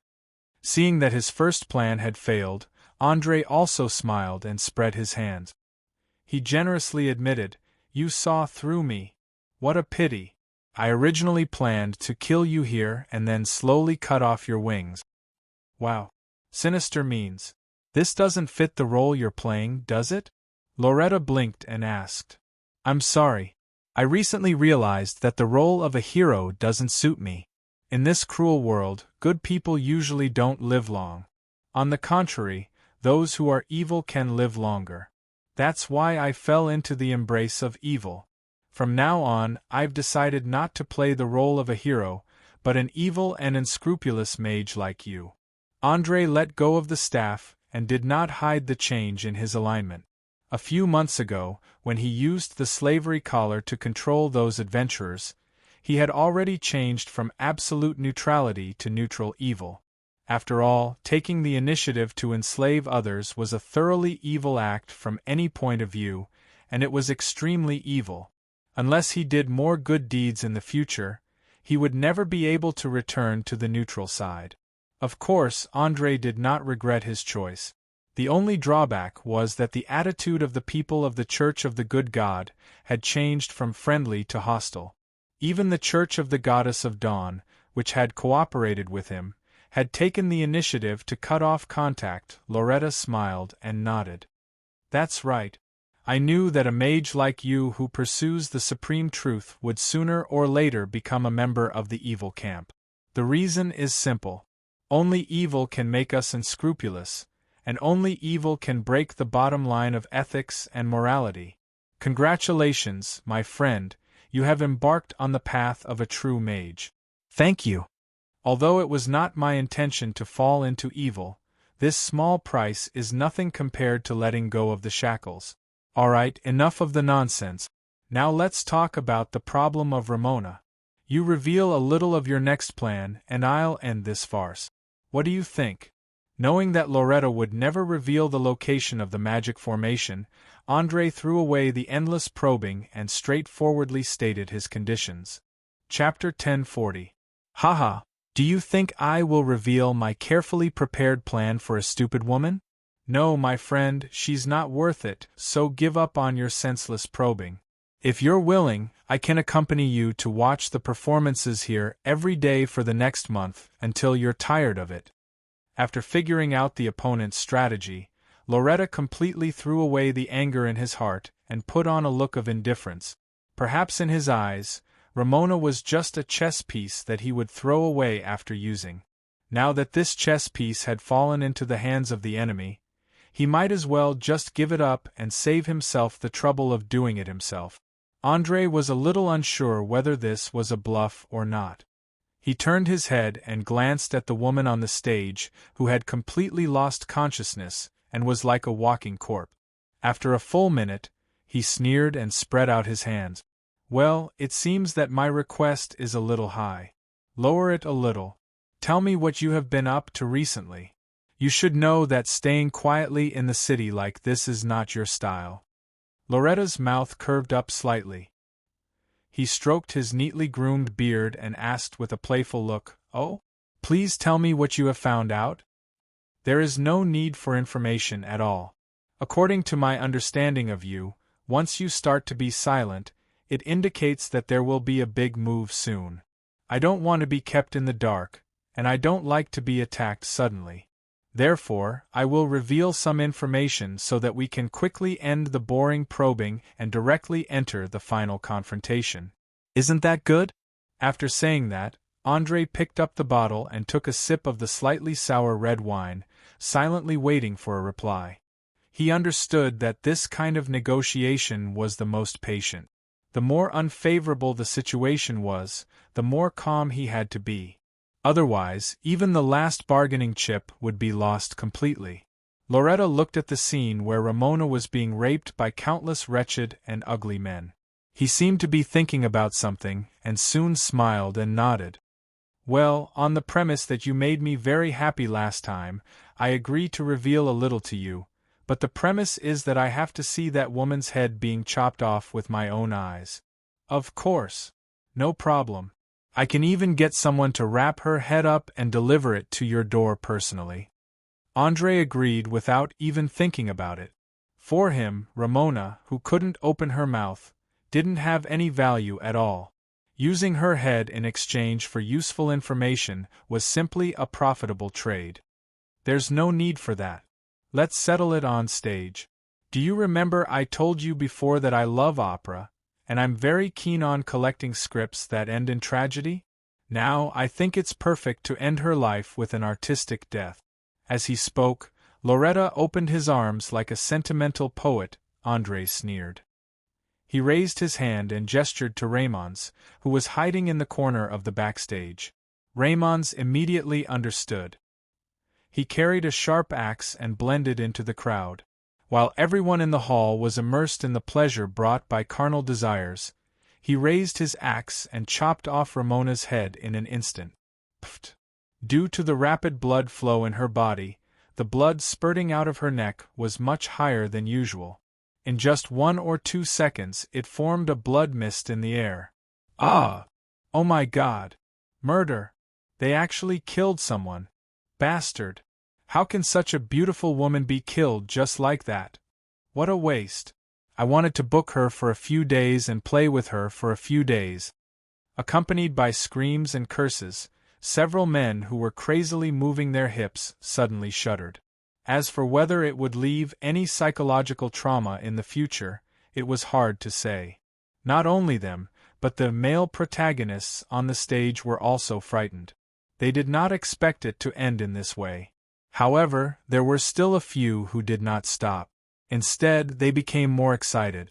Staring at the chaotic scene below, Andrei asked without looking back, "How is it? Are you satisfied?" "Yes, I'm very satisfied. I'm also very satisfied. In return, I can tell you to pay more attention to the north, because the real storm is coming." After saying this meaningful sentence, Loretta stood up and bowed. He quickly turned around and left the room, disappearing into the dim corridor. The north? Andrei narrowed his eyes and muttered to himself. He instantly realized what he had overlooked. Damn it! It's the monster army in the forest! Bonnie, who just ran in from the door, shouted, "Army? What monster army? Do you remember when I told you that there is an army of about 100,000 people in the border forest? Half of them are humans, half of them are ogres, goblins, gnomes, kobolds, gnolls, and other terrifying creatures? They're coming," Andrei replied with a serious expression. He had been paying too much attention to Ramona recently, so he did not think that the enemy would take advantage of this time to start a full-scale war. From Loretta's tone just now, the monsters must have achieved considerable results. Perhaps the entire north of the border forest had fallen. If they did not react quickly, it would be troublesome when the monsters reached the city. Oh no, no, no. My God! This is really bad. What are you going to do? Bonnie was obviously a little panicked. After all, she was only in her early 20s, and the most terrifying thing she had experienced was almost being raped. She did not know how to deal with monsters that were like natural disasters. Andrei pulled his lover into his arms and kissed her seductive red lips fiercely. It was not until a minute later that he let go and softly comforted her. "Don't be afraid. Do what you have to do, and leave the rest to me. I think it's time to convene a council and borrow the power of Lincoln City itself." "You want to mobilize the city defense army?" Bonnie widened her eyes, almost unable to believe what she had heard. "That's right. Not only do I want to mobilize the city defense army, but I also want to control the knights and have all the armed forces of this city in my hands. After all, although the invasion of the monster army is a crisis, it's also an opportunity." Andre's eyes shone with anticipation. In fact, he had long wanted to control all the forces, but due to the fear of the nobles, he had never found the opportunity to do so. But it was different now. Once they knew that there were tens of thousands of monsters that threatened the survival of humans, all the nobles would hand over all their rights in panic to ensure that the enemy would never break through the city walls. Otherwise, their wealth, status, reputation, and lives would all be taken away. Chapter 1041. Just as Andre was busy plotting to turn the city guards and knights into his personal property, a bloody battle was unfolding outside the castle hundreds of kilometers away. "Charge! Charge! Don't retreat! If we can't take down this castle before dawn, I'll kill all of you! Hang your corpses on the branches and feed them to the vultures!" Groose waved his scimitar and roared angrily at the goblins. Of course, he had a reason to be angry. It had been a full 4 hours since the beginning of the attack, and the goblins in charge of the main attack had not achieved any results other than sending themselves to their deaths. If it had been anyone else in command, they would not have been pleased. A leader of the ground goblins explained timidly, "General, it's not that we're not working hard. It's that the humans are too cruel. Look at the arrow towers standing high up. There are more than 30 of them. We have to endure at least 150 arrows every time we attack. More than half of us are dead or injured before we even reach the castle walls." "Shut up. I don't want to hear excuses. Either you take down the castle before dawn, or I'll kill all of you. There's no other way, do you understand?" Groose glared at the goblins and threatened. The 2 sharp fangs in his lower jaw looked so ferocious, as if he could bite off someone's neck at any time. Anyone who had some understanding of the orcs and half-orcs would know that they were showing their fangs frequently. This meant that their patience had reached its limit, and their hearts were filled with rage. If they continued to provoke them, they would explode like a volcano. Compared to the cowardly goblins, the ground goblins were undoubtedly much smarter. They immediately realized that Groose was not joking. They immediately nodded vigorously. "Understood. I'll immediately organize the men to continue the attack. But you'd better let the hill giants destroy a portion of the wooden arrow towers. Otherwise, it won't matter even if a few thousand of us die." Glancing at the mountain of corpses below the castle walls, Groose hesitated for a moment before shouting, "Muru! Muru! Stop eating! Get ready to work! Use all of your strength to throw the stones into the castle on the other side." As soon as he finished speaking, a gigantic figure slowly stood up from the back of the camp. It lifted its heavy legs and walked forward, stomping the 3 kobolds who did not manage to dodge in time into meat paste. He looked to be more than 3.5 meters tall, with brown skin covered with thick hair. His cheekbones were very high, his eyes were sunken, and his mouth was full of yellow teeth. In his hand was a thick wooden stick made from a tree trunk. Judging from its appearance, it was undoubtedly a typical hill giant.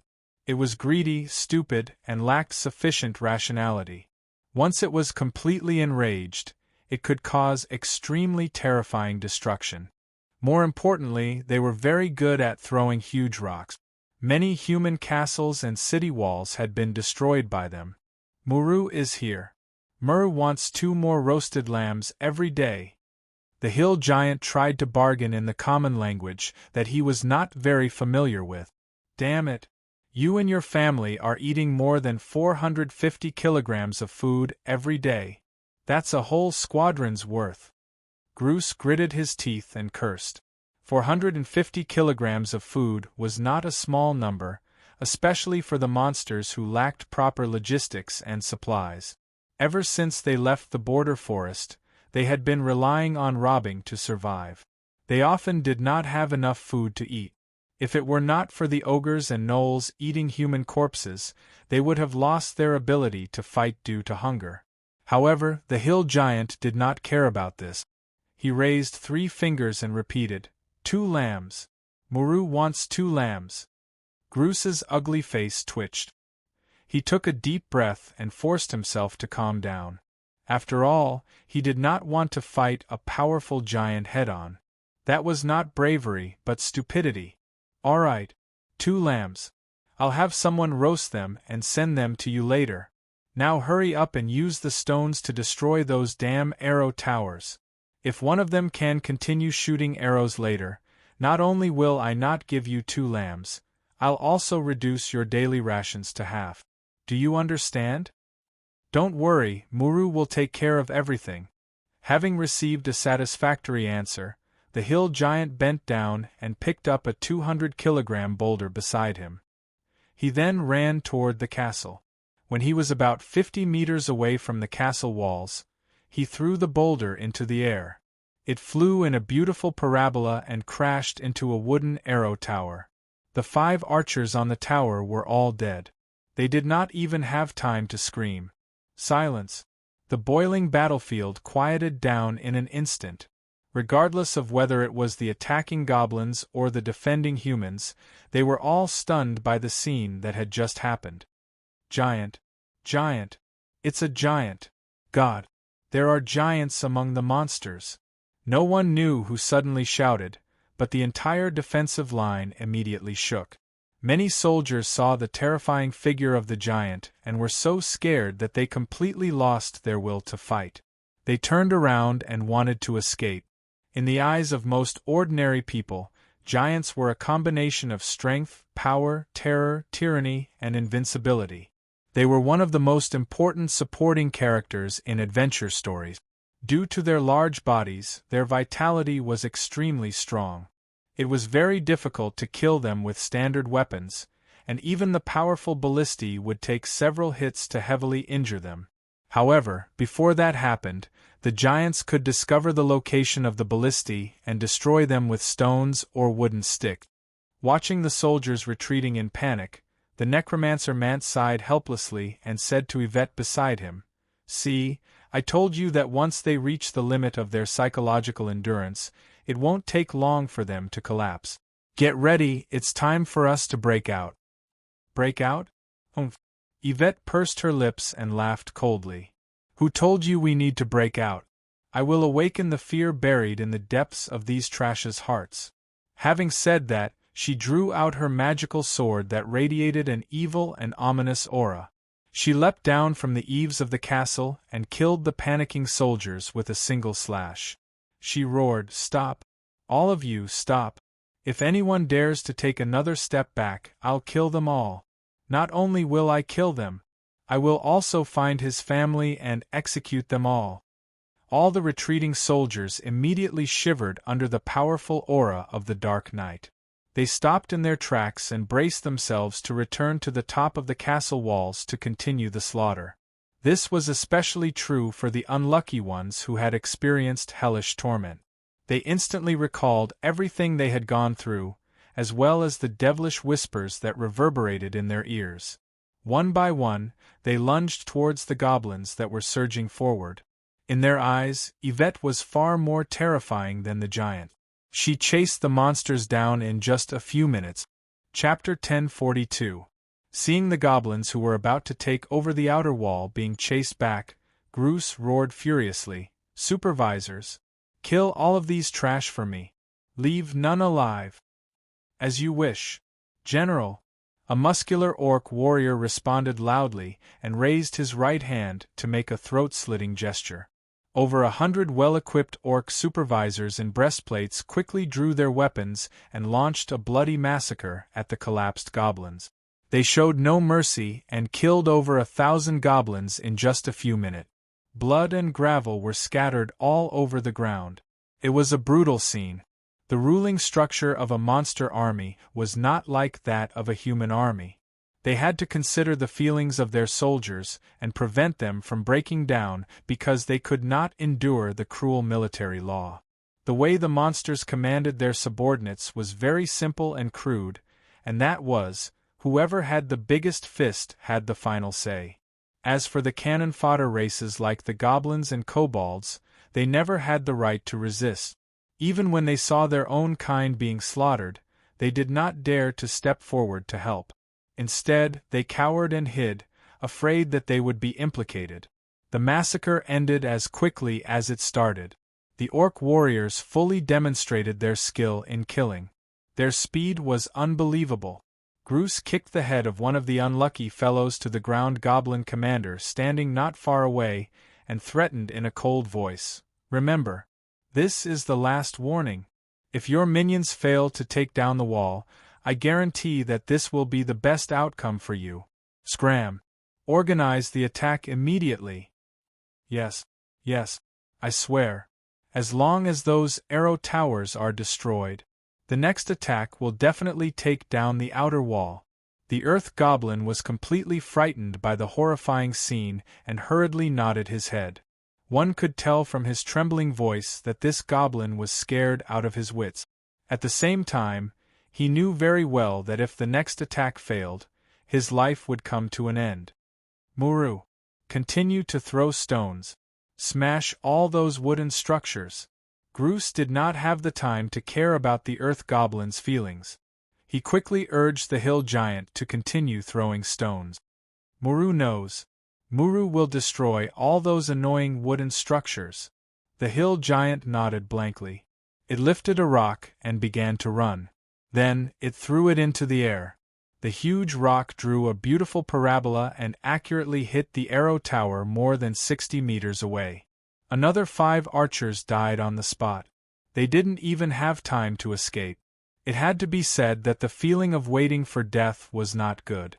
After only 2 rounds of attack, the archers on the tower began to become restless. If they let the giants continue to attack, then it would not be long before they collapsed and fled. Then, without the protection of the arrow tower, the pitiful soldiers on the wall would not be able to defend. The necromancer Mant sighed helplessly. He turned around and waved his hand. "Bring the secret weapon up. Let's hope we're lucky enough to hit it in one shot. Otherwise, a huge rock will come crashing down on us in a few seconds." The 5 strong men who had been waiting for a long time slowly pushed the bronze cannons dismantled from the warship into the firing position. The gunners completed the loading and calibration as quickly as possible.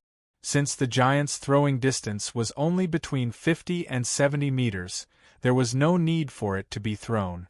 They could just aim the cannon directly at the target.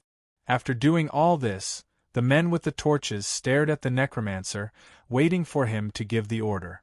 Mant was undoubtedly a very patient man. He was not in a hurry to have his men light the fuse. Instead, he silently waited for the giant's next run-up. He knew that the moment the rock was thrown, the giant would be completely defenseless. It would take 2 to 3 seconds for the rock to be thrown. That was the best time to unleash the power of the cannon.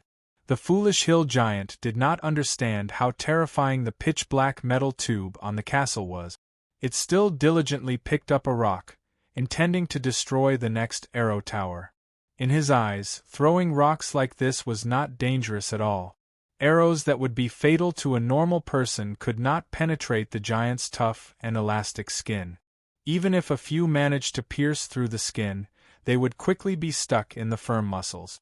It was like a human being bitten by a large mosquito.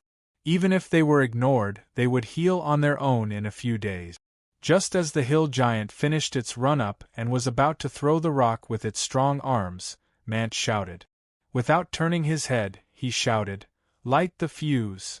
Without another word, the cannoneer lit the fuse as fast as he could. In a short 2 seconds, the black muzzle of the cannon spat out a golden flame. Boom!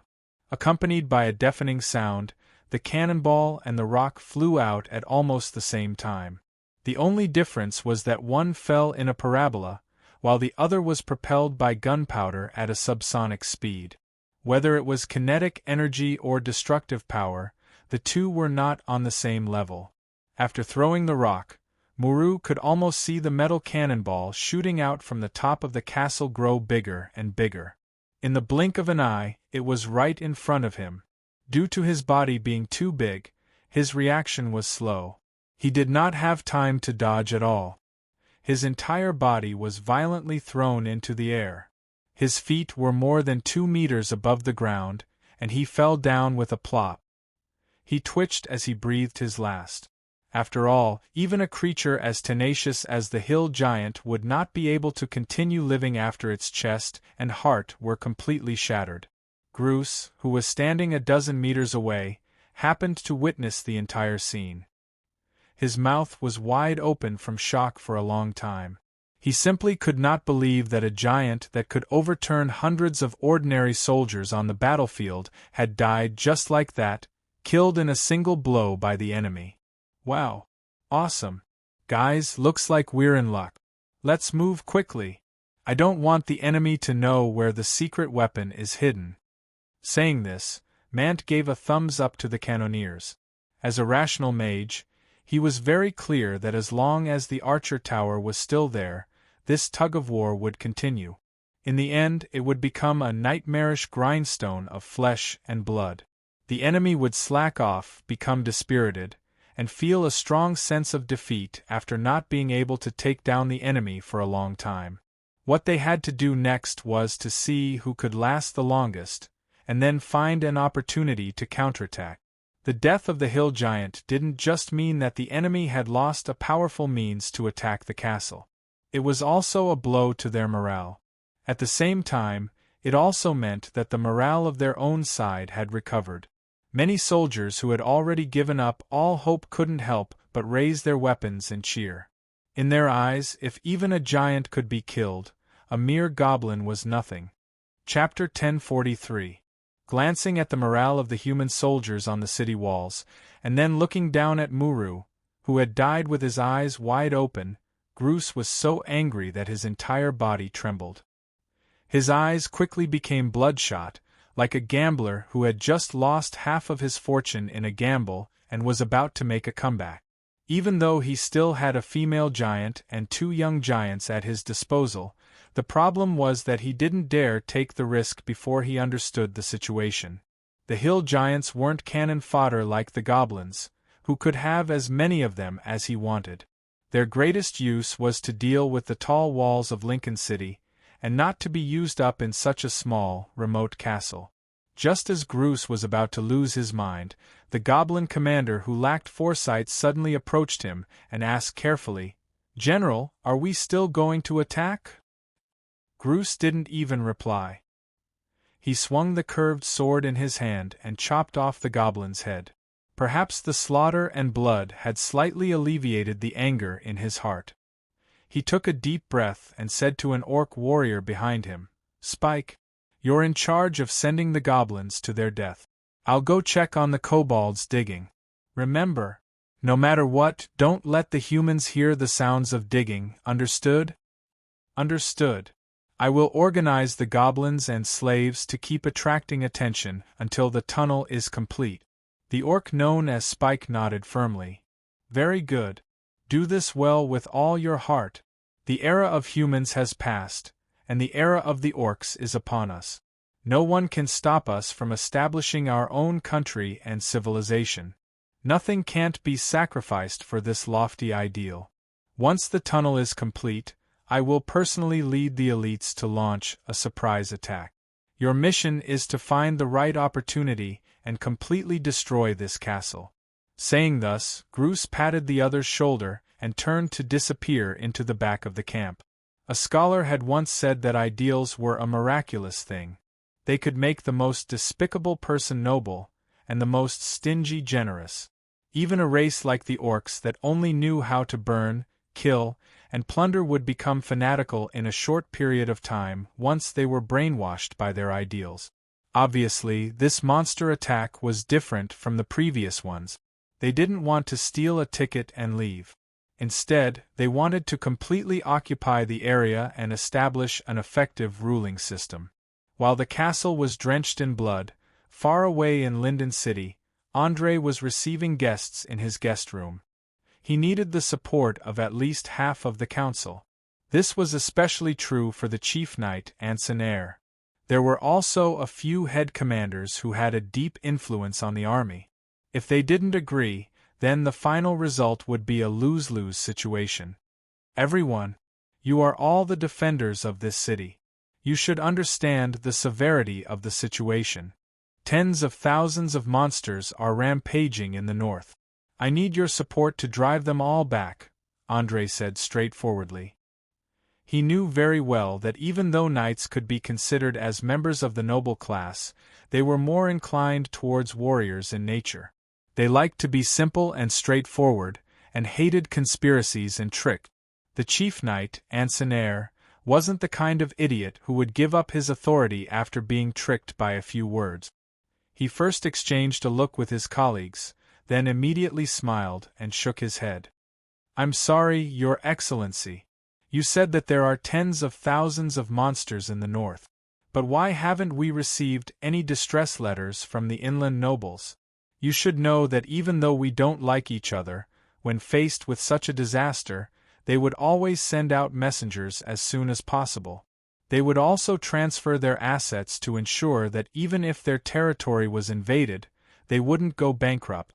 Also, according to the reports from the scouts in the past few days, there haven't been any large-scale refugees in the surrounding areas. I'm afraid I can't give you much support based on just one side of the story. André had already expected that the other party wouldn't be so easily convinced, so he quickly chanted a spell in a low voice. He raised his right index finger and lightly tapped on the crystal ball. Instantly, a tragic scene appeared. The castle was stained with blood, the human soldiers were trying their best to defend, the huge corpse of the hill giant on the ground, and tens of thousands of human slaves were in a state worse than death. He showed everything that happened in Count Karl's territory, word for word. After a full minute, he opened his mouth and said, "Did you see it clearly? I believe that with your eyesight, it won't be difficult to determine where this is. If anyone doesn't believe me, send out fast horses now, and you'll get accurate information in a day and a night at the latest. But I have to remind you that this invasion is different from any of the previous ones. Not only did the other party have a detailed plan, they also sent out assassination squads to block off all the traffic in the surrounding areas. It's all thanks to them that all the messengers have been killed so far, and no news has been sent to Linton City. Please forgive me for being blunt, but how did you know all this?" Anson stared at the crystal ball, narrowing his eyes as he asked. "Don't forget, I'm now the chairman of the Association of Mages, and I control all the supernatural forces in this city. Naturally, I have a way to get the information I want." With that, André raised his hand and snapped his fingers. A blinding white light flashed, and two mages threw a tightly bound orc to the ground. They placed a hand on their chest and bowed. "Sir Chairman, we destroyed an enemy camp about 30 kilometers outside of Linton City, and killed 11 fully armed orcs. This is the only survivor. Thank you. You can return to the wizard tower now. Leave the rest to me." André stood up and gestured for them to leave. The two mages understood tacitly, and immediately mobilized the power of the wizard tower. They used a teleportation spell and disappeared without a trace. Head Knight Captain Arlen, who had long since lost his patience, stood up and stepped on the orc's chest. He shouted, "Bastard! If you want to die quickly, then hurry up and tell me everything you know. Otherwise, I'll let you know what it means to wish you were dead." "Ha ha ha ha! You want me to betray the great king? Bah! Dream on." The orc spat unyieldingly, his eyes revealing an unconcealable fanaticism. "You asked for it." Arlen laughed coldly, grabbing the prisoner's ankle and squeezing it hard. Crack! With the sound of bones breaking, the orc finally couldn't bear the intense pain and began to howl. Even so, he didn't have any intention of speaking. He only banged his head against the ground with all his might, trying to lessen his pain.